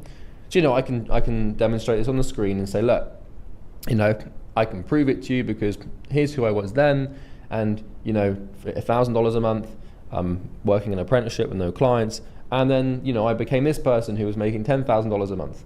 They look very similar, but two very different people, you know. And then there's obviously a gap between these 2 points, right? You know, the 100 kilometers of fire, whatever I just called it, right? But really, here's what sits in the gap. It's just a big wall of flames. So to go from who I was to who I had to become, I had to pass through a big ass wall of fire and a big horrible walk of pain. Like, it really I'm going from this dude over here to this dude over here. It was not pleasant. It was really sucky, and it really hurt, and I didn't enjoy it. But I knew it was necessary. The funny thing is that if you're not willing to walk this walk and put yourself through voluntary pain to achieve an outcome, then you're going to be in pain anyway. Because this dude, I can tell you, this dude was sat in the fire regardless. So you kind of have to pick your pain. You can either pick the pain of moving forward and going on this path and trying to grow, or you can pick the pain of just staying where you are and staying static, knowing that you could have become something else. And, you know, once again, we're not walking the path here for your goal, we're walking the path for the character and the becoming self. And it's by, like, the pain isn't achieving the goal, the pain is becoming the person that can achieve the goal. And, you know, in in the body, we call these growing pains, right? So if you see like a teenager who's like still growing and going through puberty, like there's a lot of pain associated with that, right? When your joints are growing and stuff. Same thing is true with mental growing pains. Okay, you need to mentally grow, and you'll get to this point and you'll be like, oh, I'm now this person, right? And then to do it again, more fire. So, this isn't just something that happens to go from, 0 to 10K a month or get your first couple of clients. No. This fire exists every single step of the way. And to go from 100 grand to 10 grand a month to 100 grand a month, and to become the person that is a 10 grand a month entrepreneur, to become the person that is a 100 grand a month entrepreneur, it was sucked again. It was horrible. And I'm still going through this right now. So I want to go from 8 figures to multi 8 figures. And let me tell you, that's not fun. Like, it sucks. It's so painful. Like, it really, really hurts. You think it's fun to sit down for weeks on end and make, 30 page Google Docs on abstract, complicated, mentally draining ideas that force you to basically give everything you've got, and building these 40-person teams and managing people and building product. The business sounds fun, like, oh yeah, I've got this 8-figure business and I've got this brand and I've got these products and I've got these ads and we make millions of dollars a year and I'm like really rich, and it's great, it sounds like fun, but try doing it. Like, it sucks, but I'm here for it, and I'm so familiar with this feeling of pain that to me, like, the absence of it would be weird. And this is the cool thing about pain and about walking this thing, and actually why it does get a little easier. Well, it doesn't get easier, you just get stronger, right? It's kind of like if you have to lift up a weight, and at the beginning you're really weak. Eventually, if you do it for years on end, then the weight becomes really easy to lift up, and it's not because the weight got lighter, it's because you got stronger and you're better at bearing it, right? So my pain tolerance is now insane. Like, it's really high. And that's because I've been doing this over and over again, right? So more fire. And to become someone new, you must face pain. And I'm talking real hard, heavy pain. This isn't just like a little bit of I've got a bit of an ache in my foot. This is going to bed at 11 p.m. and not being able to sleep for 3 hours because you've got so much doubt and fear about what you can do, and having to wake up on 4 hours of sleep and do a full day of cold calling and meetings and then signing clients and making mistakes, and then clients asking for a refund in the beginning and then not knowing how to deal with those. It's not fun. And those are just a few trite examples, but there's going to be a lot. And during this transformation, you must learn to live, eat, and breathe pain. And it's all you're going to know for a long, long time. Yo, man, I just wanted to see you guys if you're still going strong in the grind. Where are you all in the program? So yeah, I'm a bit laggy, so what I'm gonna do is I'm just going to fix my my RAM. I'm gonna close some tabs and do that first. Okay.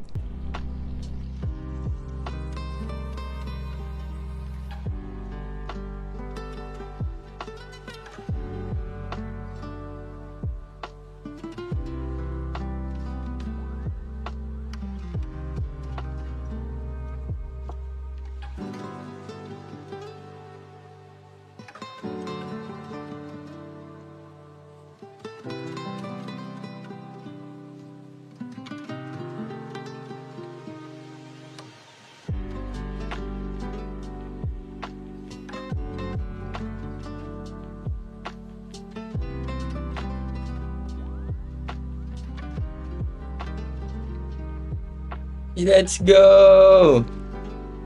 Let's go, man.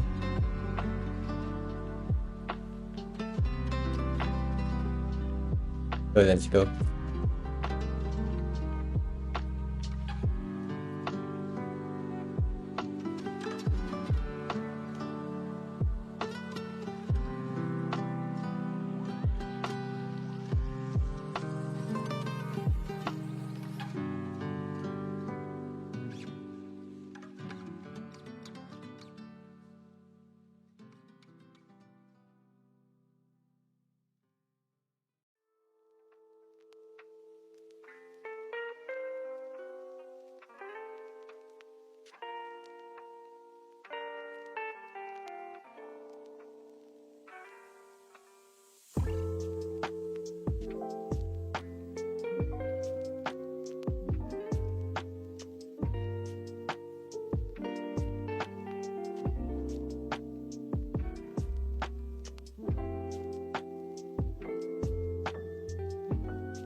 And we have this phrase for growing up, you know, which is growing pains. Like,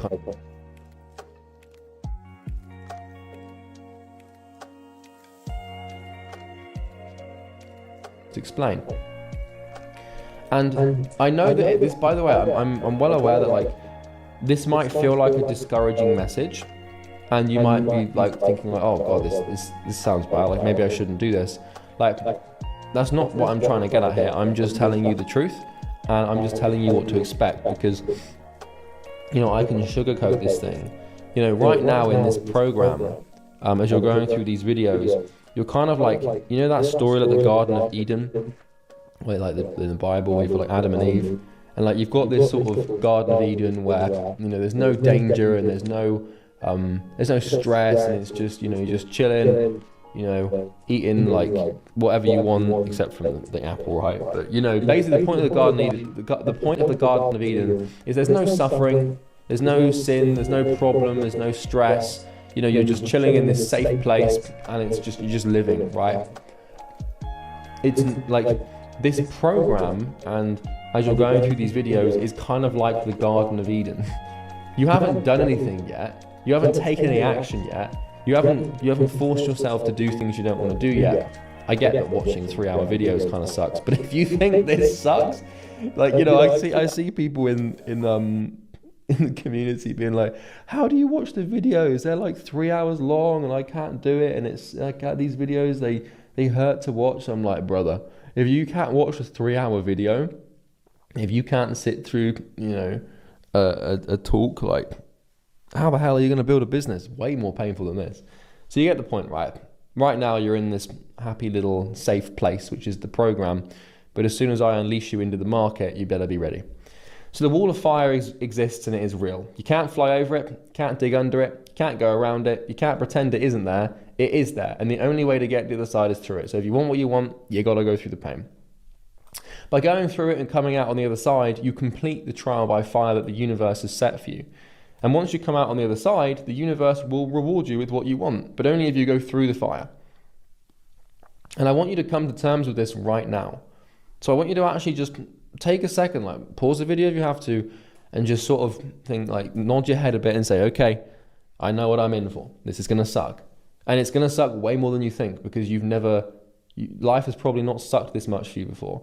Unless you've been in like the military or something, and you've been through like some serious discipline, or if you've had like a really hard life, then this might feel like a little easier. You know, for example, I've got a friend that's in the army, and you know, he's so used to like training and you know, like all of these difficult things. Like he's quite high up, and he had a very successful career, and you know, he's like, mate, if all I had to do was what you had to do, then like my life would be easy. So there are harder things to do than this, but either way, I want you to accept the fact that this journey and the transformation will be painful, agonizing, and will hurt to complete. But that is the price of growth and freedom, and you must pay it. So I'm gonna restart my my browser because I am lagging so much. Okay. Okay. Wait a minute. So the sole and only failure will be if you are So not laggy willing right to now. face the fire and walk forward every day. And that's There really you as go. simple as it gets. Like I can always, if someone fails, or if someone gives up or quits, or you know, they're trying to make excuses for why their business didn't work, all that happened is they stopped facing the pain. They started waking up and they started just hiding away from the pain, and they started trying to extinguish the flames and stepped off the path. That's all failure is. And you won't know, by the way, how. There you go. My CPU is now breathing. Because I think it gets too much RAM, and then it doesn't.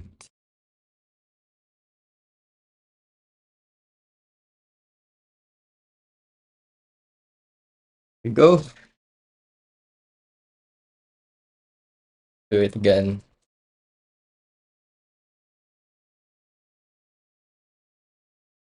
Okay. Okay. Right.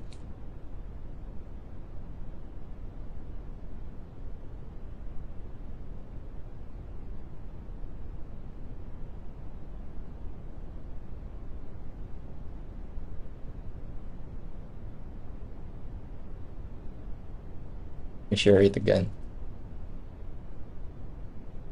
How long you have to sit in the fire for. And you will also not have any indication as to when it will be over. You know, this is the weird thing about trying to achieve your goals, is it might feel like, you know, let's say you're making nothing. And, you know, you don't, like, you want to make 10 grand a month, right? That's your goal. You don't know, like, how long that's going to take. Everyone has this stupid tendency to say, oh, I'm going to get the 10k a month and I'm going to do it by June, or I'm going to do it by August, and they set this ridiculous, like, you know, 3-4 month window to achieve this 6-figure feat. You know, it can be done in 3 and 4 months. I've seen it done before, especially a lot of clients in Easy Grow. They can get it done like a few months from beginning. We've seen that before in our testimonials and stuff. But you know, what happens when you give yourself like this time frame is, you know, it's like you try and tell the universe how long it should put you in pain for. And what happens if you think you're going to get to your goal in the next 3 to 4 months, then that's what you think you're going to have to suffer for. And when 3 to 4 months is rolling by and you're still not where you want to be, probably not even halfway there, let alone a quarter or a third of the way there, then you can't deal with it. You can't stand it. You know, there's this quote from James Stockdale, who was a survivor of the he was a survivor of a Vietnamese war camp in the 50s. He was a pilot in the Vietnam War for America, and he was captured in a prisoner of war camp in Hanoi, which is the capital of Vietnam. And he was captured with lots of other American soldiers. And what he found is that, you know, with these dozens of other soldiers, hundreds of soldiers in this prisoner of war camp, and you can imagine the conditions, right? They tortured them. They all sorts of horrible things, you know, as you'd expect. Put them in leg locks for days on end, and, you know, not nice, terrible, bad conditions. The kind of thing that you'd want to kill yourself to get out of, right? And what James Stockdale noticed is that people who thought that they were getting out and people who thought they were going to be rescued by a certain time were the ones that died. And the quote from James Stockdale is, "The optimists die first." And the reason that he survived, and the reason that he, you know, lived and eventually got rescued, and, you know, had the human will to not give in and kill himself, or, you know, go insane basically, was this idea that, like, yes, I will be rescued, but I don't know when.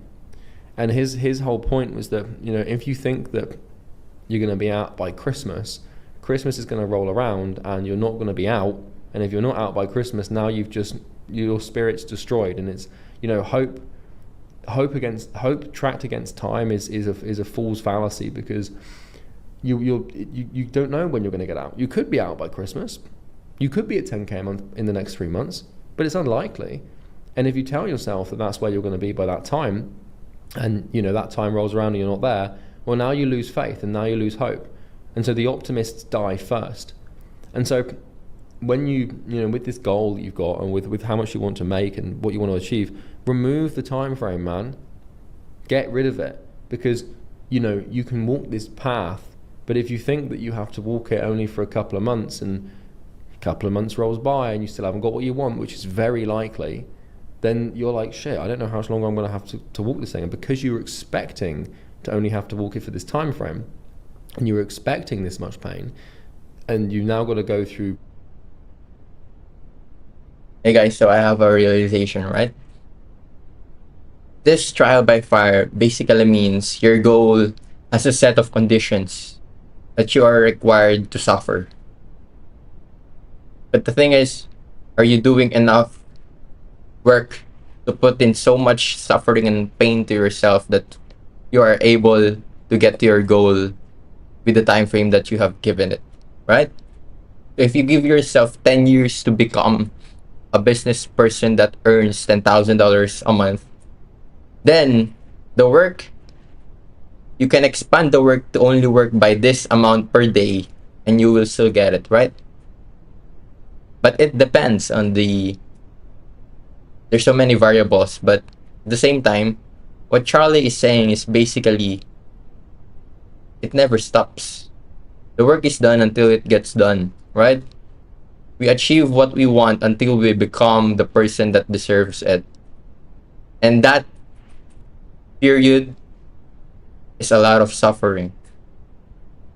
And if we go and try to lessen the time frame that we have, and if we not hit it with our expectations, we might get we might lose motivation, right?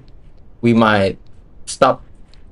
But what he's saying is that we aren't in a position to say that at this time frame I want to have this without doing the work required for that time frame, right? Am I making sense? So that's how I've analyzed this concept. And yeah, like, nor will you have any indication to as when it will be over. Yep. You can achieve like reaching $10,000 a month in a few months, or you can do it in a year. It depends on the work that you've put in. It depends on the pain that you are willing to suffer and are doing the required work, the inputs, right? So that's my thoughts on it. And yeah, let's continue. Or triple, because you're nowhere near where you thought you were going to be. Now you're like, shit, I don't know if I can do this. So it's hope and expectation and optimism that kills you. So don't do it, okay? And the interesting thing is you don't know how long it's going to take, and you don't know how long it's going to be over. And you're going to look at people, Easy Grow clients, for example, maybe people even in this program that get it done in like 3 months, 4 months. But you're not them, and everyone starts at a different point. Success and building a business is like, imagine you're up against 10 people in this race, 10 random people in this program. Take those 10 people and, put them up against each other in like a 100-meter race. And, who's going to win? Well, some people in the race are going to start at the 50-meter line. Some people are going to start at the 100-meter line. Hell, some people are going to start but after the 100-meter line. You might have to start at the 200-meter line. Some person might start 10 meters away from the beginning. Someone might start 30 meters away from the end. This race, this business thing, this race, not everyone starts at the same point. Maybe some people are going to start with sales experience. Some people are going to start with the right tendencies and the right traits. Some people are already going to have certain skills. Some people are already going to have niche and market understanding. Everyone has different advantages. And like me, for example, when I started my first agency, I'd done, I had read between the ages of 16 and 18 when I started my first business, I'd read 100 books on business. And during that time, I'd completed a very intensive apprenticeship in sales and digital marketing. And so, what that meant is when I started my first business, I was starting way closer to the finish line than everybody else. And that's why I managed to get to, the 10K a month mark within a couple of months. Because I already knew how to sell, so I didn't have to learn how to sell. I already knew how to cold call and book appointments, so I didn't have to learn any of that. Albeit I did it inconsistently because of my belief systems, as we explored in the last couple of videos. But I started at the beginning. And so my point here is with your expectations is you don't know how long it's going to take, and it's not up to you to decide I'm going to get it done by this point, because the goals humans love deadlines, but the universe hates deadlines, and so we need to abide by the rules of the universe. And the interesting thing here is you can be 1 meter away from the end. This is the sad thing, is you can be so close to the end, but decide not to face it that day and then reset back to the start. And this is the thing, is you cannot afford to step off once. This could be like, for you, getting to your goal could be like a 1, 2, 3 year journey. Maybe not quite 3 years. But if you're starting from scratch and you don't know anything about anything, and you've got no experience, it's going to take a couple of years, man. It really is. It's not this, I'm just being honest with you. You're going to be on this journey for, 12, 18, maybe even 24 months. And that's fine, because, to earn 6 figures or whatever you want to earn, that's a big income, But you've got to realize, man, before I started my first business, I had already been doing the painful, hard shit, reading hundreds of books instead of, playing video games and masturbating like a degenerate. I was actually reading biographies of billionaires, and watching YouTube videos on business success, and that's not really work because that's quite easy to do, right? But I was still making sacrifices, and let me tell you something, that apprenticeship, it sucked. Making cold calls every day for that apprenticeship, and not fun. So you get the point. The fire represents pain. It represents discomfort, anxiety, fear, and doubt. So when I talk about pain, by the way, like pain is an emotion. It's like a language that translates into lots of other emotions.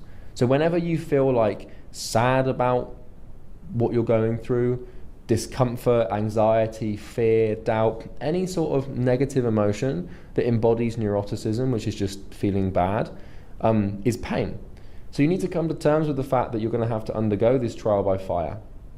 And many people start the journey, but the problem is most people don't finish the journey. As soon as they find out how painful it is, they just quit.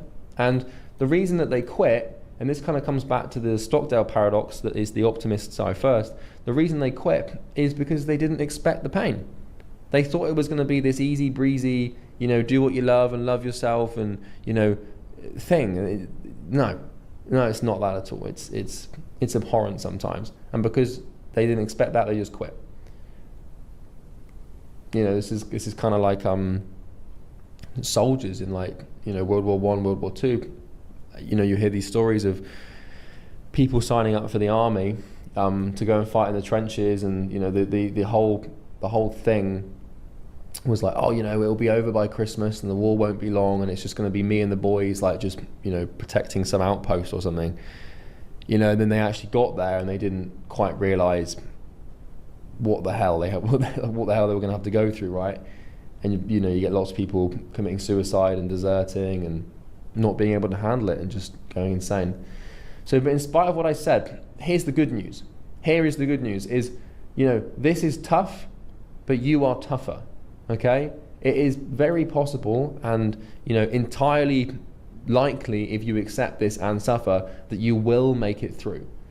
In spite of what I've said, it is possible to walk through this, and it is possible to come out on the other side. It just depends how much you want it, and it depends how willing you are to struggle, okay? It sucks, but it's possible. And I know it's possible because I've done it time and time again. And so has any successful person that you know about. And you might be thinking, yeah, but Charlie, you're you and I'm me, and these successful people, I'm not like that. But you're forgetting the point. You've got your little limiting self-image beliefs here of I don't know if I can do it or not, and I haven't got a good pain tolerance. These are all just little bullshit narratives you've told yourself. You can rewire your brain and completely change your belief systems and become someone new to associate with loving this stuff. Because me now, I love the pain. All I want to do is have it. At the beginning, when I was starting, this little version of me here, this dude was a proper, coward. He didn't want to go through pain. He wanted to do everything he could to avoid pain.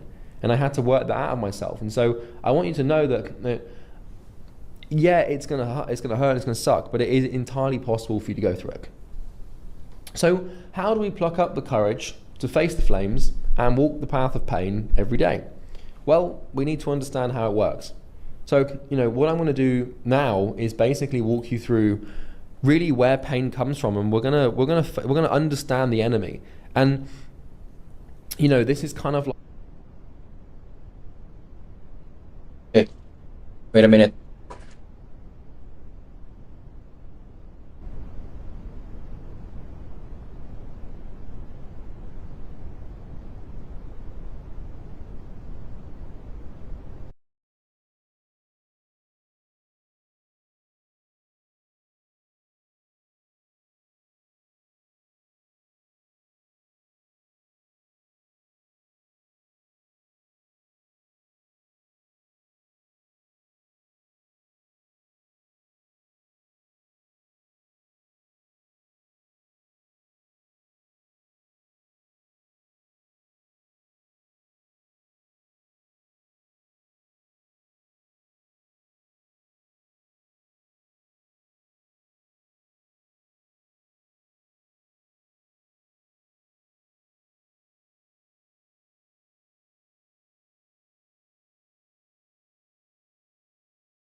Hello.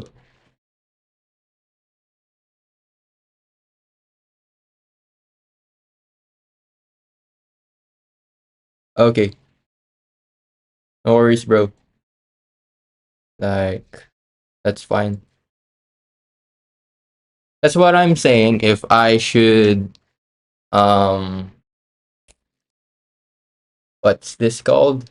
If I should mute my when I'm watching the videos and just play some lo-fi music, or no? What do you think?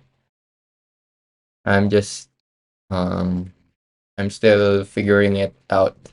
What's the best thing? So yeah.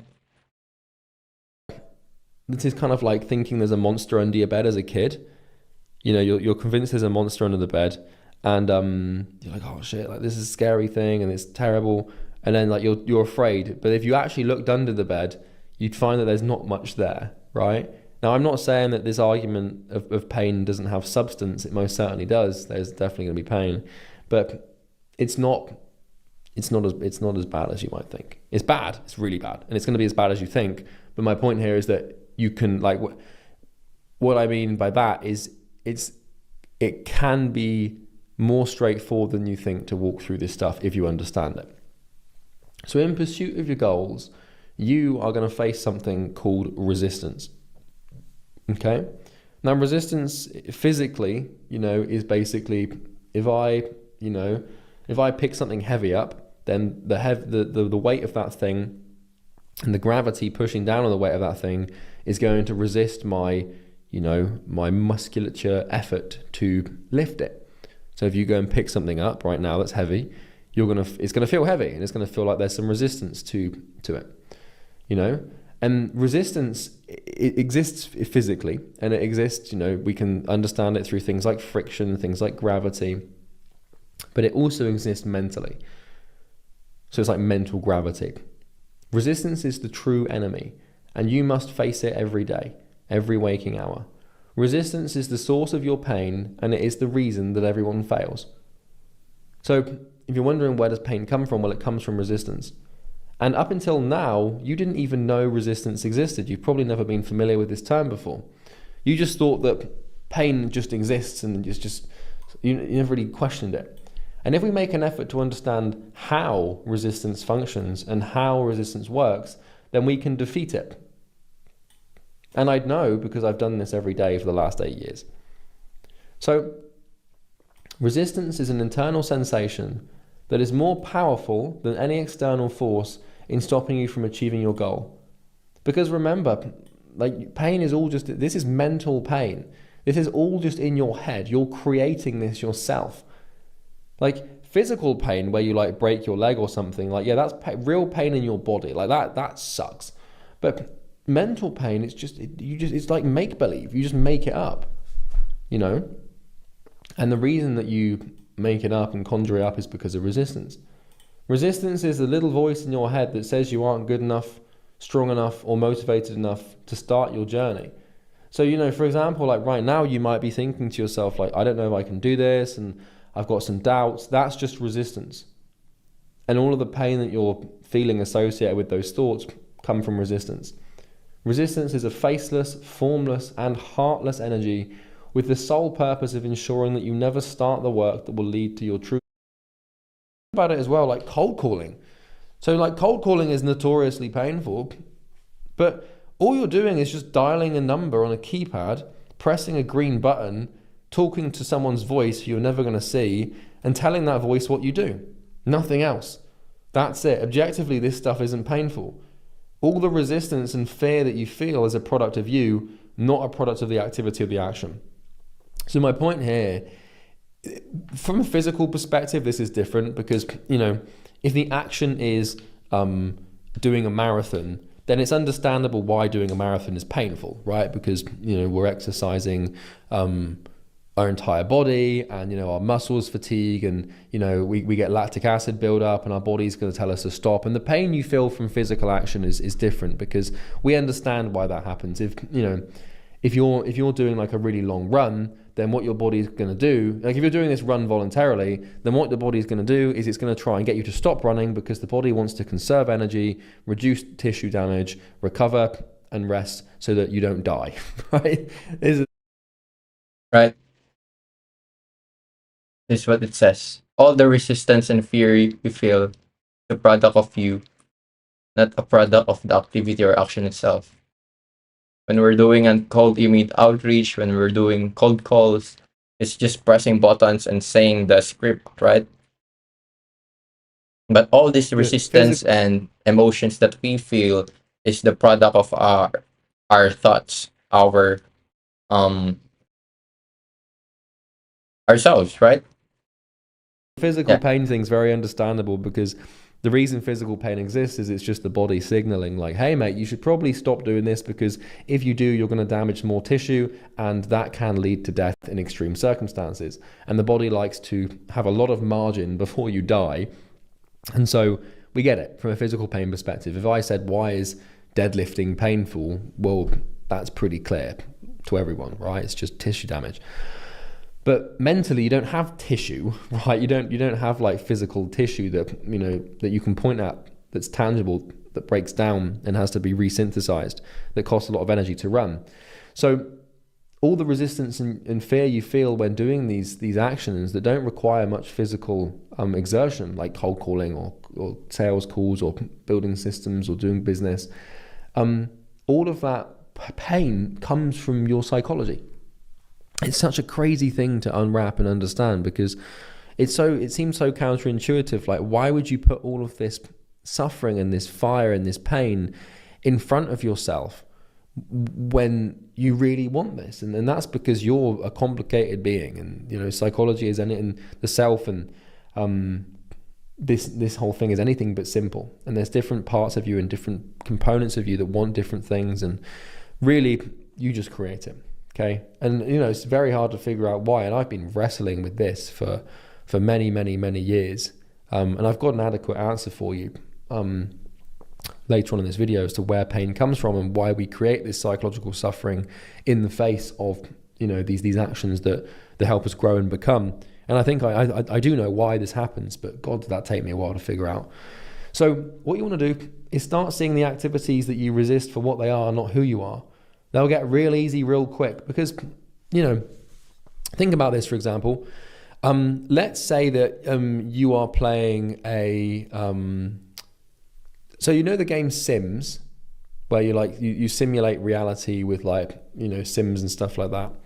And, you know, in Sims, let's say that there was a cold calling simulator, you know, where you can take a character and you can use your keyboard and mouse or the joysticks on your controller to send this character to work, and you can write a script for them, and you can make them do cold calls. And just imagine there was like this sort of business gaming simulator where, like, you know, you could give this person work to do, and they could do like sales calls, and you could just press a button, and then you get to pick what they say and how they close the deal. And like, that would be easy. Like, you know, playing a game like that, the actions themselves are pretty simple and pretty easy to think through and pretty easy to do. And the only reason that the game would be so easy is because it doesn't involve you, it's the character. And so what we need to learn to do, and it's possible to do this, is almost to start seeing, you know, yourself in the third person, and all these activities, just see them for what they are, not who you are, right? And so resistance itself, this idea, we need to be a little clearer with how we define this. Resistance is a force that exists in your mind that basically stops you from doing the work to achieve your goal. So anytime you go to do the work, or anytime you go to do something that you know you need to do to get what you want, and you don't want to do it for any reason, that's resistance, okay? And really, you'll find that the work will never really exist without resistance. You're never going to want to just do it. Like that doesn't happen. Maybe a couple of times a week, or maybe a couple of times a month, you'll just be like, yeah, I really want to work today. But most of the time, you know, it gets easier, and, you know, the things that you resist tend to get easier as your habits form. And Oh, I see. So basically, I'm going to mute the course, and then so that they won't mute it when they're working with me, right? So that when I speak and when I share some insights, they wouldn't need to unmute me on their browsers, right? I get it. Okay, I'm gonna do it, but not right now. After this one. Thanks, bro. Actually, the resistance does go away. So like, for example, with me now, like I go to the gym and I love going to the gym. I don't feel any resistance towards training and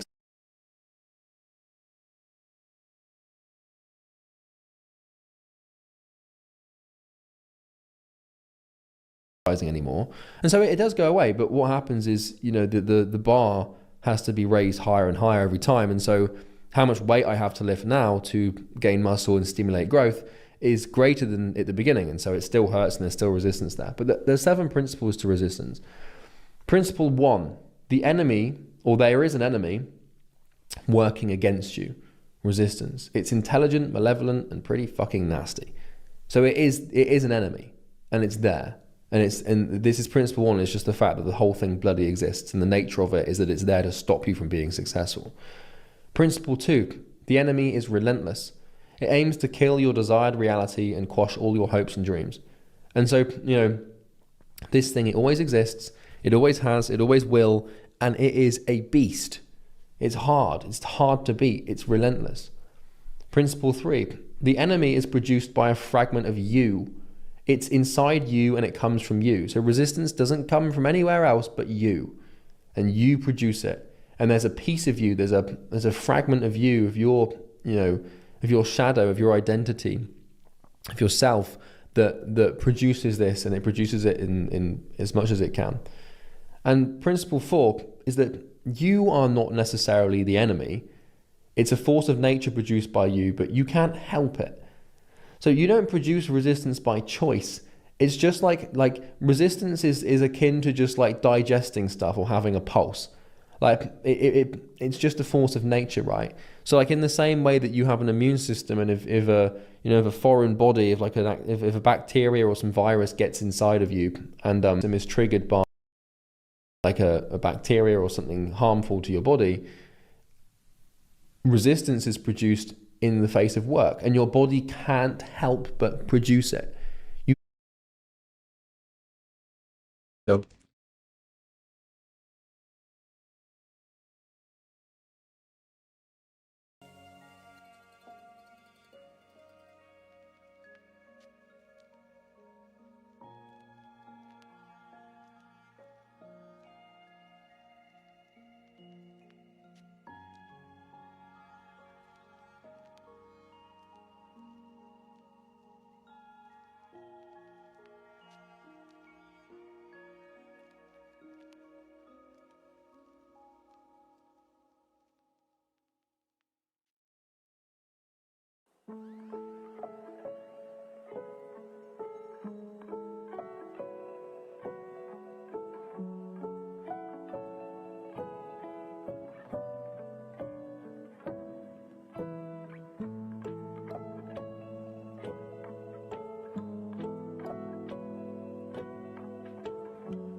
This isn't something. It's not. I'm not pointing.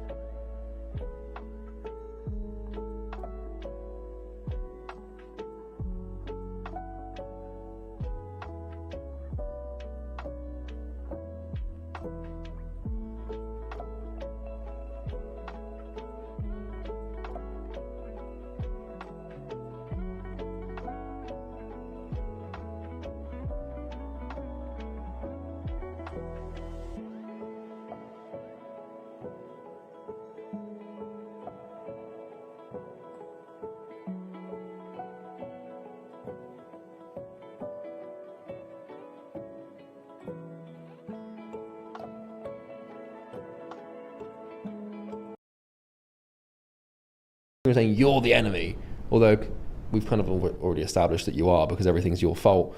But whenever there is work, there will be resistance. It's two peas in a pod. It's yin and yang. They cannot be separated.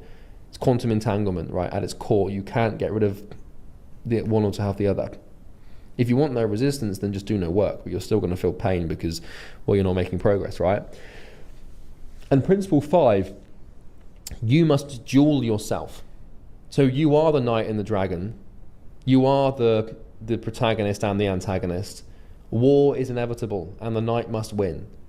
So really, like this whole thing about people think that going into business, they think like it's all about competition, and they're looking at their competitors and they're looking at the people that are in their market and think, oh, they've got better products than me, and but the real competition is you against you.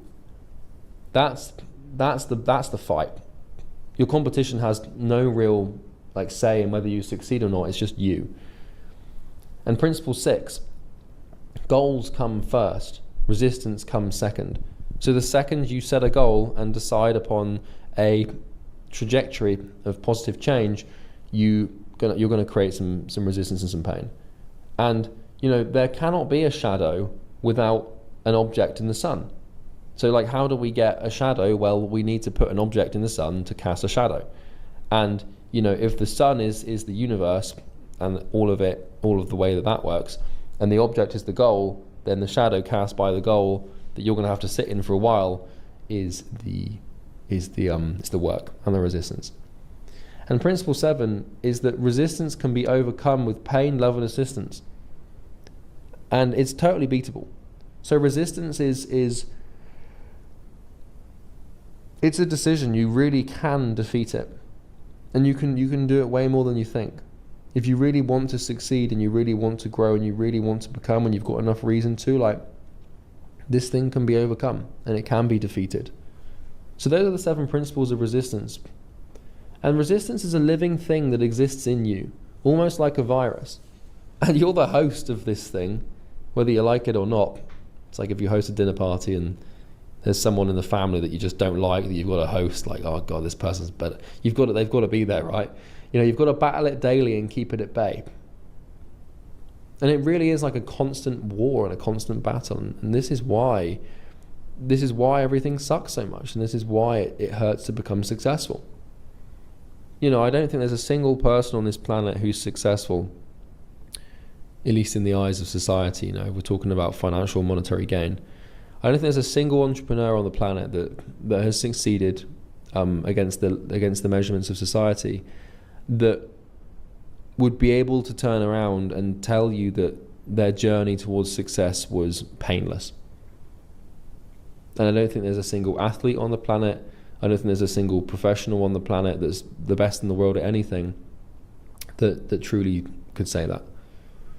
So how do we become conscious of this force?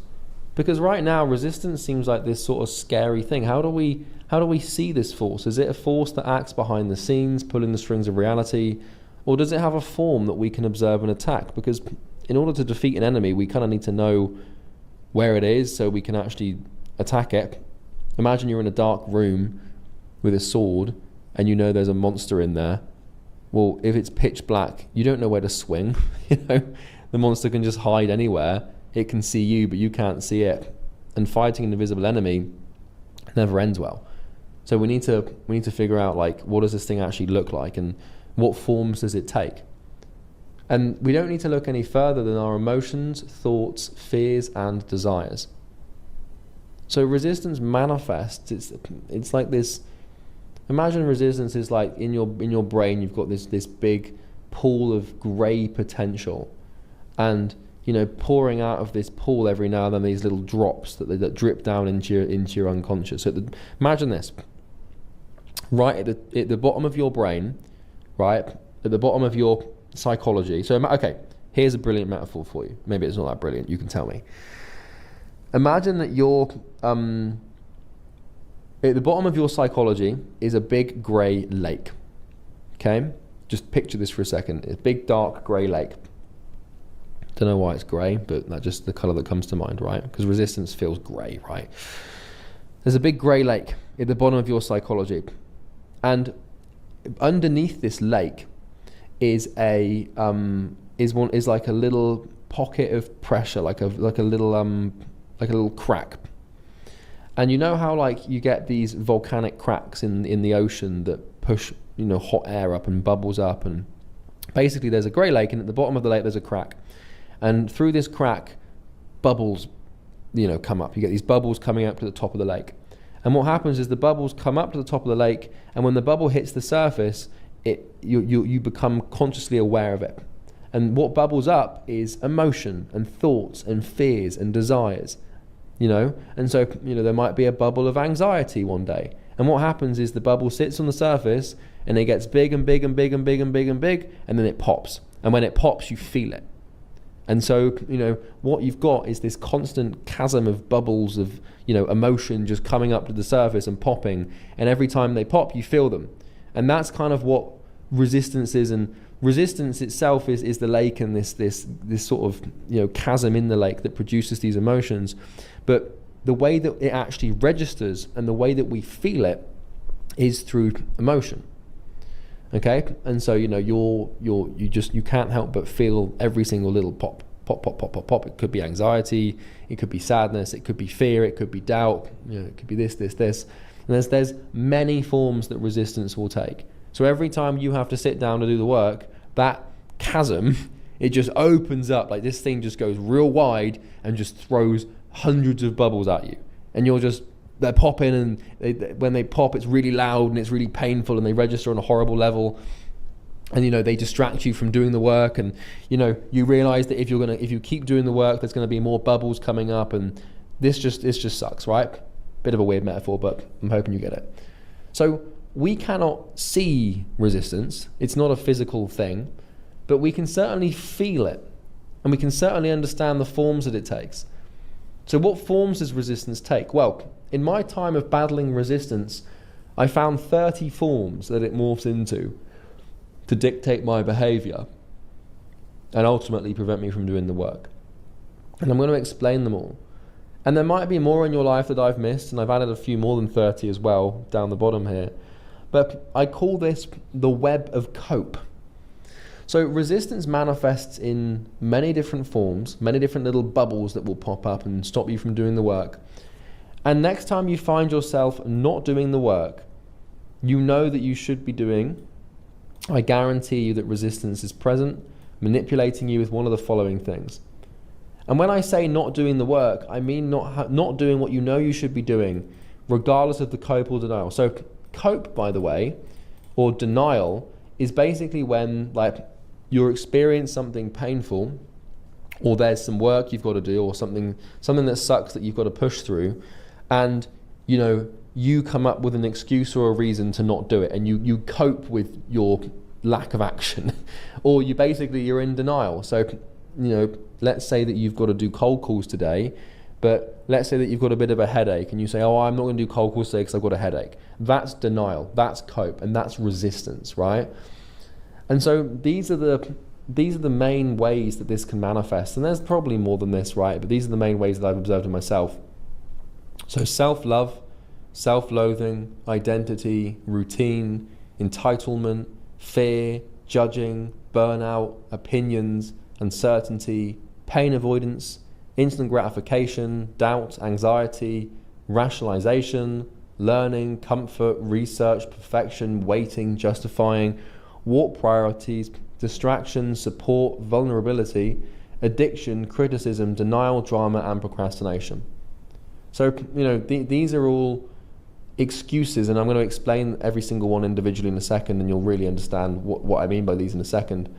But basically, you know, whenever you tell yourself, I can't do the work today because, insert justification here. This is cope, this is denial, and these are all forms of resistance. You know, resistance, it takes many forms. In you, there'll be more than others. So, you know, for example, you're going to have what we call primary forms of resistance, where there's, you know, a couple of different forms of resistance that you lean on constantly to not do the work. So, for example, like, you know, a primary form of resistance that you might have is research.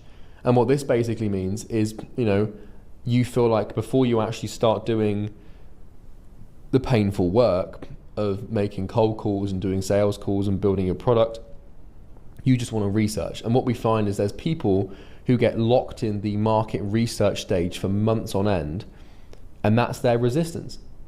And basically they know they need to be doing cold calls and doing sales calls and doing the sucky stuff, but instead they just bury themselves in the comfortable research mode. And they spend like months, sometimes even years, just understanding the market and watching podcasts and reading books and theorizing, and they just try and stay in the Garden of Eden. And so that could be your primary form of resistance. Or another primary form of resistance could be criticism. And this would be where people don't work and people are afraid to work because they feel they'll be criticized by people for doing it. Or another one could be fear, right? So maybe you're constantly afraid, and so you don't take any action because you're afraid of what happens if you do. So, there's lots of different forms, and I'm going to explain them all in a second, and then we're going to go through a little exercise where you're going to define your primary forms of resistance. But this is all cope. I call this the web of cope because you can map it out. So how do we defeat resistance? Well, first of all, we know that resistance at this point is a universal force that exists in your mind that you create. And we know that the way that it manifests is through the thoughts, so the articulated statements that you conjure up in your head, but also through your emotions, the mental things that you feel that prevent you from doing the work. And so the way we defeat resistance is by, one, becoming aware of resistance. So we need to start labeling it. We need to start making it visible and conscious. So we need to know that it's there first, because a lot of people, they don't do the work and they don't know why they don't do the work. They just don't. They're just like, oh, I'm not going to do it today. And then they're like, I don't know why. But when you can start labeling it, you can start to understand why you're not doing it. Once we're aware of it, we need to become intolerant of it and proceed with the work in spite of it and facing the pain. So, like, for example, right now I'm recording this video, right? And I can tell you that program recording and sitting down and recording these 3-hour-long videos is not easy. And there's points during the recording, and I had this literally just a second ago, there's points during the recording where I get a little tired, and I start to sort of I start thinking, I've been going for an hour or two now, like I could really do with a break. I feel like I'm getting a bit tired. That's resistance, right? That's resistance in real live time. And what I need to do, and I've conditioned myself to do this now, is any time that I'm in the middle of work or any time that I'm about to start work and I feel this resistance, I have to become aware of it and say, oh, that's nothing but resistance. It's, what people don't realize is that it doesn't have any power over it if you know what it is. Because when I say like, oh, I'm getting tired now, or like I need to stop, and sometimes you need to listen to that, and sometimes it's completely sensical to give yourself a break. And the example I gave you a couple of videos ago of going on holiday, and me taking some time off and giving into my impulses every 6 months or 12 months, that's fine.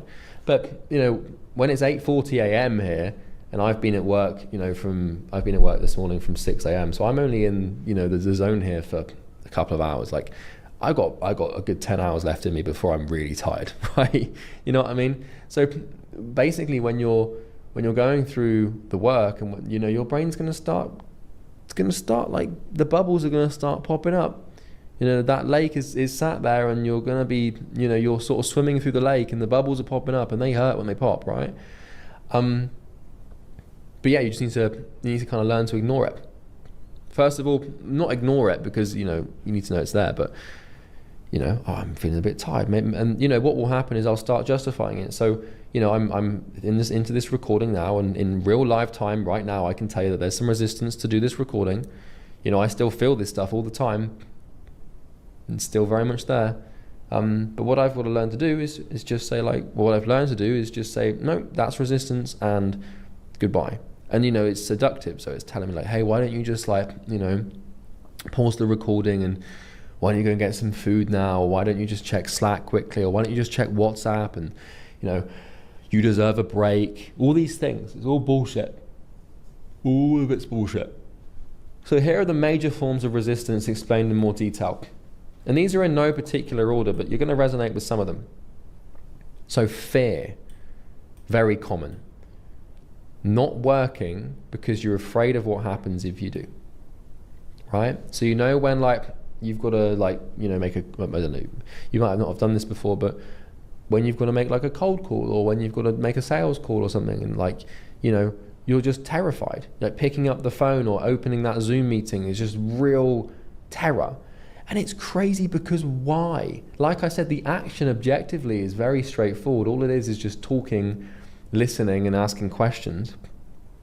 Like a cold call is at first principle, is grabbing a piece of glass, which is your phone, dialing 10 numbers or so, pressing a green button, holding that glass up to your ear, listening to a few rings, hearing a voice, and talking to the voice. That's not hard. But for some reason, there's so much fear associated. I know the reason this is this psychology thing, right? But there's so much fear associated with that. And you've got to realize it's bullshit. It's not real. It's just you creating something so that you don't want to, so you don't achieve your goal. It's basically just you sabotaging yourself. Okay? And eventually it will go away. Like in the beginning, I hated cold calling, but now I kind of love it, to be honest. I could do it for a pastime. So instant gratification is another form of resistance. And this is not working or not doing the work because you want or expect instant gratification. So, you know, as you go through this program, you're going to have to do painful things and they're not going to pay off immediately. You know, it's, like I said, it can take a year or two for you to become successful. And, you know, part of your brain might be like, oh, I'm not going to bother because, you know, it's going to take too long. Or I'm going to try something. Happens all the time, where people are like, oh, I'm going to try something different so I can get there faster. It's like, that's resistance. That's just you. Anything that denotes you not doing the work, any excuse, any justification, any reason, any story, any narrative, any thought that denotes and translates to I'm not doing the work is resistance. Unless you've got a really good excuse, like, oh, I'm in a coma, or, you know, my whole family died in a car crash, then fair enough. You know, it's fine. But a little bit of this, none of that. Doubt. Not working because you have doubts about yourself or that it's even possible. So, you know, like I had this with outreach. I was like, oh, I'm not going to do outreach because there's no point because it doesn't work. Bullshit, not real, not objective, not rational, but it very much feels real. This is the issue with resistance, and the issue with these emotions and these thoughts is we buy them. And by buy them, what I mean is we believe them, you know, because of course we believe them because we're coming up with them, right? So when you start having doubts about like, oh, I don't know, this is going to work or not. And I remember, and I sympathize with you here because, or I empathize for you because I used to have so much doubt, like to the point where like I'd be going to bed. This was during the first couple of years, first year or two of my entrepreneur journey before I was successful. I would go to bed every night and all that would play in my head is just doubt, doubt, doubt. Like, is it going to work? I don't think it's going to work. Maybe it's not going to work. Oh God, it's not going to work. And all that was just my brain trying to convince me to not do the work, right? And that happened. And I remember it. Anxiety, not working because it makes you feel nervous, anxious, or uncomfortable. This is a pretty understandable one. Rationalization. So not working because you've rationalized not to do it or to not do it. So, you know, when like you've got something to do, you know, you're like, oh, I've really got to do this hard sucky thing that I don't want to do, which like cold outreach, for example. And then you're like, oh, well, you know, but it's okay. And I don't have to do it today because yesterday I did this, and you know, oh, I'm not going to cold call right now because like, you know, they're probably not going to, then the person's not going to be in, or, you know, I'm just going to reschedule this sales call because like, you know, it might be a little bit too early for them and I want to make sure it closes well, so I want to do it in the afternoon. Like just any sort of rationalization is resistance. Learning. This is a big one. Not working because you want to learn more about it first. And it's the same thing with research, which is not working because you want to do some more research first. So, you know, like I told you, this program, I'm going to have to let you loose at some point. You're going to finish this program in the next couple of weeks or month or two, right? Probably, maybe a little sooner. or a little later, depending on how much work you put in. But you know, you're gonna have to leave. You're gonna have to leave the nest, my friend. Like, you can come back to this program anytime you want, and you can come back to these videos anytime you want, and you definitely will have to do that to remind yourself of all the things you've learned, because you're going to forget a lot. That's a fact. But you can't live in this wonderful little painless learning phase forever. You know, watching these videos isn't that painful for you. Or at least I hope not. I've tried to make them as good as I can. But a lot of people, like, oh, I'm not going to do sales until I've read like all the books I can find on sales, or I'm not gonna start doing outreach until I really understand my market. Bollocks. Fucking bullshit. Do not buy it. Comfort. Not working because you feel comfortable right now and don't want to feel uncomfortable. You know, like if you're, let's say you've got to get up at 6 a.m. to do a sales call, you know, and it's winter and you're living in Europe and you haven't got double glazing, so it's fucking cold, you know, and you're sat in bed, you're led in bed, and it's all cozy and comfortable, and you've got to get up and get up to do the sales call that's in Australia. True story, by the way. I had to do Australian calls at like 5 a.m. my time, and I was building my first business because I was in the UK. You know, you don't want to get up and it's really uncomfortable. I'm really comfortable. I'll just go back to bed and I'll reschedule and tell them my internet cut out. You know, it's a lie. Perfection. Not working because you want everything to be perfect before starting. So you want everything to be all pretty and perfect before you begin. Waiting. Not working because you'd rather wait to see if things would change. You know, so like this is a thing where people will do this, where they're like, oh, like, you know, I need to do this painful thing, but you know, before I do it, I'm just going to wait to see if it fixes itself. Stupid. Justifying. Not working because you've justified it in the same way that you'd rationalize it. Warped priority. So this is a big one for everyone. Not working because you think you should be working on something else. So I guarantee this is going to happen to you. Let me tell you something. You are going to have to do cold outreach and sales calls. That's the bit that's going to suck. The thing that you're going to feel the most resistance towards the most in this program and with this business model is cold outreach. Okay? There's no way around it. You're going to have to do it. And you are going to try to work on anything else that isn't that. You're going to clean your room. You're going to get into the gym. You're going to build a website. You're going to make content. You're going to do social stuff. You're going to do market research. You're going to do anything you possibly can. You're going to hire accountants. You're going to create spreadsheets. You're going to do anything you can except cold outreach. Because this is called warped priority. And this is how resistance manifests for a lot of entrepreneurs. Is there's this one thing that you need to do to actually achieve your goal, but you will do anything but that. And so this is why people get stuck, because like they'll spend the first like 2 months of their business building a website and then deciding what shade of blue their logo should be instead of actually doing the fucking work. And you know, an entrepreneur's room is immaculate is a saying, and what that basically means is like you'd rather clean your room and hoover your office and, you know, do all your spring cleaning than do cold outreach. So don't fall prey to the warped priority, and anytime you find yourself tempted to do something other than what you know needs to be done, don't do it. And distraction. So not working because of that thing that keeps distracting you. So, you know, like maybe you intentionally, unconsciously leave your phone on your desk with notifications on, and, you know, you've just, I can't do the work because that's this distraction, you know, or like, you know, oh, I can't do the work today because, you know, there's roadworks outside and it's really distracting, so I'm just going to take the day off. Or I'm not going to do my sales calls because, you know, there's someone drilling next door and it's too loud and people are going to hear it. So I just fucking do the sales call.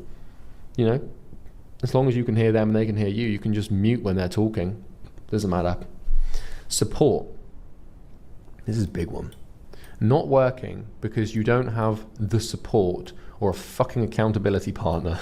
So people do this where they're like, oh, like, you know, I can't do the work because, like, you know, I can only really work when I've got like someone there with me, or I can only really work when I'm being social, or I could never like work on my own because like I really need a support network, and oh, like, I'm not going to do the work today because like my accountability partner or my coach isn't in. Christ, like, people are weak, man. And this is a thing. So don't fall prey to that. And then feeling vulnerable. So not working because it makes you feel vulnerable or psychologically exposed. This is a thing. People don't like to feel vulnerable, and that's that. And addiction. So not working because you're addicted to something other than working. So it's like, I can't work today because my impulse to play Call of Duty is just so strong.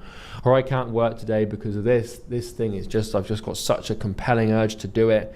And like, I need to, I'm addicted to this thing and I have to get my fix. And if I don't, then I get really stressed and then everything's going to fall apart. So I have to do it and I can't work. Criticism. Not working because you've criticized others that do work, or being critical of others. So maybe you've got competition and you should be doing the work, but what you do instead is you open up their YouTube channel and start judging them, or you start criticizing people and instead of doing the work. Or because you're afraid of being criticized, right? Denial. Not working because you're in denial, coping, and refusing to see and accept the truth. Drama. Not working because you're drawn to, create, or move to personal drama in your life. Oh, I can't do the work today because Sally just broke up with her boyfriend and I need to be there for her. Well, sorry, but Sally's going to have to wait, right? Now, there are times where, there's going to be things that happen and there's going to be shit that happens in your personal life to people that you really love where you might have to deviate for a while, If someone in the family dies, then fair enough. Take a couple of days off, right? If someone's going through something awful and your friend's really suffering and someone's on the brink of suicide, then that's okay. Let's just not do the work for a very short while and it depends how short of a while you want. It depends how much they mean to you, right? God, that's bad. But with the drama thing, like, I'm talking about trivial drama, like, I can't possibly do this today because have you heard about what happened to the Kardashians, or there's a new episode of my favorite TV show out, so I've got to watch that before I do the work. Like, have you heard about what's happening with Mr. Beast at the moment and this controversy or this crypto rug pull? Like, there's like, yeah, sure, maybe I'm not trying to deny that your anxiety is real. I'm not trying to deny, like, maybe you're sick and it's true, but maybe it is a little harder to work when you haven't got a setup. But some of these things might make work a little harder, but ultimately you should still be able to push through and do the work. And so all of these things, they are just excuses. They are just reasons that you're just inventing out of thin air. You're pulling them out of your ass, and it's stupid. And it's understandable, and everyone has these. But just know that all of these directly translate to... Just share my thoughts on this. Like, in this resistance, this is actually the key component of everything about entrepreneurship, right? It's about what does Charlie said in the beginning? This one.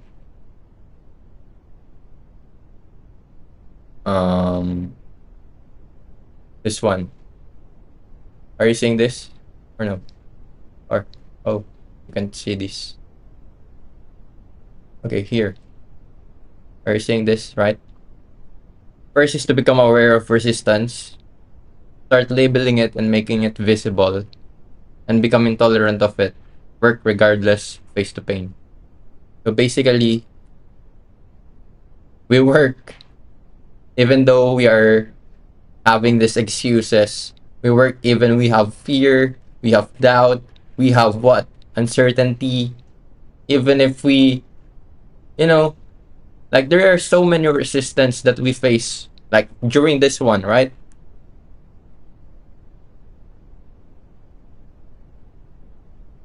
So yeah, I'm just sharing it. So let's go back to the video. As well as the title, I'm thinking about it. I don't know what to pick.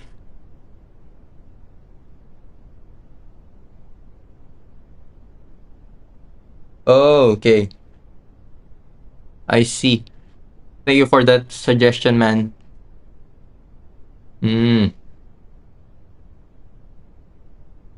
That's good. We don't stop till it's done.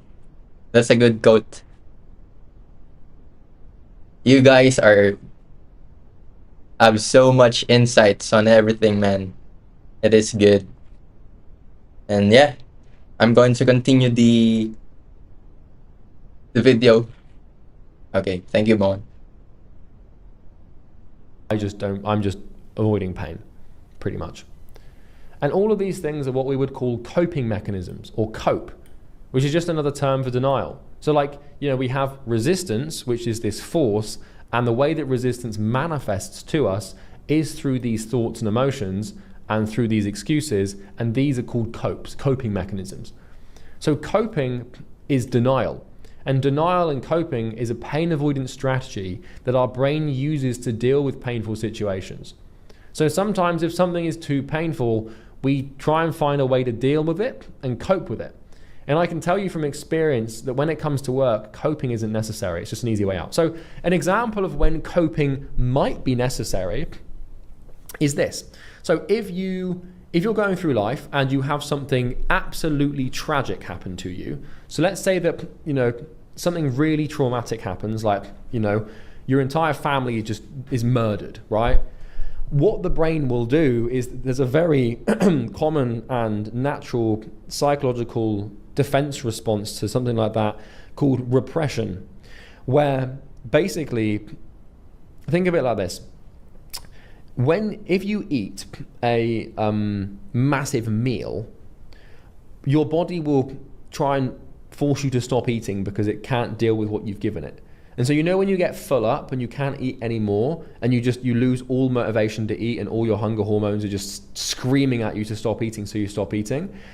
The same thing happens kind of with your brain when something traumatic happens, where basically what happens is, when you experience something incredibly traumatic, what the brain will do is it will ultimately repress it, which basically means the brain just presses a big black ignore button. So the brain just represses it and pushes it away, and basically just ignores that the thing happened. And the reason that it does that is so that the brain has emotional capacity to continue to deal with life. Because when something is that heavy and that hard to deal with, if you have to deal with it all in one big chunk here and now, then something as small as someone not opening the door for you could just send you into chaotic frenzy and send you into some psychotic episode. And so there are instances in life and in psychology where coping is a completely normal, healthy strategy, right? If something really bad happens, then you might start coping, and you might start, you might just ignore it and pretend it didn't happen, and that's fine. I'm not going to judge anyone for how they deal with such tragic events, right? But it gets buried, and then you have to deal with it eventually. Otherwise, it starts fucking around with your head and your life, and it comes out in all sorts of weird ways when you're, like 40 or something. But besides the point. So coping with work is not necessary, because work is just an easy way out. Okay? So I can't stress this enough that resistance exists. It manifests in the form of denial and cope. And you're going to have patterns where you sort of cycle between maybe like 4 or 5 or 6 of these. It's unlikely you have all of these, but there's going to be a couple that I just read out that you thought, fucking hell, I do that all the time. So what we're going to do now is define your primary forms of resistance. Okay? So every human being faces resistance. Everyone. It's human nature. Elon Musk, Michael Jordan, Mike Tyson, myself. Not that I'm comparing myself to these guys, but you get my point. The difference between them and normal people is that they fight resistance and they win. And to most people, resistance is just this invisible enemy with no label and no name. But it exists, and to beat it, we need to see it. To slay a dragon, we kind of need to know where it is, because we don't want to fight an invisible dragon. So, I've listed these 30 again. You've obviously just seen a few more examples down here as well. You should resonate with some of these, and if you don't, then you're being an idiot. Because you definitely have resistance. Not having resistance is akin to not having a pulse, right? It's just part of your body, it's there, right? Unless you're a robot, which you're not. So what I want you to do now is I want you to make a copy of this document. You know, you can go here to make a copy.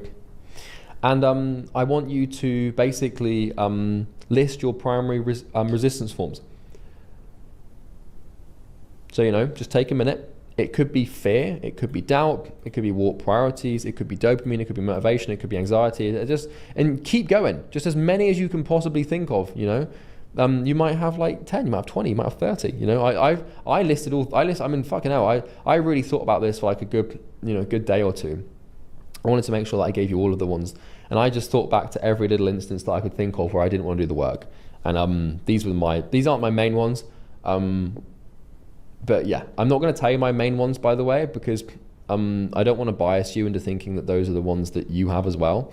It's important that you discover what is the big ones for you on your own, right? But I can tell you, I have some of these and I have them real bad sometimes. You know, the thing about disciplined people and successful people is we still feel what you feel, we just push through it. So once you've done what you feel, we just push through it. Disciplined people and successful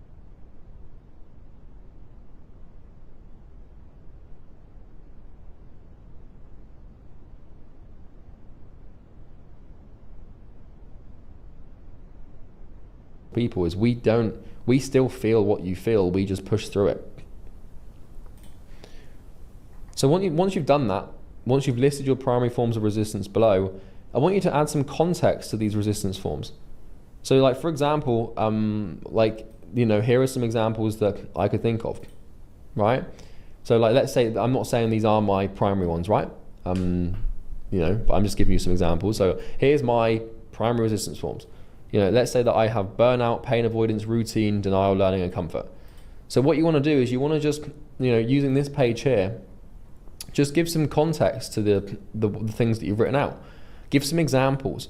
Like, you know, spend a good hour or two on this and just really get to grips with like what your primary resistance forms are, and you know what and how they come up. And there might be resistance forms you have that aren't even on this list.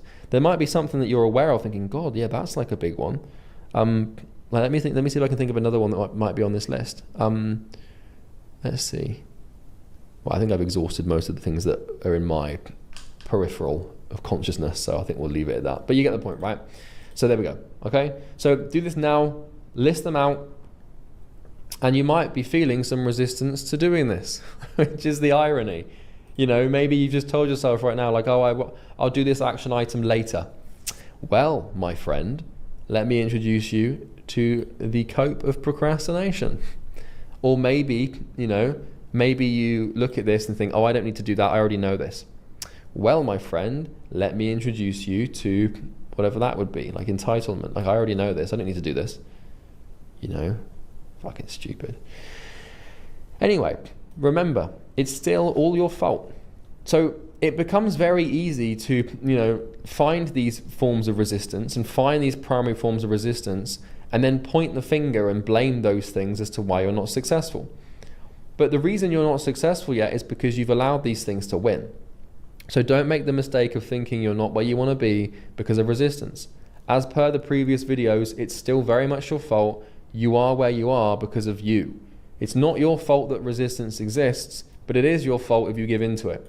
Resistance is a force of nature and will always be present, but we must never blame resistance as the reason we aren't where we want to be.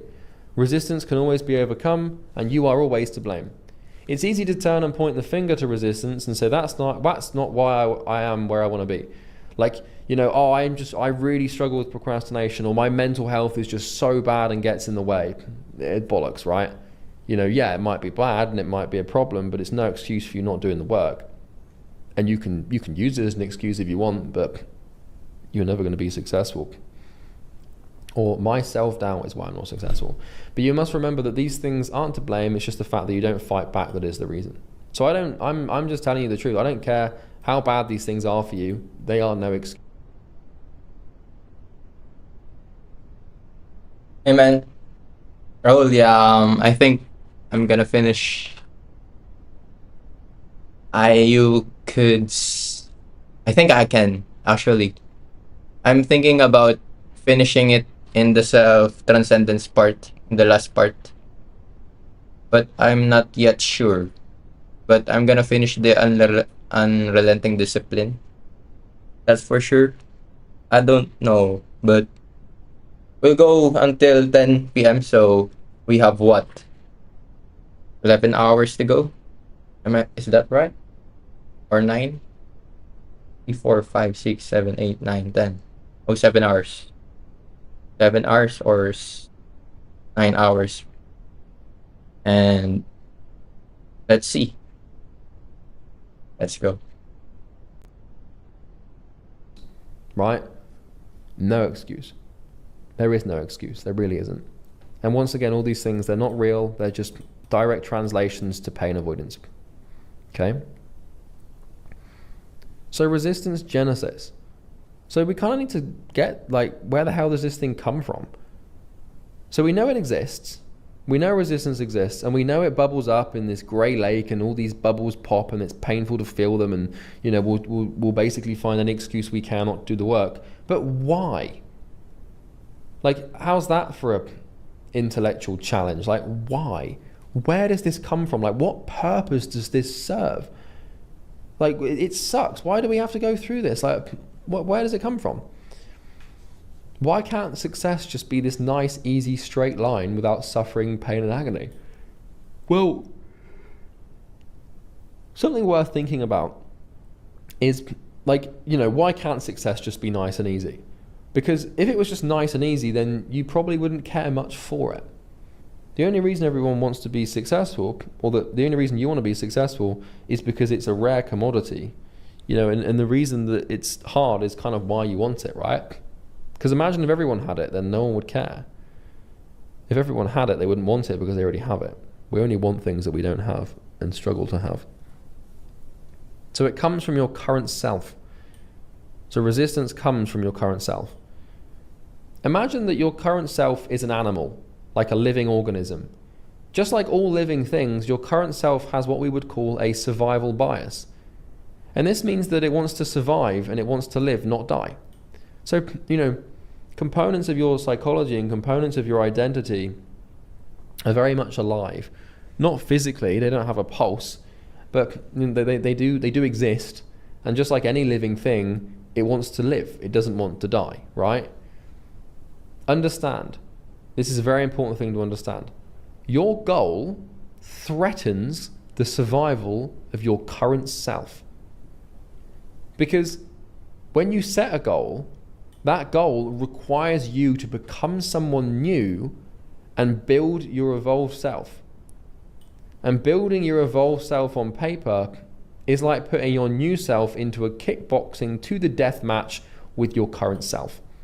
So who you are right now, this aggregate of beliefs that's been neatly packed into this term called the self, it's this living, breathing, psychological phenomenon. And it doesn't want to die. And so what does a goal represent? Well, it represents extinction to the current self. Because your current self is smart, and the shadow is this part of your psychology is smart. And it really does understand that if this goal happened, and if this thing came true, then I would cease to exist, right? And so, when you set a goal, your becoming self is sort of, putting up its fists and saying, right, come on then, come and have a go. If you think you're hard enough, let's have a go, is what the becoming self is saying to the current self. And all resistance is it's the current self's response to the becoming self trying to manifest. And so we have this sort of war and this battle start to emerge, where the becoming self wants to develop and grow and naturally wants to survive, right? Because the becoming self is just as much of a, living organism in your head as the current self. It's more potential than it is, actually manifested. So these two things, they're about to go to war. And your body, your poor, poor body and your poor, poor mind are sort of the front. So, if you think about two countries, going to war, we have what you would call the front, which is what we had in World War II, where you've got the trenches and you've got the front, right? Which is where the battles happen and where people basically die. So there is a war between these two, what would we call it? These two like heavyweights of your identity. So you've got your becoming self and your current self, and right now they're squaring each other up. They're building strategies and plans to defeat each other. And where are they going to fight? Well, they're going to fight in your body and in your mind. And so, when the current self starts producing stuff to beat the becoming self and vice versa, that's going to register as emotion, it's going to register as pain, it's going to register as suffering, it's going to register as resistance. So it's pretty interesting thing. Like there's a war that's about to happen.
Already is happening, and it happens in your brain. And you can visualize this as these two, psychological giants just taking swings at each other. And the thing is right now you are kind of both of these things. So you are the becoming self and you also are the current self, which means that when either of them takes a hit, it hurts. So it's like, but you're obviously rooting for the becoming self because the current self has got to go. But this boxing match, this war, is not fought with gloves. It's not fought with guns or mortar or shell. It's fought with resistance and the work. So when we think about a war, we think about weapons and what tools you use to defeat the enemy. Well, your current self fights this war with resistance. The only weapon that your current self has to maintain its survival and stick around is resistance. It's psychological warfare. It will throw kicks of self-doubt, hooks of anxiety, roundhouses of fear, jabs of comfort, alongside a whole different arsenal of psychologically manipulative moves. But your becoming self has only one weapon as well, and that's the work. And the work is defined as the thing you know you need to do, but don't want to do. These are the only two weapons in this war, right? We don't have mustard gas or nuclear weapons. It's resistance versus the work.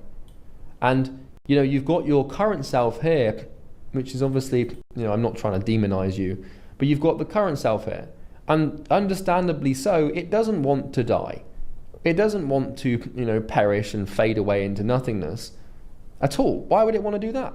It's kind of got a mind of its own. And, what it will do is it will put forward pain and resistance towards any action that denotes its death. This is why you find things so fucking hard.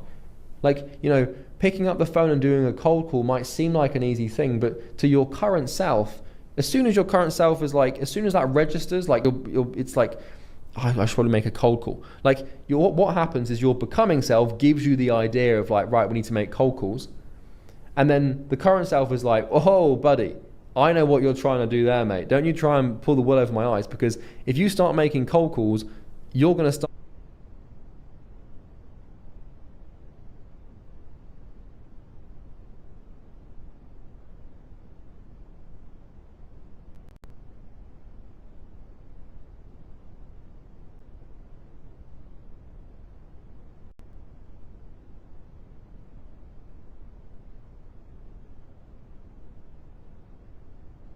getting clients and making money, which is completely out of alignment. That's not me. Like, I'm not a money maker. I'm not rich. I don't want to die. Like, I don't want to be replaced by this new version. So I'm going to give you every ounce of resistance that I possibly can to stop you from doing that. You've got a cold call, Charlie, says the current self. You've got a sales call. Here is 700 million units of fear. Like, don't do it. Don't do it. It will whisper in your ear like, don't do it. Don't do it. Like, you don't really want to do this. This sucks. And this is all resistance is it's just your current self fighting for its life. But then on the flip side, we have the becoming self, represented by the biblical figure. And the becoming self is the part of you that wants to develop and grow. And so the interesting thing about earlier on in this training, in the videos, I talked about how you have a goal and where that comes from. And your goal is basically your becoming self trying to manifest itself. So the becoming self is kind of like this infant. It's like an embryo, right? And the goal is the first line of attack that it has. And this is why most people don't grow in life, is because what will happen is they have this goal and they have this little potential future outcome that they'd like to achieve. But as soon as their current self sees the goal, the current self produces all of these thoughts, these fears, these doubts. They just, that's not me. I could never do that. That's only for talented people. And what happens is, before the becoming self can even be born or slightly grow through this goal, the current self shuts it down. And the current self is very, very, very good at this. And make no mistake, because what's going to happen if you do this properly and you listen to what I tell you in this training, you're going to become the person you need to become to achieve your goal. And that's going to become your new current self. And what's going to happen is you're going to have a new goal and a new becoming self, and the new becoming self that you've just become, your new current self, will do exactly the same thing. So this current self, it doesn't matter if it's you making no money, if it's you making 10 grand a month, 100 grand a month, $1 million a month, $1 billion a month, I don't care. It will always fight for survival, and it never wants to change. And you will always have this relationship with your current self. Like me right now, my current self is $1 million a month Charlie.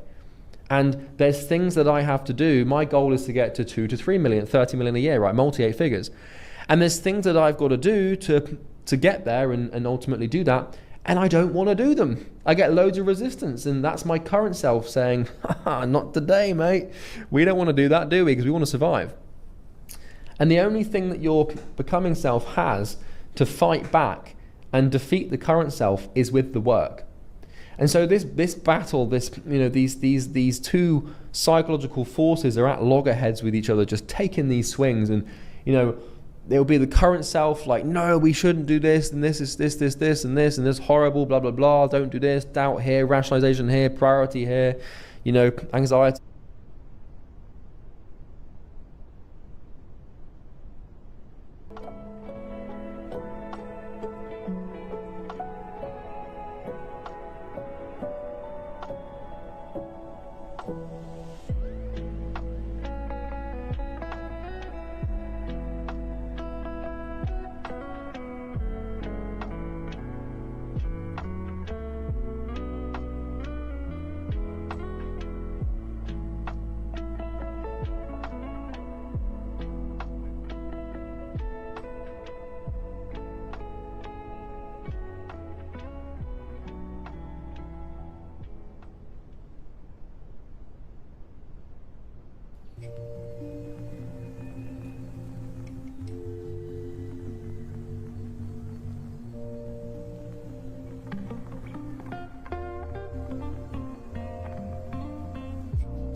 depression here.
So guys, I'm gonna take a 10-minute break just for clarity because I think my mind needs fresh air. And yeah, I'll see you within 10 minutes. Okay.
Right. So let's continue. I've finished the trial by fire, but what I need to do is to map out my resistance towards work. Basically, pain is when effort meets resistance, right? So I need to be aware of um my resistance in order to battle it, right? Be aware first, and then it's just conditioning. If we are more aware of it, and then if we battle it with work, every time resistance shows up, that then we win. The only way that the current self can win is when we don't do the work, right? So the first step is to actually knowing what our resistance is or what my resistance is. So that's what I'm gonna do right now. So yeah, let's go.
So man, like you need that. The thing is, you just don't need to distract yourself with other things, right? If we need to rest, rest, but not consume any other content. Because if we do, that's a point of distraction, and that's a point of reference to our old self, to taking charge with our becoming self. So yeah. Okay. And that's the thing that I've realized, and it is actually helpful to do. To just block out all every other things. And this program actually, I'm so grateful about. Why? Because what? It centralized all the knowledge that I need and not consume any other content other than this, right? So we don't need to go to different YouTubers, different gurus to see what's their process like. We just need to do this course, right? And follow everything in there and not consume any other thing.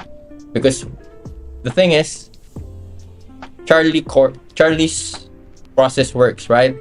And the other gurus actually works. But if we combine them all, it's not necessarily like cohesive, right? Yeah, man. Like that's good for you. You've actually put in the sacrifice enough to do that. Because for a long time, I have not been sacrificing the things that I need to sacrifice.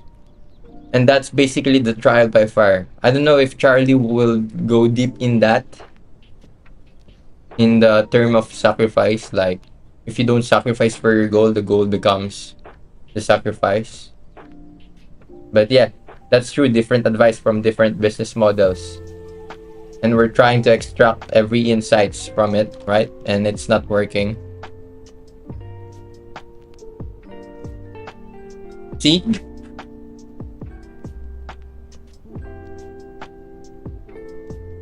I know exactly what you are saying, bro.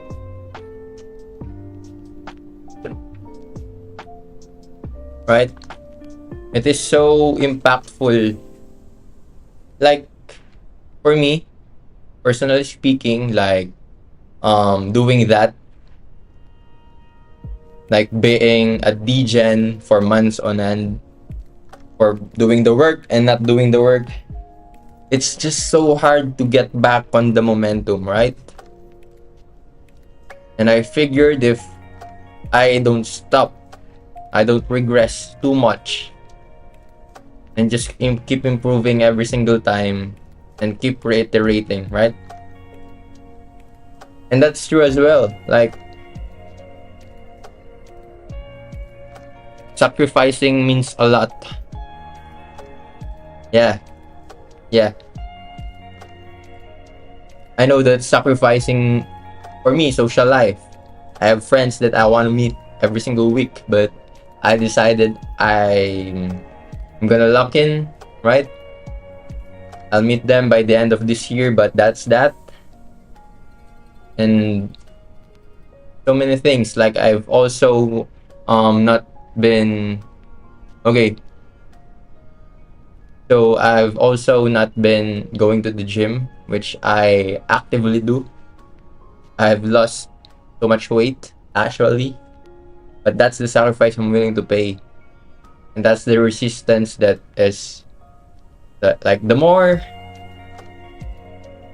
I put pain and sacrifice towards this goal, the faster and the better the goal becomes, right? And I wanted to share to you guys this one. It is so impactful for me. I don't know why. Are you saying this? No. Here. Yeah, you're saying this. This analogy of Charlie. I don't know if you are in this part already, but I just wanted to share with you guys. So basically, every day we have a choice. We have a choice if we're gonna go for the comfort route or the pain route. And this is the thing. think of this as like the universe has this internal bank of suffering, right? The bank of suffering is what keeps track of your past becoming pain levels. So if we face something hard, okay, if we face something hard, we get $1, right? And if we comply with resistance, or we do the easy work, it will deduct $2 from our bank account. So that's what's happening, right? It's not just one-to-one ratio wherein we do the work and then we not do the work. No, right? It's asymmetric, in which the true cost of inconsistency and comfort is unimaginable. That's what you're saying, dear Durf. Like, can I know your name, bro? So that I can actually call you by that name. So basically, you've told me that you know what it means to have the potential but not fulfill it, right? So I actually know as well what that feels like.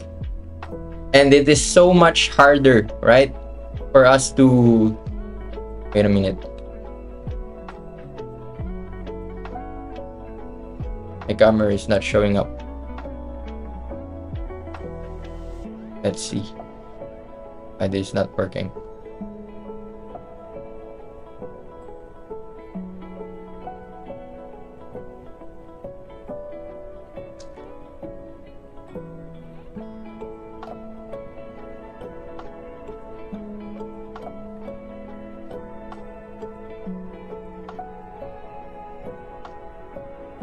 Wait.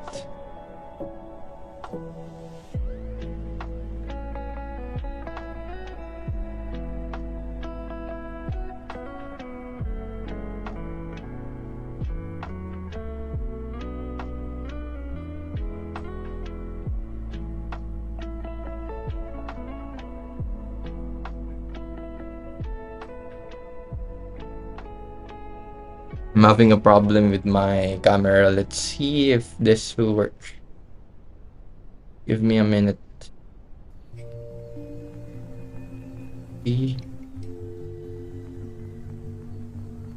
Nope, not. It is not showing.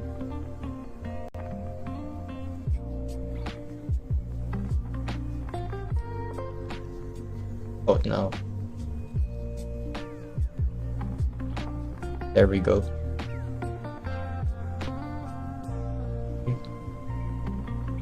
I see. Like having a problem with the camera. Yeah.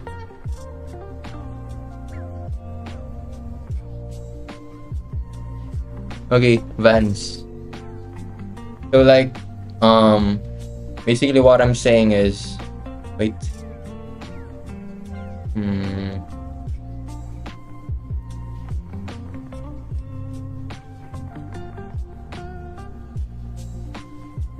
Okay, yeah, be back.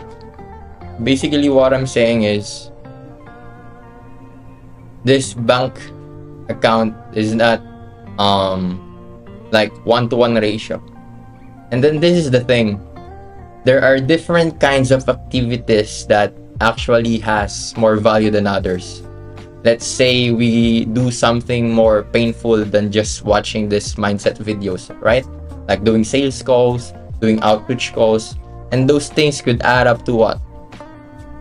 To $10 to $100 to your account, right?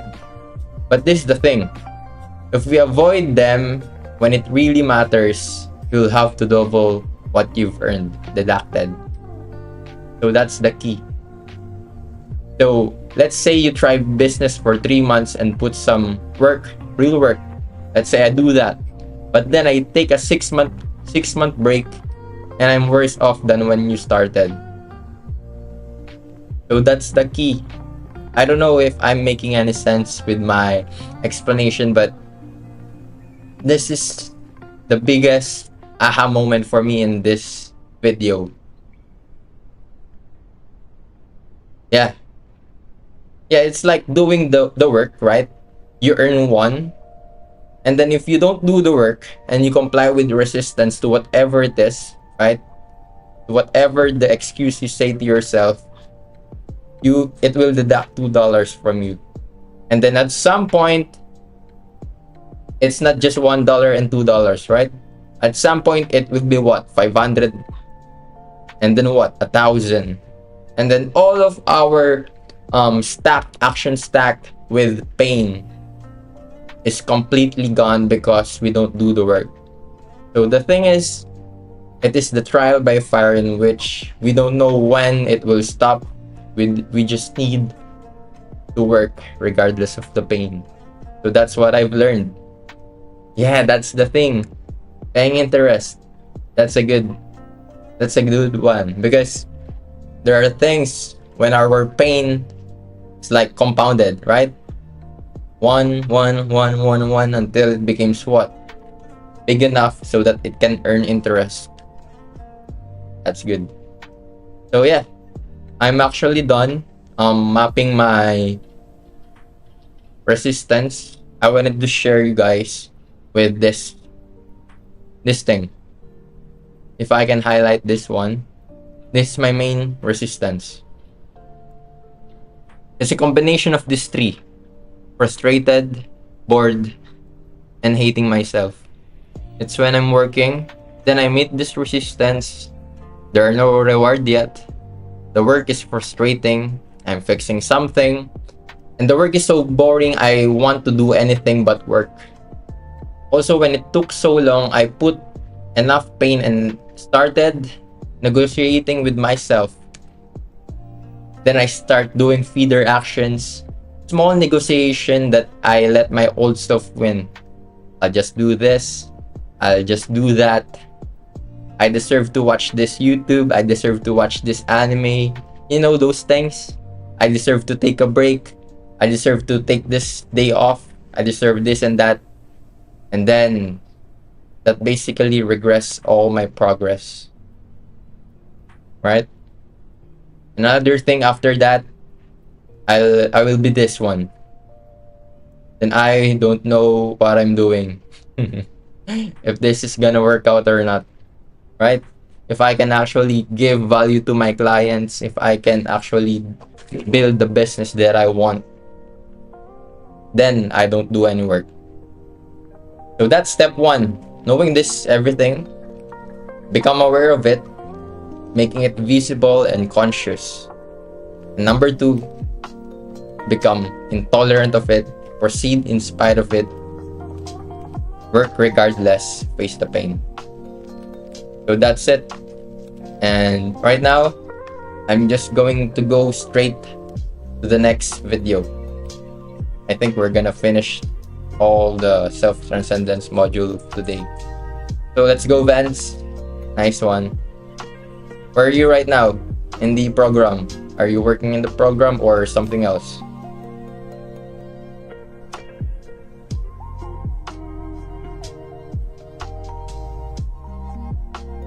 Yeah, let's get it, bro. Okay, that's good. That's the offer architecture, am I right? Or no? I think I get it wrong.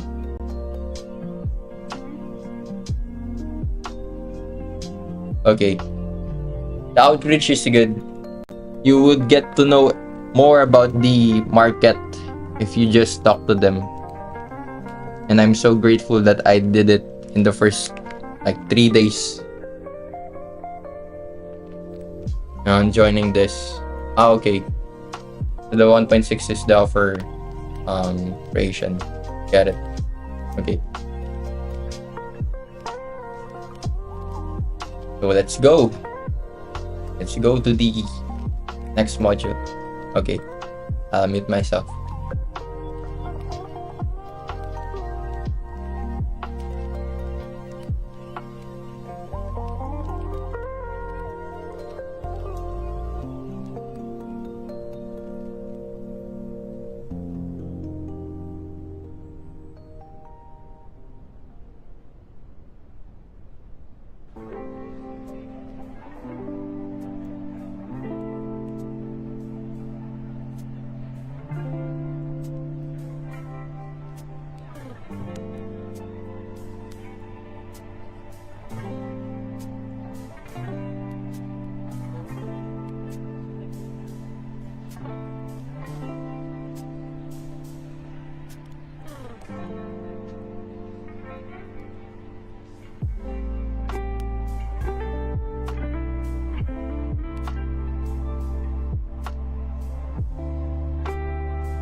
Hey man,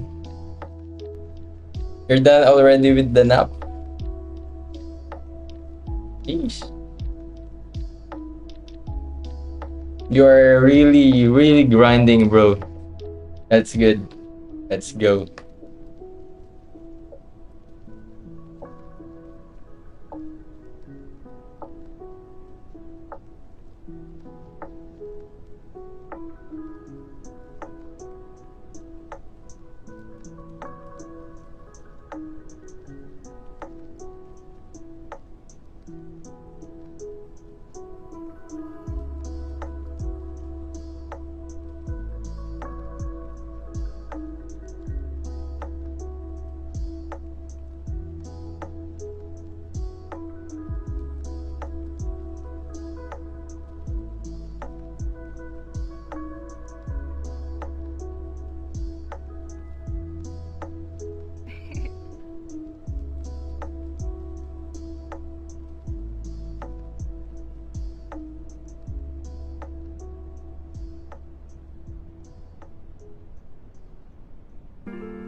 Yo.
The problem,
Mm.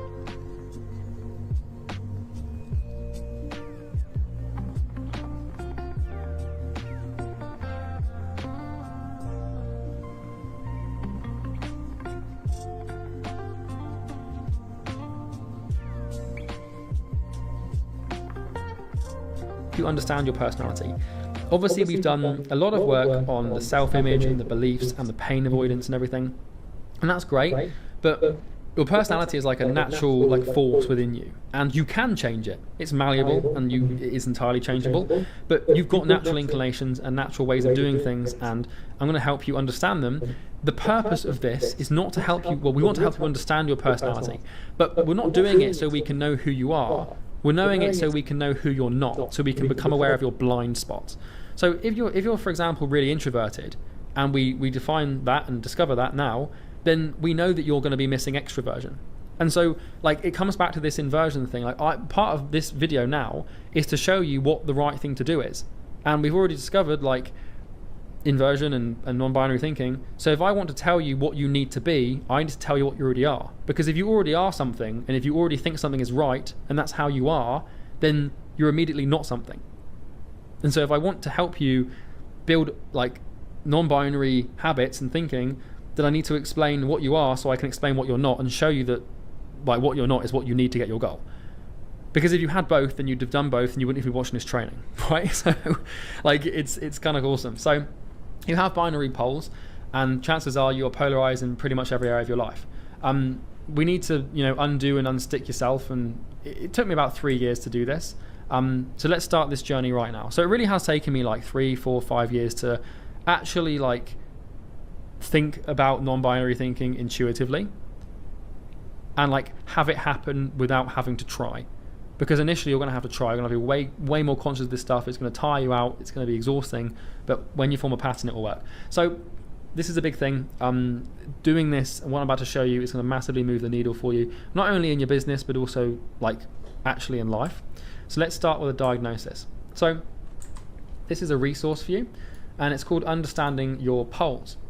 So this is a pretty awesome resource that I put together, and this is going to help you understand your personality. And personality is kind of like you have strengths and you have weaknesses, and there's no standalone strength and no standalone weakness. What makes you strong in one circumstance will make you weak in another. So if you're introverted and the work you require to do right now requires you to just be sat in a room on your own, isolated, then introversion is an advantage. But then if the work requires you to be talking to people and outgoing, then introversion is a weakness. So there's no such thing as a good or a bad personality. There's just one that's more conducive to activities that actually help you accomplish the goal you're trying to accomplish. And you need to be comfortable basically being someone that you're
And you need to basically be able to do this because like otherwise you're going to find that you're jammed. So this resource will help you get closer to understanding your current binary poles and current polarities. So personality tests. So below are 3 tests that you can use to better understand yourself, your personality, and where your binary poles currently lay. I would recommend you spend a long time understanding your results and answers. To know yourself is key. So I've spent years understanding myself and really getting to grips with who I am, and it's made me more money than, well, not money than I can imagine. I can imagine a lot more than a few million, but it's made me a decent amount of money, right? So this is step 1, personality tests, and then step 2 is polarizations. So once we've done the tests, we're going to do some analysis and some inversion to figure out what you're missing. So understand that, like, I'm not doing this, I'm not giving you and showing you your personality to tell you who you are. I'm doing it to tell you who you are not, so you can see who you need to become to achieve your goal, right? The worst thing with personality tests is people do them, and then they're just like, oh yeah, that's just me, or I knew that was me, and that's just how I am, and there's no point in trying to change because that's who I am. We know that's stupid. We've been through the training. But so the first personality test you want to do is your Myers-Briggs test. So this is an MBTI personality test. It's basically, if you click here, it will take you through to 16personalities.com, which is a really awesome test you can do. They've done 600 million tests, right? And if you go through here and you answer the questions, it will basically, you can see I've got my profile in here, I've done this myself. But if you take the test, it's basically agree or disagree answers for like a bunch of questions. It'll take you 10 minutes to do. But when you've done this, it will give you a 4-letter code. And that 4-letter code will tell you basically like who you are. And so you can see there's 16 different variables here. And when you finish, it will actually give you like some details as to like what your personality type is. The key is to read that, of course, but what you want to do is you then want to Google the complete opposite 4-letter code of what you are, and then you want to read about that, and it will seem alien to you. It will seem like wrong, and it will seem totally like the worst thing you could possibly imagine because you've polarized yourself to these 4 things. So when you read about someone who's the other 4 things, you'll think, how the hell could someone even exist like that? I promise they do. When you do that, then you know what you're not, and you can start becoming more non-binary, and you start becoming more familiar and no longer judging what you're not. Because if you're like an ISTP, right, and then like you suddenly become like an ENFJ, right, which is the polar opposite. Like if you look at an ENFJ as an ISTP, you will judge an ENFJ. You'll think those people are like, I can't stand them. They're way too like this, or they're way too that, or the way they do this is wrong. But you need to let go of those judgments because, like, if you're an ISTP, then an ENFJ is kind of like the polar opposite of you, and an ENFJ will have things that you don't, and likewise, you have things they don't, and so you need to have both, right? So do this personality test. I'd pause the video and do it now. I know this is a long one, but you know, it's kind of worth it. We're discovering you, right? Nothing more important than that. And then put your score here. So, you know, make a copy of this and then basically put which 4-letter code you are here. The next one is a DISC assessment. This basically assesses your personality from 4 different sort of like segments. So segment 1 is dominant, segment 2 is influential. So dominant is like, this is kind of like based on your behavior. Like is your behavior like predominantly based on being like direct and disagreeable and trying to like control stuff. And then influential is kind of like, this is more sort of like when you're a people person, you're trying to sort of like influence people and you have fun like talking to people, you're very good at communicating, you can get quite emotional and quite impulsive.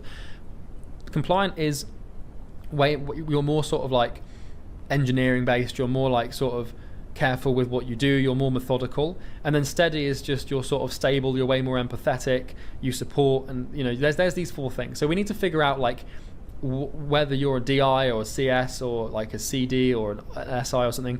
So if you go here to do your DISC personality test, you can click on this and you can watch, like there's nothing to watch, right? But if you click here, it will take you through a series of questions, and if you follow the instructions to tick like up or down, then what will happen is it will give you 2 letters. And you want to write down, it might give you 1 letter if you're really sort of like dominant in one area, not dominant, but dominant in an area. But sometimes it will give you 2 letters. So write down your score here. Once you've written down your score, you can research what it means to be that score. There's some explanations here. And obviously what we want to do again is we want to look at the opposite. So if you are a DC, like then you want to look at an IS and what an IS is like. or like an SI, right? Because then you'll be able to read the complete opposite of you, and you'll be like, that person's an idiot, there's no way I could be like that, that's wrong, but you need to let go of it.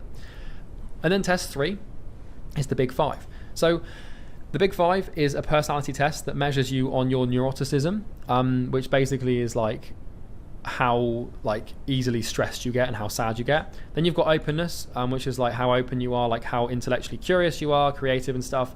Conscientiousness is like based on like hard work and organization. Extroversion is based on like where you get your energy from, like humans or being by yourself.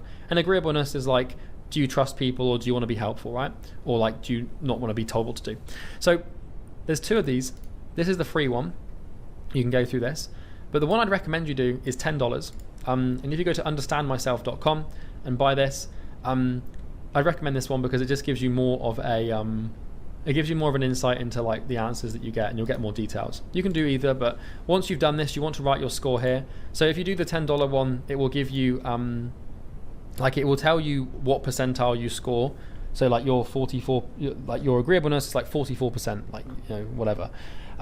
You want to write down your scores here, and if you want explanations, you can click here. Once again, like if you find you're really high in openness, then figure out what the opposite of openness is and research that, and then try to integrate that into your life, because we need to do this. So polarizations. So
So guys, so right now, um, I'm gonna do a part 2 for this live stream because we will hit the 12-hour mark. So what I'm gonna do is I'm gonna end this live and then immediately post the another link for the part of the live stream. So if you're there, you know what to do. Just wait for the other post. So right now we are in the 2.6 polarity paradoxes. Okay, so we'll do the MBTI test and all those tests, and then go straight to finishing the self-transcendence. So yeah, man. I'll see you in 5 minutes. Okay.